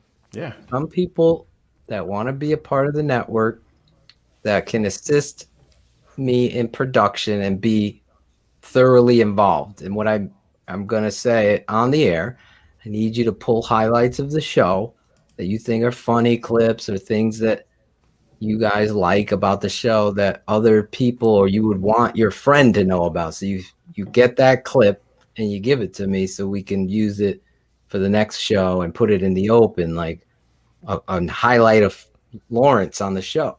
One of the funny parts of that or stand up. Then you go there. And that's what I need. The other thing we need is somebody to take over Claudio's job. So he's not, no. I'm just joking. I love Claudio. So yeah. So Lawrence, real quick, speaking of this, we have reporters on and stuff. Are they off limits in like at Hallis Hall? Can they get their haircut too? Or is it just players and Bears brass? Yes. So inside the barbershop, it's literally only player. It was specifically made for players, and I cut some staff. Yeah. Some of the higher ups. Last year, toward the end of the day, when a lot of the players would go home, then it would be equipment people and just random employees.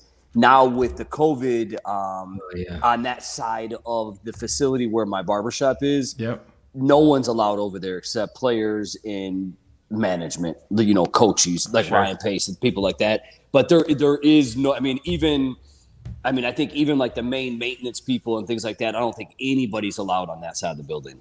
Okay, so as of now, it's only players and it's only direct staff. Nice. Okay. Which is okay. I mean, it's I'm okay with that. So we only have one dumb tweet this week. No, we do have another one, Phil. Okay. This one is more of an to honor you a little bit. I know you were shouting this out. Jason Leisure. Oh my Lord. Sent out a tweet. This isn't really a dumb tweet by him, but this is more so the player. Charles Leno had his press conference today, and he said, "So far, so good. I still got a lot of areas that I need to improve. It's not about where I'm at right now. It's about where I'm at the end of the season."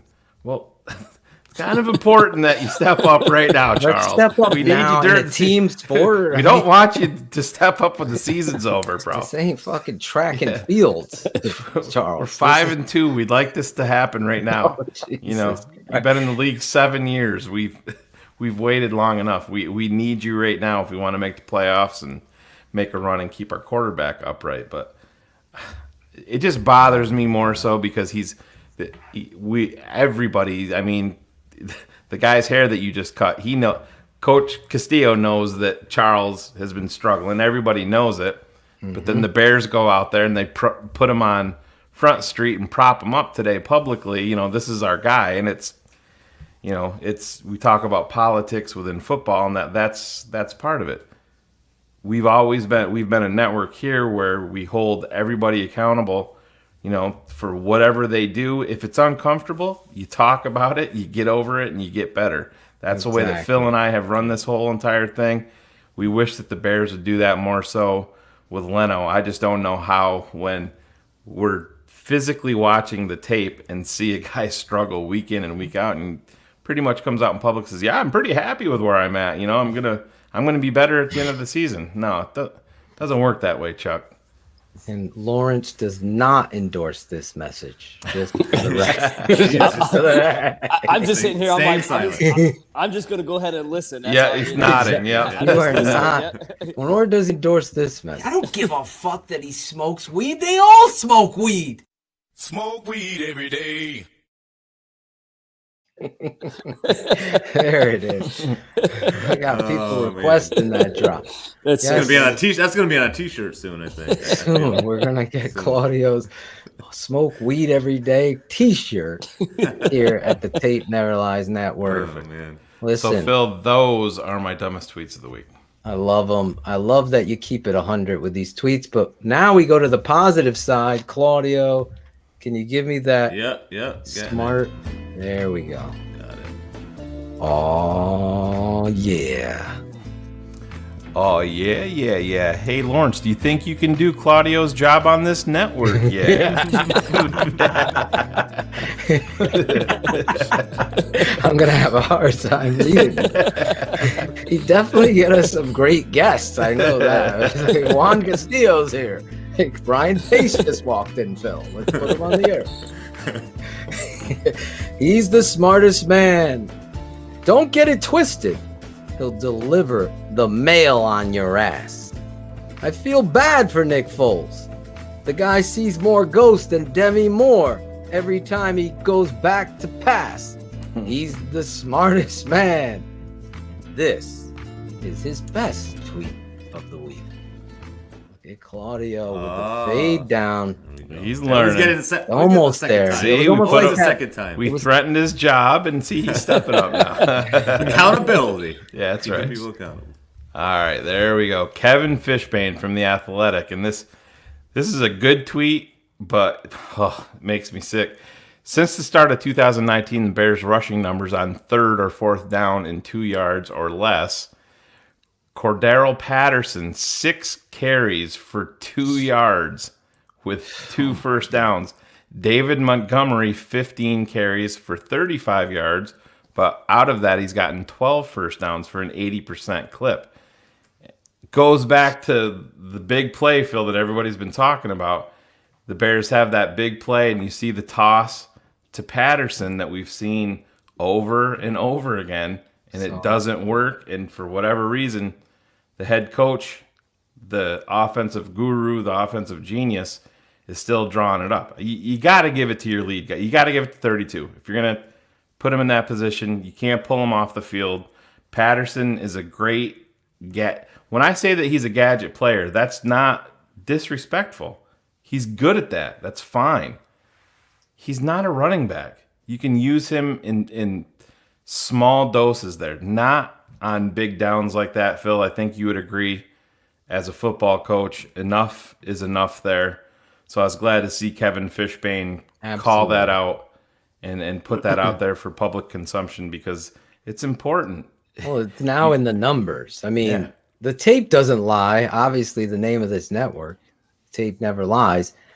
David Montgomery is a filthy animal. Okay, he's not your fantasy football filthy animal because obviously we have some issues that Juan is working out and has fucking put his flag in the sand and said it's gonna. Great. That's what we want because David Montgomery to me is someone you build an offense around. I've called him the best player on offense and with Allen Robinson's name out there.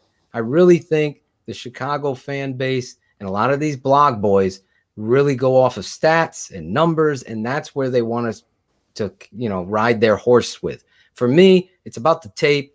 And this guy's getting hit in the backfield. He's spinning. There's one play in this game. He's already ready to spin because he's seeing Leno and Coward miss their block. And he's spinning as he's getting the handoff from Foles to try because he loves it and wants to win to make a play for you. And it's unfortunate, Shane, that Coach Nagy, in my opinion, can't figure this shit out. Because you want to find your identity, you start running the fucking football.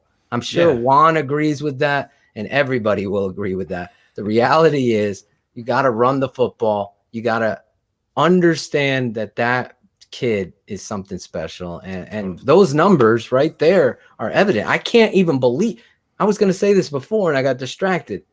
First play of the game, David Montgomery on a toss. The very second play, he's out. And Cordarrelle's in, and they're going to try to run sprint draw. Cordarrelle doesn't know. He's a gadget guy, a great athlete, great person, great worker, not taking anything away from him. But he's not a running back. The running back should be 32. And I think Montgomery's really stepped up this season too. I think last season he was struggling a lot with the stutter step. You know, as soon as he'd get the ball, he'd stutter step, and then the pockets would close. I think this year he's really stepped it up. And I agree we should be utilizing Montgomery, literally run him because he can run the fucking ball. I mean, he's a beast. Exactly. He's a guy that's going to get lathered up and be better in the third and fourth quarter than he is in the first and second. Yep. And I think Cordero is a beast with a lot of stuff he does. I just don't think he's our ideal running back when we're trying to push it down their throat. Exactly. Agree. Because Montgomery's he's a beast, and I agree with that. You know, I think Cordero, like with special teams in punt returns, and he's elite. He's elite for sure.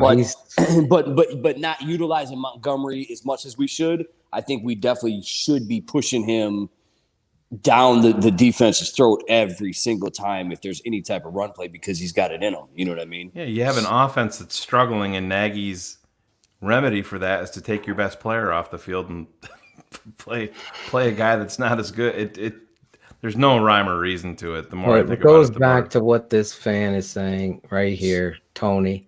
It really is. It reminds me of Jordan Howard. Same thing. You can't track the running game. Some coaches start to lose sight of how valuable that is. I've always been around the coaches, so I know the way you find your identity is through running the football. Your offensive line is going to win or lose you games, no matter who. Tom Brady, put anybody back there. Their line sucks, they're done. Put any running back there. Even the great Walter Payton had his struggles with shitty fucking lines. It occurs. So this is Walter Payton. People have used in an argument with me and said, well, Walter Payton had a shitty line. So did Barry Sanders. Yeah. Well, they also ran the ball in the 90s and 80s, and that was the focus of what they did. So Walter still got 33 carries. David's getting 4. David's getting 6. That's the difference. So, because I mean, if you really think about it, I mean, when you look at like the Emmitt Smiths and the Barry Sanders, they were getting, I mean, like you said, they're 25, 30 carries, 40 carries a game. I mean, exactly. it was. Just look at fantasy football for these nerds. Yeah. Do running backs go in the first round anymore? No. You're taking the receiver. You're taking the best tight end. I got to get this guy. That's what's going on in the world of football, and it's unfortunate. But with this Bears team, I really think if Coach Nagy puts an emphasis with Juan Castillo on running the ball, it's going to remedy a lot of issues. And the other stat that Shane shared in regards to this is very pertinent, is from under center. Running the ball from under center, whether it be Mitch or Nick Foles with David Montgomery, the numbers of the success of plays, whether passing or running, was like 90, 85% versus going and running out of shotgun where the numbers are when Mitch was quarterback and they were doing plays under center, the running plays, Montgomery was over 5 yards a clip. Over 5. I mean, there. Right there. So here, let me ask you guys. I mean, because I missed the earlier. I don't know what you guys were talking about, but have you did you guys touch on the Foles and Mitch, like your guys' opinion on? Because we've done that. No. I mean, just right now. Because I know I've been reading recently. All the fans want Mitch back, and everybody wants Mitch back. There's a lot of fans in the chat that want Mitch back. Yeah, and it's kind of what I mean. I was, and again, I'm biased because Mitch is my guy, but from the beginning, I'm like, you need to give him a little bit more time. Obviously, this is his last season, and he was already 2.5-0 essentially by the in the third game or whatever. But I'm just curious if you guys touched on it today, because I know all the fans have been reaching out and like on Twitter, and we can touch on it right now. No. I wasn't trying to change the pace of the running back, but I was just curious because it's like let's just address this. Yeah, I'll say this. Let me say this, and then Shane, you could say your opinion. Yeah. Mine will be quick, even though I talk a lot, so nothing's really quick. But for me, I think so far on the tape and the offense and what is being showcased here, the same story is happening. So the indictment then doesn't go to Mitch. It goes to the guy who's calling the plays and the people surrounding. So when you have a shitty line and you have an immobile quarterback that has to sit in the pocket or can't move as fluid, then there's a remedy that's there with an athletic quarterback. And Mitch Trubisky has shown me time and time again. I was called the Mitch apologist. No, I didn't make shit up. I can't. This isn't Madden. I'm not controlling the television, the video, the tape. The tape told me that Mitch doing under center, running action, booting him out like you saw Jared Goff. There was a time where you told me, Lawrence, do you want Goff or do you want Mitch? Mitch 100 out of 100. That's the reality. So a coach that understands that kind of talent, and this is where I get fired up, that understands the reality of a player. You don't do your scheme. You do what's best for your team. And the reality to me always was Mitch was right there. Mitch was right there. You can't be competing in fantasy world. Just like in life, you can't live a fucking fantasy. You ain't going to pay the bills in fantasy. You're paying the bills by cutting fucking hair. You're paying the bills delivering the mail. For me right here, I'm paying the bills by fucking breaking down the tape like nobody else. And for me, this is an indictment on Nagy and an endorsement on Mitch. He might be the penicillin, like Steve Edwards had said earlier. It is a problem with the scheme, as Joseph, I think he said. I really believe that. I really believe Mitch will go somewhere else. I know for a fact. I got a friend that's a scout with New England. Bill Belichick fucking loves Mitch. In fact, me and Shane, I was waiting for the trade to happen because I was like, he's going to take this fucking kid and rebuild him and put his offensive philosophy around that. That's what a great coach does. Our guy is all fired up about. I could see Mitch in New England, and I could also see him with the team that we're facing this weekend in New Orleans. Saints, I could see him. Well, that might be hard because of the connection with Pace and Mickey Loomis. Unless Pace is against this whole thing, and that's a whole nother story because there was rumors and speculations that Pace said to Nagy, you play my guy. If he fucks up, then you could pull him. And that's where it was because really, ultimately, we've gone over this 100 times on our show, Lawrence, in regards to the Bears firing Fox and hiring Nagy that already had it. They already had a quarter. You want your coach and quarterback to be in unison. So they should have fired Fox and drafted a quarterback that season. They did not do that.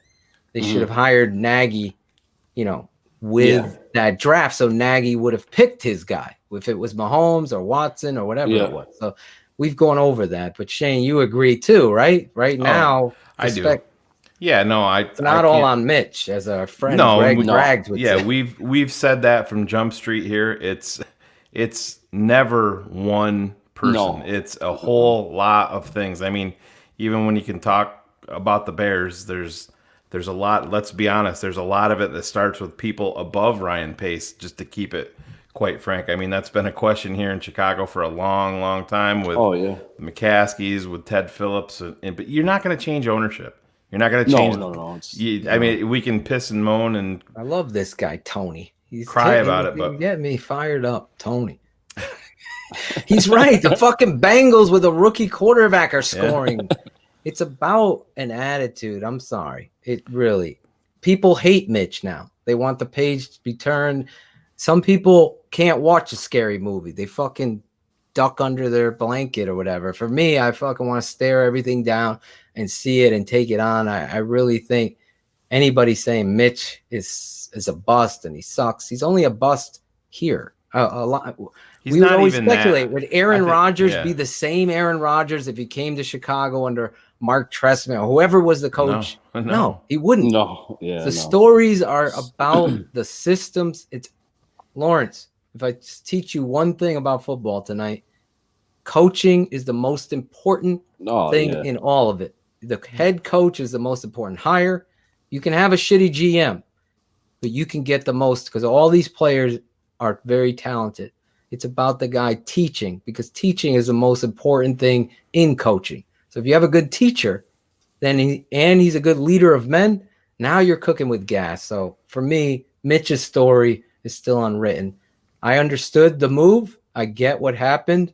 And I saw Nick Foles making good decisions and everything like that. But the scoring, the lack of production, the concerns about the run game, everything that Mitch, I was defending him on, are rearing their head for the same hand-picked veteran guy that Matt Nagy had. So who is the only one with the smoking gun? It's Matt Nagy. Yeah, and unfortunately, Cars is suspended because he could not agree. Well, I'll finish up this segment with this, and this speaks to exactly what you're just talking about, Phil, and right here. Dude, let me get this. Yeah, Dan Durkin sent out a tweet, and he said, I'm just starting to go through the All-22, which everybody knows is the coach's tape, and Phil does that every week on The Tape Never Lies for you guys to watch, to break it down for everybody. He said, it's so evident how one coach had a plan with plays that built off each other, while the other seemingly selected plays at random off a call sheet with no purpose. Every week. Yeah, it is. It's like he's got a Madden controller and he's like, "Oh yeah, let's this is good. This is what I'm feeling now." Everything in the NFL is so, it's really scripted. I mean, you're talking about them scripting the first 15, but you might have a play in the what's that? I'm sorry, Carrie was right again. Oh yeah. You might have or he. I don't know. You might have a play design in the first quarter that you're setting up for something in the fourth quarter. You know, I mean, Phil, you can speak to that even better than I can. Oh my God! You just don't see. You don't see these stacked plays that are leading to something else with Matt Nagy. It's literally we're going to go here and then we're going to go over here. You know what's funny? I remember Mitch in the I formation and they're going down the fucking football field. Yeah. Action game. He hits fucking Allen Robinson on a jump ball. I can't remember. They're playing the San Francisco 49. I can't remember. Allen catches the ball at the 8. The commentator's like, wow, this is really, they run out of the I. They get it up in there and your Jordan Howard's fucking putting it in the end zone. And then all of a sudden, after the game, Adam Hogue is asking the question about, well, you were really successful running out of the I. You've been averaging about 8 yards a play. And his response was like it was a detriment to his self-esteem. And he said, I didn't come here to run the I. And that right there for me, my dad, my Uncle Sam Rutigliano, and on down the line is a showcase of somebody that's more concerned with what they want to do than what they're good at. And that is an issue with Coach Nagy. And I hope, he sits in the barber chair, gets a fresh cut and figures this out, because his BU philosophy sometimes can backfire on you, because sometimes it's not good to be you. You have to change a person who thinks their arrogant, shitty way of selfish thinking is being themselves. It's about being together. And I always preach that. It's not about be you, it's about be us. And whoever's the new producer clips that and makes that a part of the fucking highlight reel, because I'm proud of myself for even fucking saying that, because it's no script. I'm flowing here, bullets. I didn't have enough passion for some of these guys tonight. Listen, Lawrence, I cut tape for over 20 hours. I was exhausted from watching. It's easier when they're winning and you see good things. Yeah. This was the biggest fucking struggle. My wife's like, you're still putting it together? I go, oh my God. I had to take a break for a little while. Yeah, the past game definitely was a rough one, but oh man, it was. Don't bring the BU philosophy out of that game. Yeah. So I mean, we got Drew Brees obviously, and it's going to be another situation. Every week is a tough test. But I mean, let's be real. I mean, we beat Brady, and Brady came and put the paps on the Packers and Aaron Rodgers. So I mean, and granted, it wasn't given Sunday. Lawrence.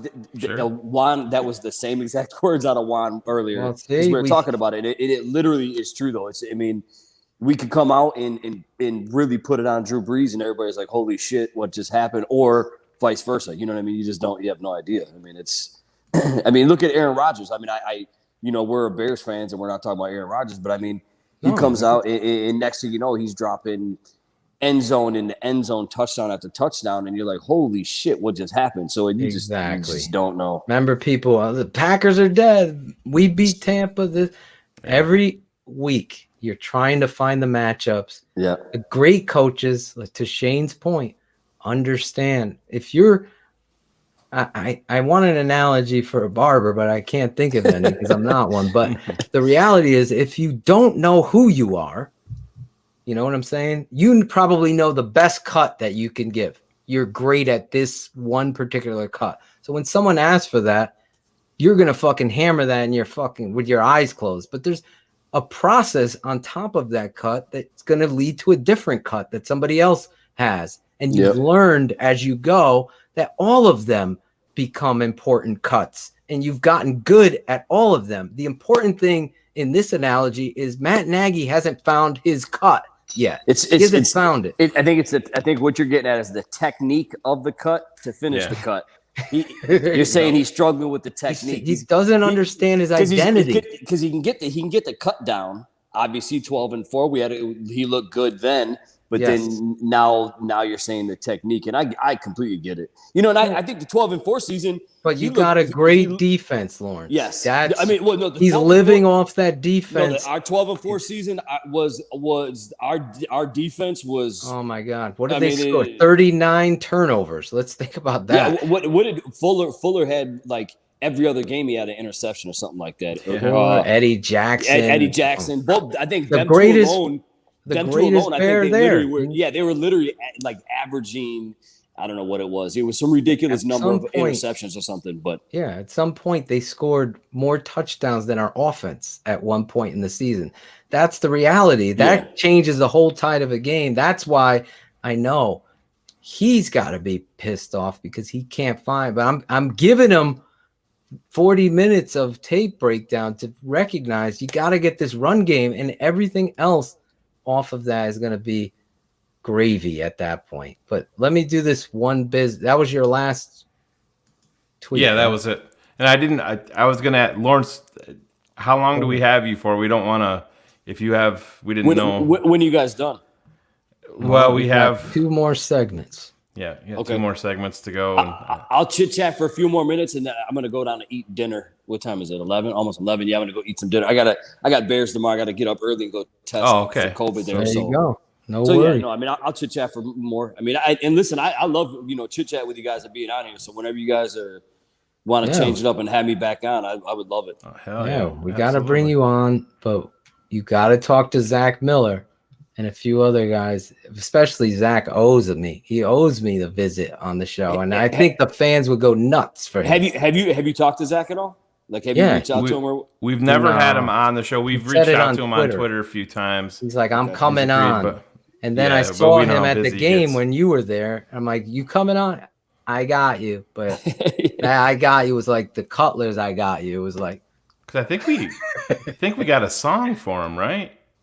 Did we do a Miller song? I probably did. I got to look at the parody. I got to go through. Yeah. It came from the touchdown, non-touchdown when he hurt his knee. Song. When he hurt his knee down in New Orleans.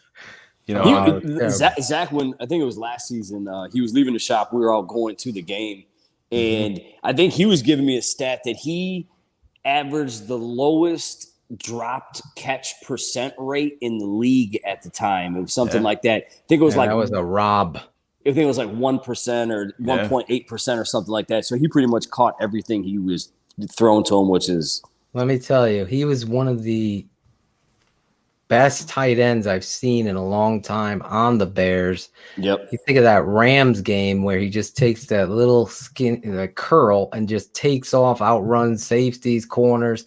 He had that explosiveness. It really was. He reminded me of the dude up in Kansas City. That's how talented an athlete he was. Former quarterback, but then really great stuff. Listen, one part of business before we wrap up with you. Every week after every game, we go live on Bears Hour Live on this network, on the YouTube channel. You can find us all over Facebook, Twitter, all live, breaking down the Bears on the best post-game show on the planet. It's the best Chicago Bears post-game show on the planet. Bar none. It's Bears Hour Live immediately after each and every Bears game. With host Shayne, the smartest man, and draft Dr. Phil Ottochian. Every Sunday, Monday, or Thursday, immediately after Bears games. Your guys, draft Dr. Phil and Shayne Marsaw are live on Bears Hour Live.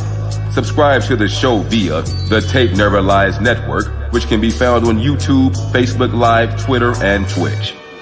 It's the best Chicago Bears postgame show on the planet. Bears Hour Live. Oh shit! Oh shit! Oh shit! It is. We are here, keeping it 100 though tonight. We got Lawrence Funk, the barber of the Bears. Lawrence, people could find you on Facebook. Can they find you on Instagram, Twitter? Are you in there? Yeah, I'm pretty much on most of the handles. My personal is Lawrence the Barber, and all of my business is Funk's Barbershop. So Instagram is Funk's Barbershop, Twitter is Funk's Barbershop, and then, like I said, my personal Instagram is Lawrence the Barber. But check out my page. I mean, I post a lot of pictures of my boys in there getting the fresh haircuts. Zach is always on my page because he's always in the barbershop and whatnot. So, but I appreciate you guys having me on here. Absolutely. We want these Bears fans. We got a bunch of people all around the world. We got our boy Ace, Alex Acevedo, one of our swag man. He's the swag man. He's going to come down to get a haircut and bring you a Tape Never Lies Network t-shirt. Cool. So you can rock and support it the next time we bring you on. Absolutely. It's been real with you, man. Bringing it. We got everything from you. We got some inside. We got the coach. We got the stories. Yeah, we got fans wanting you to come on they want you on every week. They want every week. Now what days you guys normally on, and is it consistently Thursdays? No, we're usually every Wednesday night. So it's Wednesday.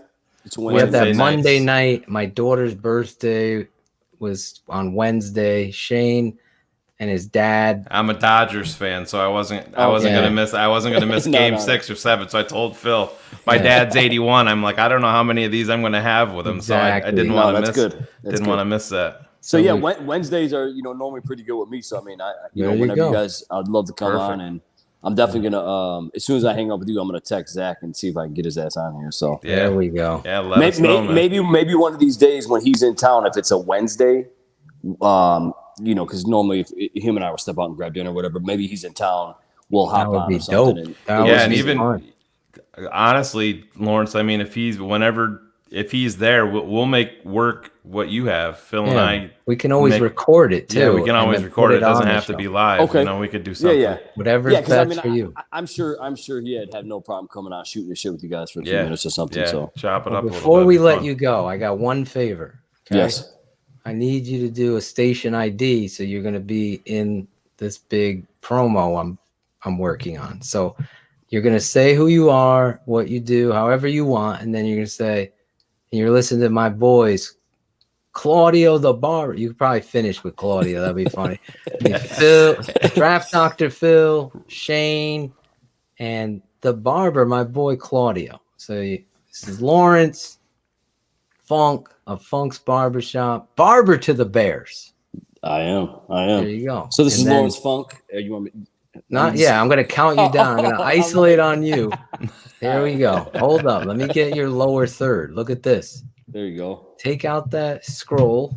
Somebody. Claudio. It's not producing.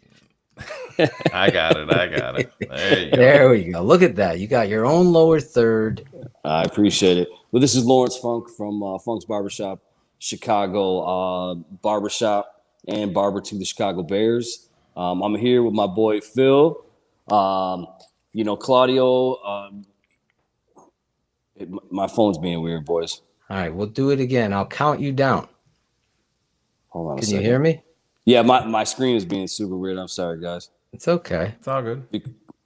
Will you close it out? Maybe pull me back up. I don't know what's going on. Okay, let me remove you, add you. How's that? Can you see it? Yeah, I don't know what the hell's going on here. Hold on. Better? Yeah, there it is. All right, let's go back to you now. I'll count you down. 3, 2, 1. Oh, we lost him. Maybe yeah, boys, it's being super weird. I don't know what's going on here. It's Claudio. Well, we'll have him back on. We'll get him. All right, we won't put you under pressure, especially with this. Wait, there. Yeah, I don't. Yeah, for whatever reason, it keeps cutting off and on. I don't know what's going on. We can hear you perfectly fine. Yeah, but I can't. My phone is being like I can't see anything. I don't know what. Okay. Yeah, we'll get you when you come back, man. All right, we'll get you on the comeback, on the rebound, guys.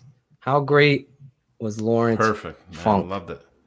Bring in the funk. You live with the funk. You die with the funk. funk you up. Well, yeah, man. Yeah, thanks for having me on, guys. I'm gonna just since I'm on here now. Thanks for having me on, and then just keep me posted whenever you guys want me to come back on. I'll shoot the shit and talk some more with your boys. It's nice talking to you guys, Shane, Phil, man. And Claudio. Absolutely. So you're at Funk's Barbershop on Twitter. I just looked it up. It says you're suspended. Suspended? You might want to check that out. Yeah. I don't know what that's for. I don't know what happened. We've all been there, bro. I'm like, I don't know what that's for. Yeah. You know what it is I don't use Twitter for whatever reason. Yeah. That's fine. I'm on Neither do I. Don't worry about it. You guys use TikTok? Speaking of media. Shane's trying to get me on. Yeah, we have some stuff that we do on TikTok for the network, but yeah. For whatever reason, I can't do TikTok. I don't know why. Yeah. Everybody, some people are, some people aren't. But yeah, I'm on Instagram. But no, I appreciate it having me on, you guys. And then love it. Yeah. I would love to come on any other time, man. We're gonna bring you back. You have my word. I'm gonna think of a creative segment with you, like Cut It Out with Claudio, which is coming up next. Well, good deal. All right, gents, it's nice talking to you. And later, man. We'll see you soon. All right, brother. Later. Great stuff from Lawrence Funk. Bringing the funk. Great guy. Even had a guest appearance by none other than Coach Castillo. We almost got him on the show, Shane. Yeah, you could hear him. He goes, "They're lighting me up, huh?" You hear him? Coach Castillo said that. So he knew we were lighting him, but we weren't lighting him up. But hey, listen, the way that I look at it, he knows that. That shows you right there that the pressure's on. Exactly. And that's what you want. But he knows there's accountability. Phil, yes, it's that time, man. Oh, everybody's time. Claudio's segment. I don't know if he's ready. He is ready. He's got the thumbs up.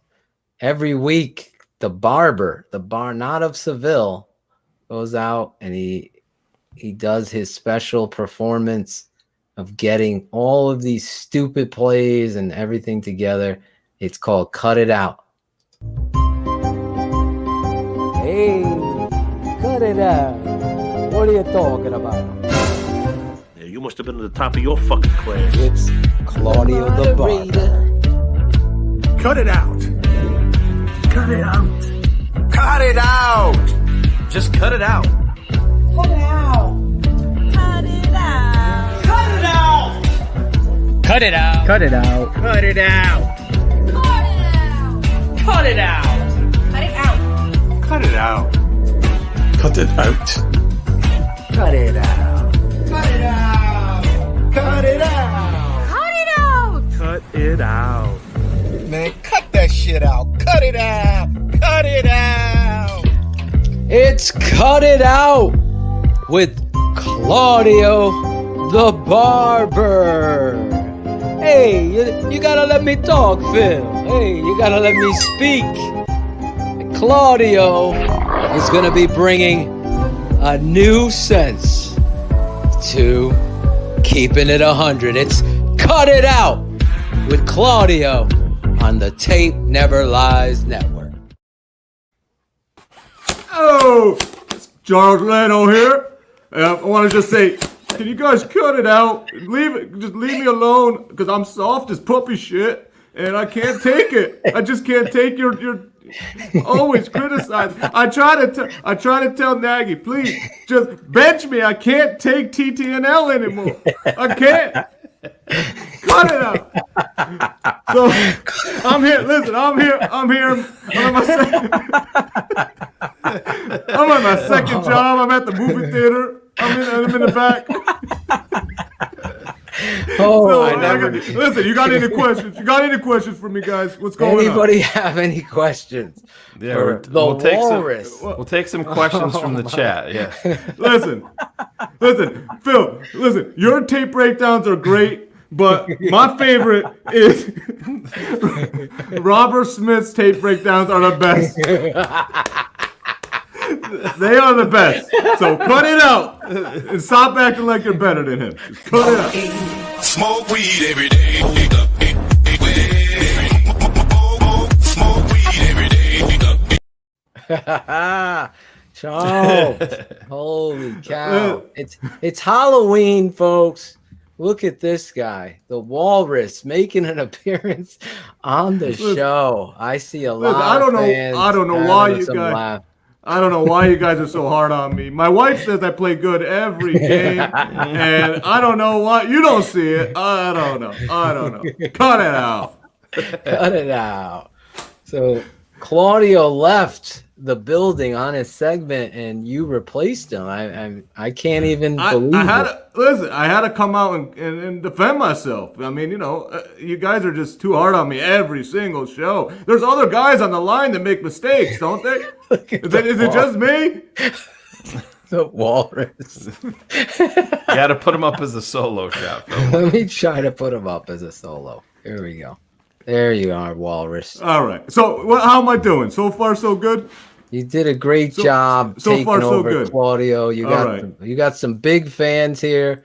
All of a sudden, the Walrus has taken over the network here. I know the Sandlins and Acevedo are working on a Walrus t-shirt. You have really inspired a lot of people in the football and the Bears, and as well as the athletic and workout industry. Yeah.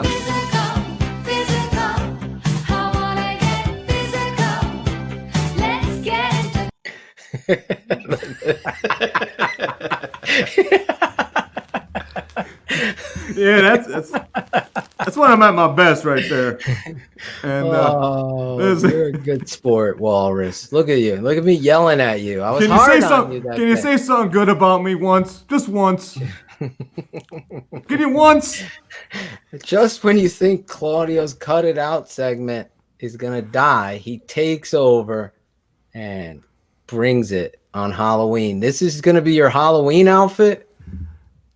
Well, you could come out now. Am I gonna come out now? They know who I am. They know who you are. Oh my God, I'm like crying here. Hold on, let me get my hat on. What a good sport. I gotta get my hat on. The Walrus is here, but now he's leaving. Hold on. Get yourself situated. We'll bring you back. So this week, Claude wanted to celebrate Halloween, and he approached Shane and I didn't even know he had this costume. That's hysterical. Well, he just came out. I was so busy today, and then I looked down and I'm like, oh shit, Claudio's calling. So I called him back like, I don't know, 10, 15 minutes later. He's like, bro, I gotta tell you. he was all excited. I was like, we gotta cut it out. We can't cut it out. Hold on. Can you hear me? I can't hear you. Yes, we can hear you. Okay. Right. Tell us all about it, Claude. All about what?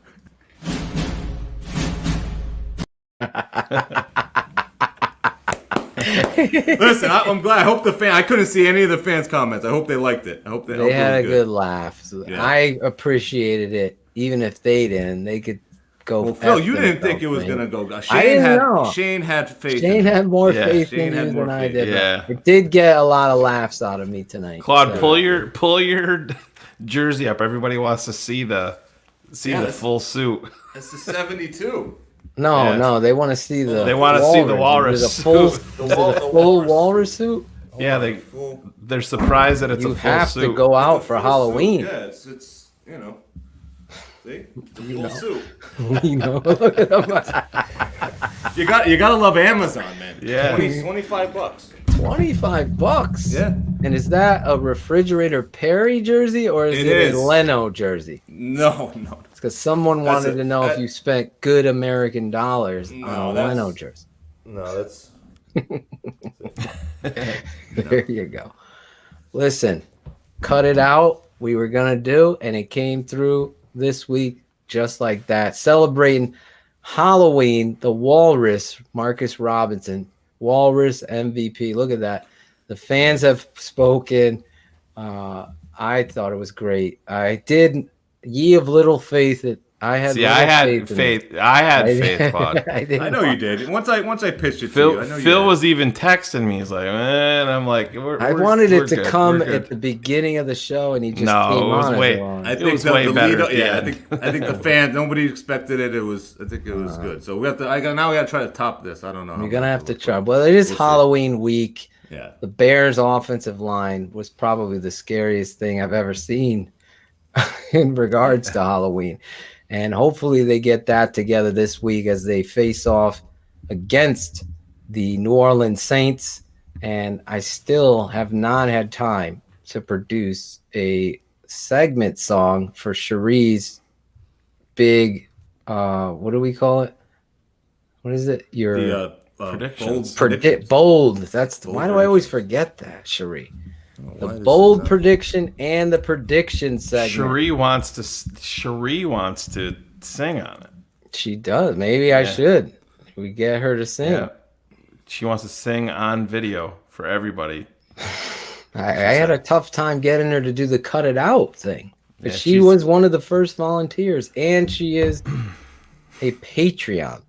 She is a Patreon. She is. What are we up to now on the patronage level? Can you give me an update? Let me give you an update if we've moved at all. Have we moved up? I mean, I try to let you guys know. People are in the up chat to are trying to let people know. 408. 408. 408. We're trying to get to 500. That's where we want to get to. Go over to the Tape Never Lies, neverlies.com. You'll get over there, sign up for Patreon, special shows, halftime live show. And the 500th subscriber gets to have a choice of show that they come on for the entire show. They want. If it's BHL, you'll be on the entire show with Phil and I. If it's Whatever Keepin' It show 100, they want. Yeah, we'll let you take over Claudio's segment, and you can wear the walrus outfit. We'll send it to you. We might get somebody. If Actually, when this 520, if Charles Leno is on the team next year and there's fans in the stands, we're gonna have to do the traveling walrus suit. Oh, I love it. For it. I'll be the walrus on the street. Yeah. I'll be talking to the fans. Like we did. Me and Phil when we went to the Green Bay game. I was doing that on the street. It was fun. Yeah. And we Claudio was lost. great We at lost, it. so we couldn't. Yeah, I like it. It was fun. You were great on the street. Yeah, People really connected to you. I was not as good as you. I got to admit that. So 408, cut it out. I think the 420th member should, from Claudio, either get a Claudio Smoke Weed Every Day t-shirt, Sandlin and Acevedo, or Smoke weed every day. Smoke weed every day.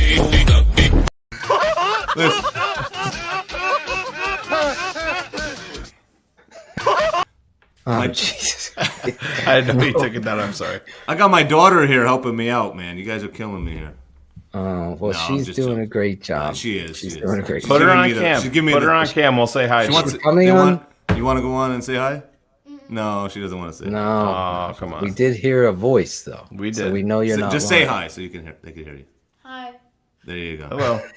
There you go. She's, Hello. Dad's doing good. Dad's doing good, right? Smoke weed every day. Yeah. Oh, we're getting up there. 420. Yes, we're gonna do something for that patronage person. We have to Maybe it's the walrus suit. They get the first crack at it, but we're definitely going to do something. Anyway, the bold predictions. Let's get into this. We always start with you guys. Before we do that, though, I want to do a little promo. Our guys over at Shy City Sports who sponsor this, they do a show. Check out my boys Steven and Nick on the Bearfront podcast. This is a little promo and a taste of these guys. Shy City Sports. Hey, it's Steven. And Nick from the Bearfront podcast from ShyCitySports.com. Every week, join us for in-depth Bears talk as we break down the matchups ahead of each week's game. And join us following every game for what we saw and what we wish we had seen on the Hurry Up Recap. So subscribe wherever you listen to podcasts and stay tuned to ShyCitySports.com for the latest from the Bearfront podcast. And now, back to Keepin' It 100 with Draft Dr. Phil Ottochian and Shayne, the smartest man Marsaw. Shy City Sports Bearfront Podcast. Oh, yeah, the Bearfront Podcast. Steven, love that dude. He's always hooking me up with all those lower thirds that you see, all the graphics. Steven, the backgrounds here, really taking care of us, making us feel welcome. And that's something that we need in our lives, to feel welcomed and compassion. That said, yes, there's swag that's coming. We had Chris Sandlin on BHL talking about it. We had Alex Acevedo, who will, once he improves his mic, come on the show. Remember his He was mic? talking like he was talking to the manufacturer today, though. He was. About That's true. swag, yeah. I thought you were gonna make fun of his mic. Remember when he jumped on? We had the meeting. It sounded like, remember those? I know those 80s and 90s people at Burger King. It was like, let's have a Whopper with cheese. Yeah, they had the Steve Edwards mic. Yeah, Steve. We gotta fix our boy Steve's mic. That's what Alex has. The same mic. That's exactly. So he wants to know what he sounds like. So anyway, predictions, bold predictions as well. Claudio, you want to start us up? Sure, I'll go first. I mean, shoot, after that game, I'm going to say the bold prediction will be, hopefully, again, I've said this before, they will give the ball to Montgomery. I don't think the Saints' run defense is spectacular, so I think they'll give the ball to Montgomery 20-plus carries this game, hopefully. But I don't after that game, I mean, I hope we right the ship. It's tough right now to say we're going to win this game. So I'm going to have to say we're going to lose 21-14. 21-14. He's calling out with the Bears L. Yeah. Claudio bringing his troops, keeping it 100, right? Shayne? Gotta. Yeah, I hate to double up on negativity, especially against when I'm talking about the Bears, but I'm not feeling good about this one. Bears got punched in the mouth. Believe me, I want to be wrong. I said this before. I predicted them to lose in Tampa, and I'm going to do it again. I'm going to do it again now. I have the Saints 31, the Chicago Bears 13. Wow. 31-13. Yep. This offense is a mess. I've seen nothing this week from the lead dog that shows me that that's going to change. Words and saying we're going to get it fixed is bullshit. And I'm not going to. We just had a guest on, Lawrence Funk, literally giving Coach Castillo a haircut. Essentially live on air, and Coach Castillo said he's going to get it fixed so he can come back next year. Well, that ain't getting fixed this week. You know, Adam Hogue said if the Bears go out there with the same 11 personnel on offense that they did versus the Rams, then it's pure lunacy. Mm-hmm. And I wholeheartedly agree. And I think that's exactly what we're going to see. And I'm not feeling it for this game at all. As much as it pains me to say that, they have the talent to come back and to fight back. Uh-oh. Did he freeze? I think so. Well, I was going to add to what he's saying. I mean, if our on defense, I mean, if you look at the Rams game, they had a push. Yeah. They had. You I mean, the froze running there back for a minute. Okay. Oh. You like literally. I was say the running back for the Rams didn't get touched until a yard, 2 yards down the So if we can't get any pressure, Kamara's going to run all over us. So yeah. But I'm going to say 31-13 Saints. 31-13. Bold prediction. My bold prediction is that Nick Foles is not going to have a strong game, obviously, and we're going to see 3 interceptions. 3 Yes. Foles interceptions. Yep. Wow. Oh, man. That's not going to be good. Wow. You guys are going all in here. Come on, Phil. Cheer us up, Phil. Cheer us up. I honestly want to, but you knew that was coming. Here's a but. Like, I keep it 100 right here, and I did tonight, and it's unfortunate because I felt so low on Bears Hour Live after the Rams game, defeated. Claudia was there.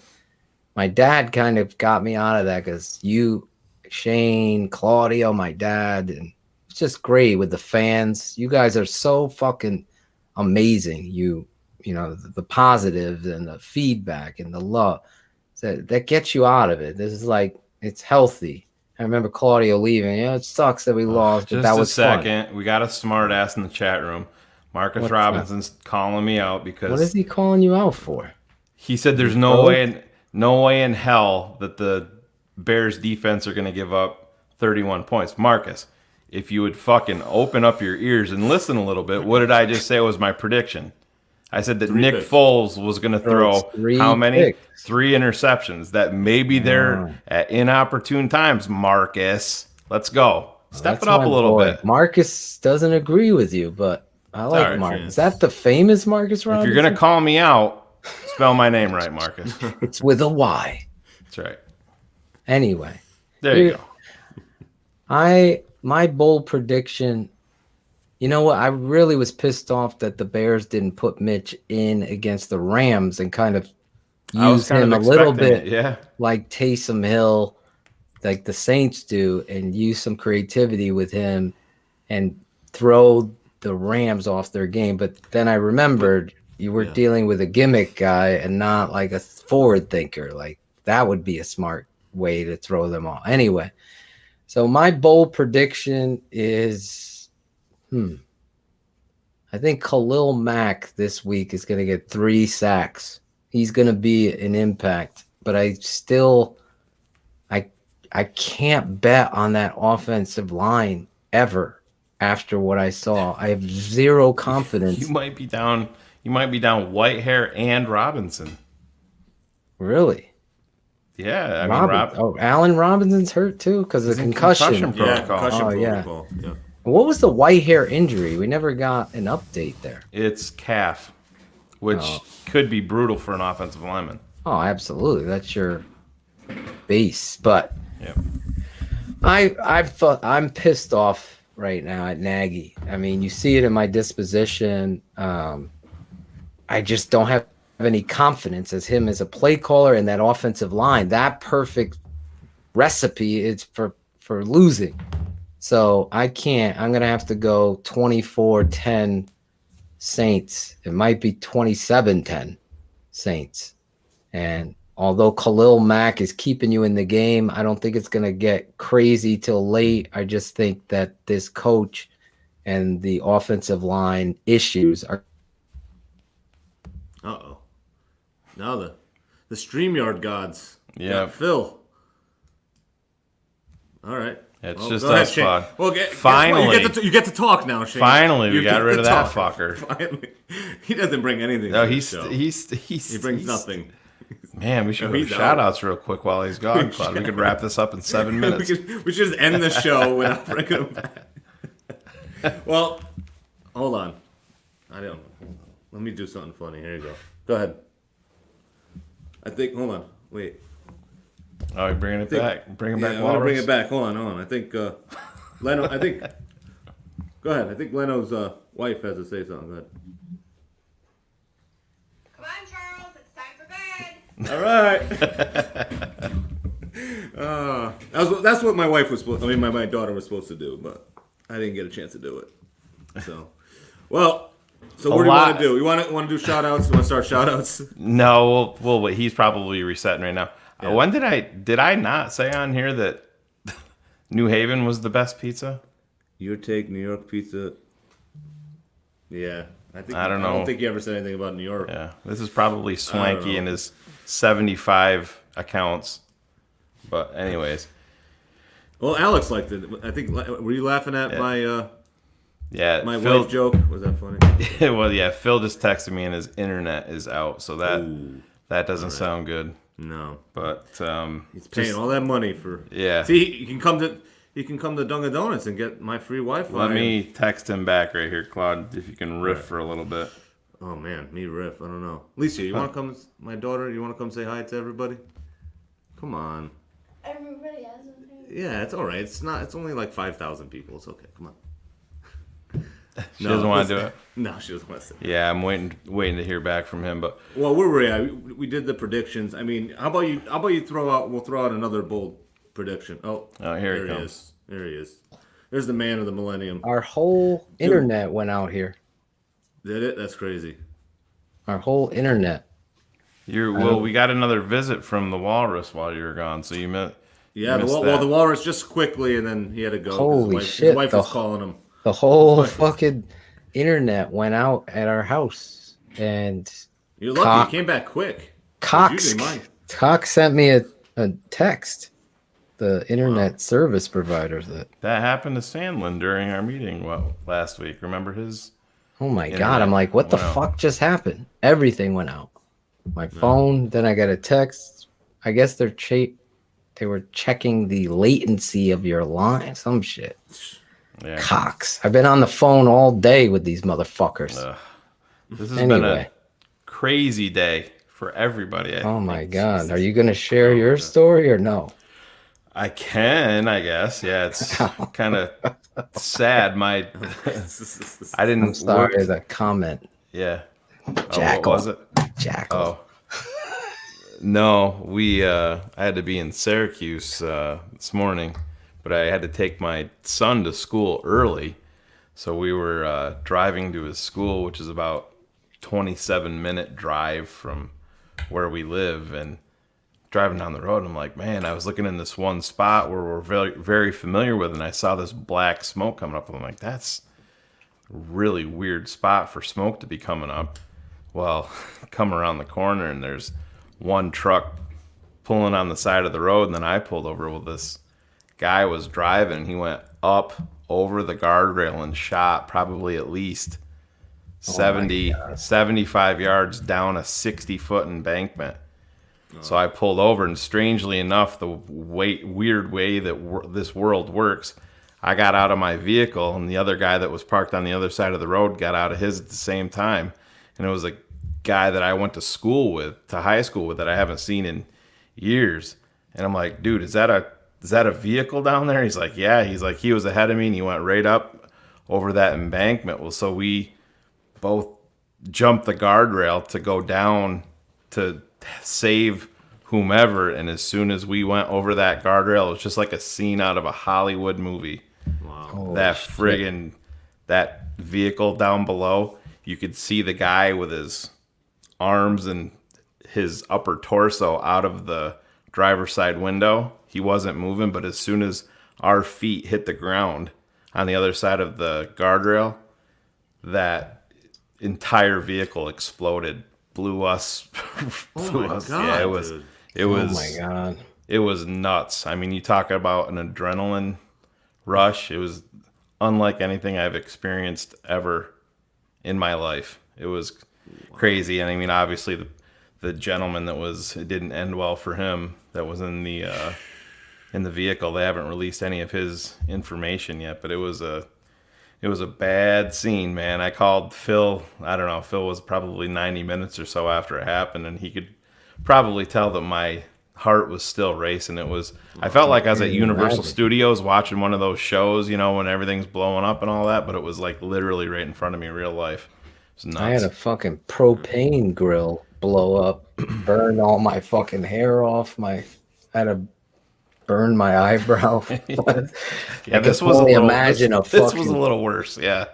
Did you feel any wind blowing? Oh yeah, yeah. When we went back over the guardrail on the other side, we were, like I said, he was a good 60 feet anyway over the embankment. I mean, there was literally nothing you could do. One older gentleman stopped, and God bless him, he pulled out a little tiny fire extinguisher, and he jumped over, and I grabbed him like, dude, you cannot go down there with that. You're gonna get killed. He's like, we got to do something. I'm like, can't, man. It would have been a death sentence for anybody that went down there. Yeah, it was nuts. I still can't believe that, you see stuff like that on the movies, and that was literally the way that it unfolded today. I saw on our local news it was all over because they had to close everything down, and obviously the gentleman that was in there deceased, and they just trying to get to the point of patching things back together to see why it happened. But yeah, that was my 7 a.m. this morning. That's crazy. Shit. Tony, they got lost somehow. I don't know how that happened. They deleted them from the old network. They cut my lines here on the internet, I guess. I don't know. Jackal. Anyway, you could check out The Tape Never Lies on the YouTube channel. It was released today. I think we already, I don't know what the number is now, but right when we were starting, we're almost at 2,600 views, and that's crazy in 2.5 hours. So go over there, the YouTube channel. Seriously, do yourselves a favor and become an all access member. The Tape Never Lies All Access. Right there, you'll see it. You'll have your own private link to your viewing of the whole Tape Never Lies. You'll get the halftime show, live coaching clinics with my dad. Me and Shane are going to go live. We're going to do Q&As. I saw someone asking, could we do some questions? Not tonight, but we are going to do we're going to do an entire show then. And we're going to do a live show with there's my boy Funkster. Here he is, Shane. He missed the funk. I hope he saw the funk tonight. Funk's barbershop. Funkster Jones. He's That's awesome, my boy. man. The guy's Yeah, he was. He knows his shit, too. He knows his shit. All those guys. Steve Edwards was great tonight. Claudio, you getting the next segment ready as we wrap up? I got it. Yeah, I got it. You got up the here, beats. So let me just beats. share Hopefully they don't. Got the beats. Cox Communications doesn't. Boom. Your system has been shut down temporarily. So I thought I was done. I was trying to hook up my. Well, Claude and I were like, oh, well, I guess we're gonna roll with the shout outs. I know we were just gonna end the show, but I texted. I didn't know how long because when my internet goes out, it takes me like 10-15 minutes for it to come back. So I was surprised you got back that quick. I was surprised too. I was trying to hook up my T-Mobile service. They should be sponsoring us to get my phone up there. I don't know what's ready for the music. 4,800 views right now. Nice. Otis, look at Otis. There you go. 400 views. We've been going for 4 hours, Shane. Yeah. It's the longest show ever. I didn't even know we were 4 hours. Jesus, you're right. I was hoping we'd wrap up by 11. Oh, we thought we were going to, but we're going to wrap up right here. I only have a couple shout outs tonight. There you go.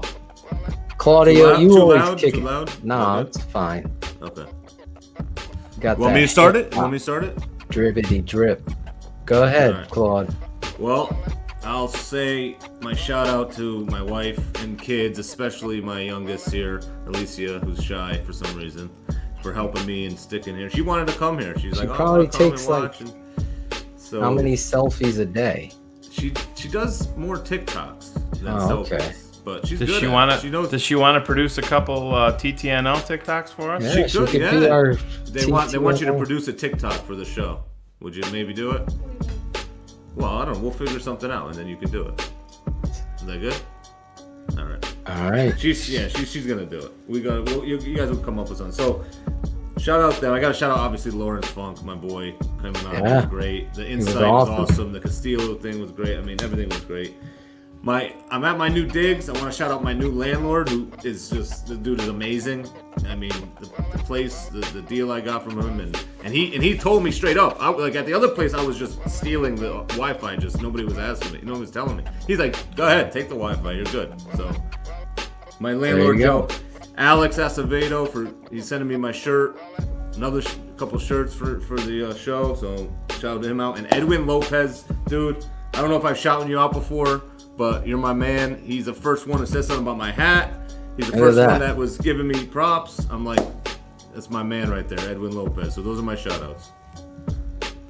You gotta hype things up like the Funkster right there. He's gonna, I want you to send me a fucking hype video. I've been asking people. We got 2 entries and I sent them to Shayne. And Shayne was like, bro, they are not bringing the hype. So I don't want to put their names on Front Street.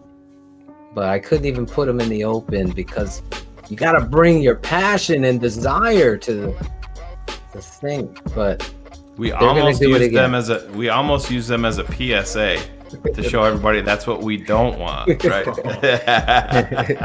Not everybody's as good as taking shots as some people, so you got to. Well, yeah, you got to do it, but bring your truth. Shayne, you got some shout outs? I do. I'm gonna keep it close to me. You guys know I've been going through a lot of.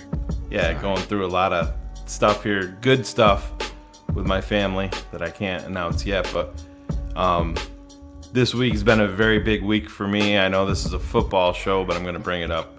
My dad, you guys heard me talk about it earlier, my father is a LA Dodgers fan, like born and raised here in New York. My dad started out as a Brooklyn Dodgers fan. Him being 81, I don't know how many more, years. I saw what happened this morning. You see how quick life can end that, like that. And I told Phil, the Dodgers are in the World Series, and I wanted to be able to enjoy that with my dad, with him being 81. So I got to experience the Game 6 win with my dad, with my 9-year-old son, with my 14-year-old nephew, all of us together. And it was one of the most special nights of my life. My dad didn't know that we were coming. We all, all got checked out and we're good to go, and went and spent the evening with my dad, surprised him there, and watched some Dodgers baseball and got to see them win the World Series. So it's a night that I'm not gonna forget for the rest of my life. I'm working on a little video. The last inning of the game, I flipped on my iPhone and recorded my father's reaction to the last couple outs, just to get his reaction, and it's a very special video. I don't know if I'm ready to share it now, because it's, like I said, it's very, very special to me. But maybe here in another couple of weeks or so, when I get it all edited and put together, I'll share it with some of the Patreon subscribers, just to show that this is a family and this is what we are all about here at the Tape Never Lies Network. So shout out to my dad. We did it, and I'm glad I got to spend time with you and we could do it together, man. That's awesome, bro. I think I echo Sandlin. That's your longest shout out ever, and it's a really good one, to be completely factual. I'll start it off because we are 4 hours and 8 minutes and Shayne gets upset. But you guys in the chat, I'm just going to cover you all with a shout out, because if I name one, I want to start naming 100. But you guys have been tremendous. Those of you that have been sharing and contributing and letting people know about the network and what we do here, like my boy bringing Steve Edwards on the show and lighting a flame to him, for me, that means a lot to me, that Terrence, would do that. And I shout out Terrence personally for doing that, because I thought Steven was great. We're going to fix his mic. I want to shout out you guys, everybody that's contributed, the Sandlins, for what we're doing and what we have planned. I want to shout out my wife, my daughter, wish her a happy 18th birthday. You know, Claudio's daughter was 1 day apart from my daughter. She turned 18. I want to shout her out too, Adriana Vernicola. Shout her out from Uncle Phil. I am her godfather, but I'm a terrible one. I don't do. If anything happened, sorry, you're not as bad. It's not as bad as my godfather. Okay, my godfather was my landlord at my old place. Oh, jeez, it didn't work out too well. That's another story for another. That's time. another story. But I want to read this one response, because we're gonna keep it quick, and I'm not gonna name off. But you patronage members, we're seriously so proud of what you guys are doing and how much you share in there. It's humbling. And it's very humbling, and it's very, very. Listen, we all have wives, we all have lives. I'm not bullshitting you when I know I'm the hardest working man in this business right now, working on these fucking breakdowns and producing and doing this stuff. So when I see the feedback that it means something to you and you're paying for that service, I'm never gonna let you down. That's just me being vulnerable, me being truthful. Somebody can think it's arrogant, whatever, but I know I'm busting my ass because you guys show me that humble pie. And it's true. But this letter was sent to me real quick. It was in a DM. I asked the person if I can read it, but I get these a lot, and we've made some great friends from these kind of vulnerable things. His name is Amodog77, and he writes me this. I sound like Casey Kasem, Shane. Mr. Ottochian, I just want to say thank you. I went through a horrific divorce that took me from being around my family to being alone, and stumbled upon TTNL on YouTube. And you know what? I instantly became a fan. As a retired staff sergeant in the U.S. Army, your passion and your fiery rants is what exemplify in the Army. And it's hard with a society that look at us as brutes. But finding your network gives me something to pass the time enjoyably instead of wondering where I will go wrong, what I did wrong. Please keep up the great work and understand in some way you have made my life just a lot better. Now I will stop being so sentimental because you know I have an Army reputation to maintain. God bless you and your family. Godspeed. You have a fan for life. So it's that kind of stuff that makes this worth everything. And thank you for your service, sir. Yes, absolutely. And trust me, as Shane can admit, you freaking reach out to me like that, I'm always gonna look out. Much love to you guys. Always be vulnerable. Always tell the truth. Even if you're down, if you're depressed, you're sad, I will respond. I will talk to you. I'm keeping it 100. I love the fact that you guys go out of your way to let people know. And that, I'm going to ask you, if you think of someone that should be on this show, whether it be positive or you want us to go back and forth and debate too, reach out to them. Tag Shane on Twitter. I'm not on Twitter. Tag Claudio. Get someone on here that you want. If you know somebody that you want, do that. And like Shane said, we're going to be doing a whole Patreon show, bringing just patronage people on the show, little 5-minute segments with each of you. It's going to be a lot of fun. So anyway, that's my little sentiment shout out. Thank you guys so much. Claudio, great job. Thank you, Lawrence Funk, Steve Edwards, everyone on a 4-hour show. Can you imagine that? I didn't think I was going 4 hours tonight. Now I'm looking for the ender, but I found it. Guys, good night. God bless. Bear down. I hope I'm wrong about my prediction. Yeah, there they are. Starter jacket. There you go. That's one style. That's a black starter. I hate when they do black with the Bears colors. It always reminds me of Troy Aikman. They're black and orange on that one, bro. Like the navy blue, asshole. Anyway. This has been a Shy City Sports presentation and a Tape Never Lies Network production. Keeping It 100. Thanks for tuning in to the Tape Never Lies Network.